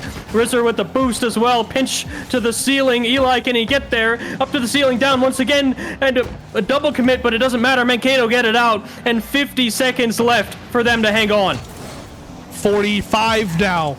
As Barry chooses not to go, the shot comes out. Alphamas ties the game again. He's 4 for 4 in Game 6. My goodness. They will not be shut down. That Demo 1 Bomber. DeCarlo trying to get a pass to the middle to his teammate, but getting absolutely demolished in the process on that clear. Miss. The Eli. open net. Eli doesn't have the ice to finish it off the backboard is Rizzo. Third man's demoed. And the third man was demoed there, Tibbles. That could have been a really, really quick counterattack. But, I mean, you see what has become of this series. Risser, one more touch. Backboard. DeCarlo clears it out. And Mankato were 45 seconds away, Tibbles, and they squandered it away. Another. They do. They need one more. Maybe in 7 seconds, his Bomber pops it up for DeCarlo, leaves it. The shot comes out. Eli has the touch. It's going to bounce up. Barry will keep it. Infield drops it down. And oh boy, that got close. But overtime in Game 6. Game 6 OT. Can they reverse it? Does Mankato have what it takes? Or will Des Moines come back from the dead once again? A miss from Barry now. Rizzer off the ceiling, down from Eli. He's getting bumped away. Didn't really have the angle in the first place, but might allow a counterattack from DeCarlo. Avimas will cut that out immediately. Maybe going for the bump on Barry, but he doesn't get it. Barry with the save. Now Rizzer off the ceiling, over to the backboard, but again, once, back to the middle. Blueberry, the touch out, over to Avimas. He still has the ball in the corner, gets the pinch, over to the backboard, but Mankato, they are staying strong right now. Nerves are peaking at this point. Flip reset. Barry cuts it out. Good defense from Mankato to shut it down. Avimas, though, gets by 2 players. DeCarlo tasked with breaking this line that Des Moines have put up. Bomber has the 1v1, but just shoots right away, and Risser has the clear. DeCarlo gonna pop it up for Bomber. Maybe off the backboard, one more, two touches as Avamas skies it in front of his net. Eli goes missing. Avamas has to make a touch on the ball again, and does. Barry infield. DeCarlo bumps Risser out the way. It's just Eli left alone by himself, but is able to get the ball away. DeCarlo, maybe one more touch. It was Bomber who put pressure on Risser. Double commit again for Mankato. They just want this final goal, Tibbles, to end all the to end the insanity that has become of this series. Absolute insanity. And it shows no sign of ending. Barry downfield. Bomber there, but Avimas will get the save. Des Moines multiple times have been so close to letting one through, but somehow they find the save. Out of nowhere, now Risser downfield. The miss, so close to own goaling on that one from Bomber, but it does go off target. Now the pinch off the double touch from DeCarlo off the wall. Risser trying to get this one out. You want him off on the ball. If you're Des Moines, either him or Avimas on this one, but it will be Eli to put it through. What am I saying? It's him, the sub from Rising Star. He's the magical component that Des Moines were looking for this whole time. We go to game number 7. Eli, the Rising Star sub, puts Des Moines on his back and says, I'll carry you to the win. I'll get you to game 7. And this could not be any closer, as 4 goals. 4 goals in this game from Avimas. From Avimas. He does not want to lose. He just, I am telling you, this guy will not let it die, Tibbles. Will not let this Des Moines dream ever think about dying. As they get to game 7, Champions Field, here we come. Risser with 4 assists as well. Only had 1 shot that game, but it doesn't matter. He's doing the work in the midfield and on the defense as well. We talked about some mechanics that they can help you all over the pitch. You don't have to be the one scoring goals if you're setting up your teammates. If you're keeping your team in it with that Guardian medal, the 3 saves to his name, and Atlas so close to locking in that land ticket. But it's all right here, Stewie. All tied up in the series once again. Go. Game 7, 5 minutes of Rocket League. Well, or maybe more.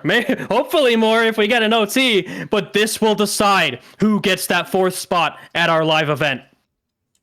It all comes down to this. They fought for 6 games, excuse me. They're going to fight for a 7th. 5 minutes on that clock. Will it be Des Moines solidifying this dream that has just become of today? This random January 5th that appeared in 2024. Crazy that I'm saying 2024. But this dream that Des Moines has just created today on this day. Will it be dead now at the hands of the Atlas, who have killed so many, but now off the post, it just goal line. Go in, and Alphamont somehow turns it away. I don't know how that didn't go in, but they will have to recover quickly. You have no time to sit on your laurels and think about how that happened. You have to move on. Now Avimas with the ball. Carlo with a 50 will leave it for his teammates, but Carlo trying to get a touch off the wall here, off the ceiling. It's bouncing every which way. Barry downfield, the Bomber will be off target though. Avimas with some time.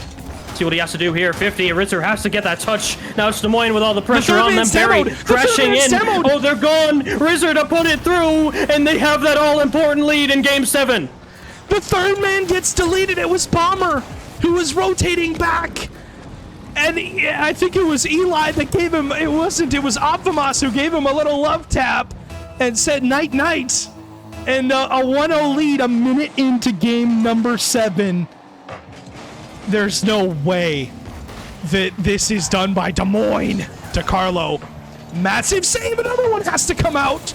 Blueberry and Mankato survive 2 onslaught shots from Des Moines. Bomber into that corner. DeCarlo, good touch.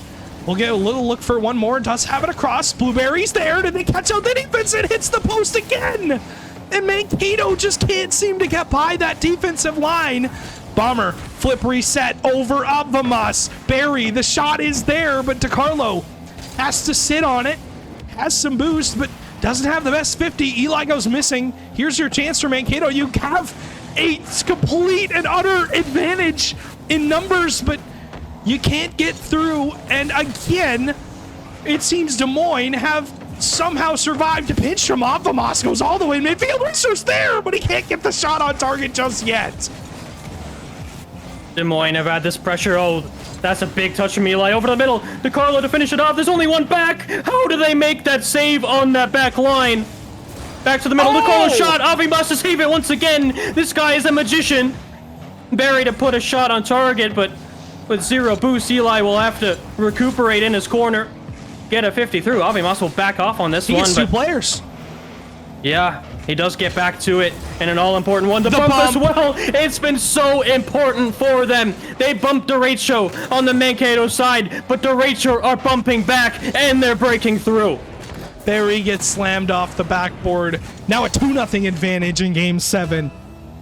And this is scary for Mankato because they have struggled to break through this Des Moines line here in Game 7, and now they're gonna have to do it twice, and they can't even do it once. What's it gonna take? Maybe it's a Barry shot, but you need more of more offensive chances than what you've gotten. Obviously, you've gotten so many on the doorstep, but haven't been able to break through that line that Des Moines has set up, and this dream is alive and well at this point. Barry off the backboard. One more touch. Bomber slows it down, looks infield, but DeCarlo wasn't ready for it. Maybe one more touch off the sidewall. Blueberry has the shot, but again, it's Des Moines who just stomped this offensive chance out and they shut it down. Maybe it's Barry to do it. There it is. Finally, they break through, and it's going to take one more, but Barry has the first. Bomber's been quiet this series.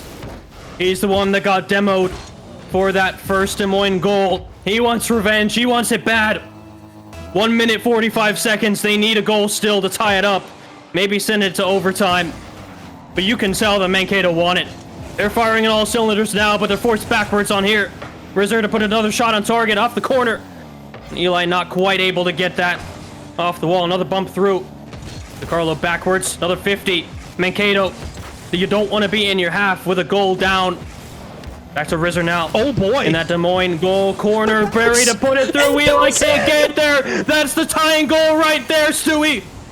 Barry steps up huge, and this touch from Risser gets away, and Barry gets there in time. No rising star magic that time as the shot is put into the back of the net, and Mankato will not let it die as Bomber is just sitting behind the ball. I don't know what he's trying to accomplish with that. Avamas into the corner, maybe a shot. Risser's there, but he hits the bar.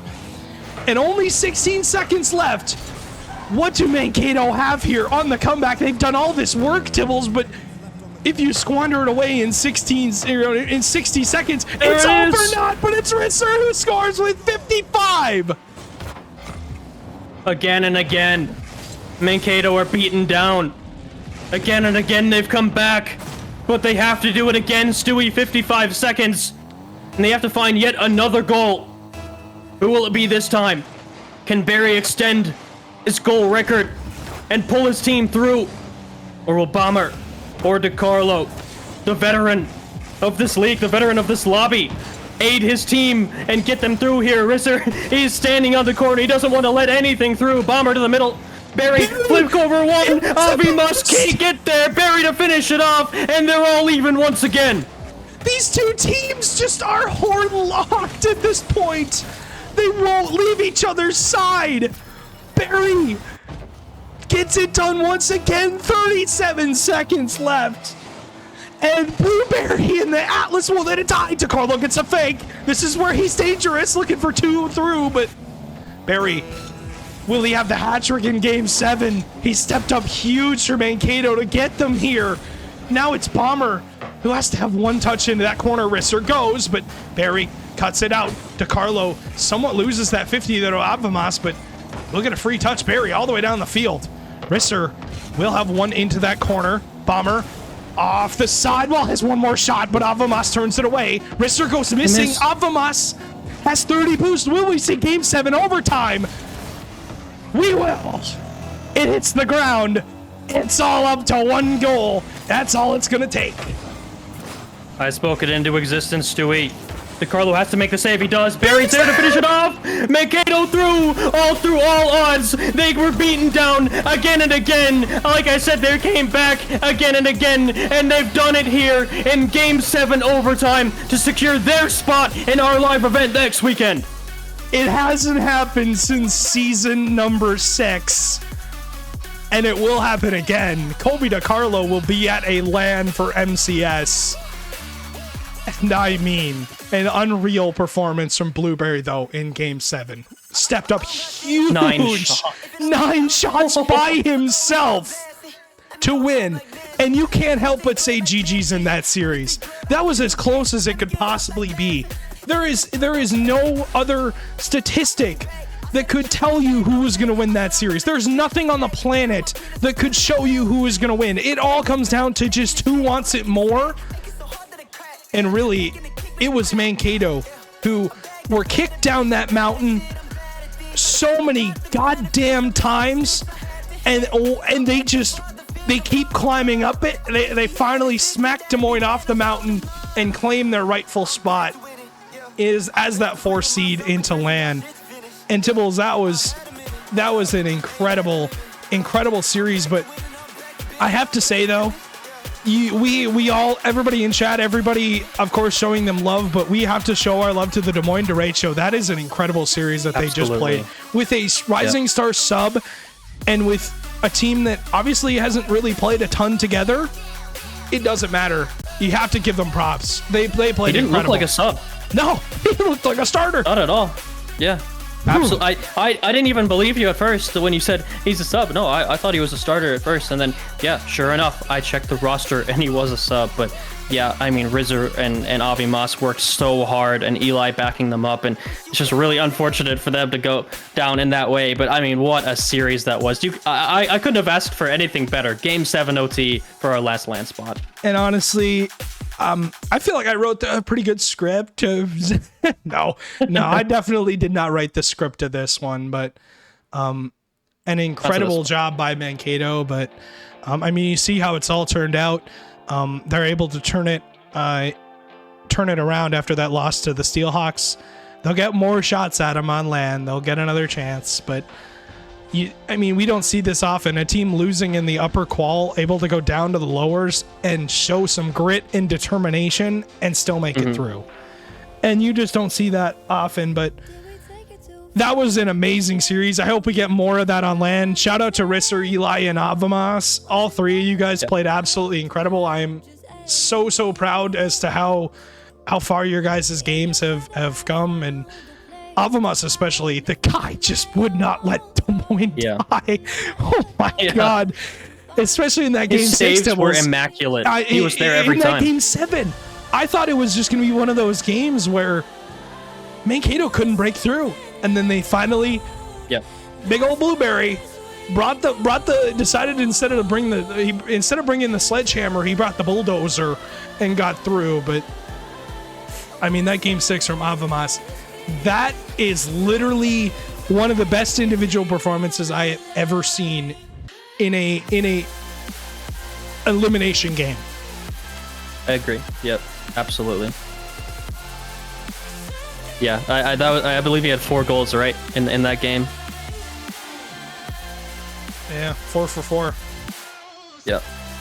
Yeah, just absolutely out of this world, and it's heartbreaking. You know, I know how it feels as a GM to see your team not make it, and I can understand how the players are feeling as well. And, you know, of course it was a great series, but it's heartbreaking for that Des Moines team. You know, they played for so long, went up against that, you know, great, very solid Fargo team with Taro and Lozzie. So, yeah, I mean, just very heartbreaking for them. But, yeah, all congratulations to the Mankato Atlas. I mean, they played out of this world, and Stewie, every time it seemed like they were down and out, or, you know, they were down a goal, and all right, they got to find one again. They found it. I don't know how. Blueberry, you know, he was the goal scorer a lot, but we asked DeCarlo to step up. We asked Bomber to step up as well. They delivered. Yeah, they all delivered. And obviously, Tibbles, appreciate your time as well tonight. And it was a long one. It was a long stream. Appreciate everyone stopping by. Of course, thank you guys for everything. And we got 2 more teams to send to LAN tomorrow. Premier, the best of the best. That's really where I'm going to blow out my voice before LAN. But regardless, we appreciate you all for joining us. Thank you guys so much for being here. And we will see you tomorrow, where we're going to send 2 more teams from Premier to LAN next weekend. We'll see you tomorrow.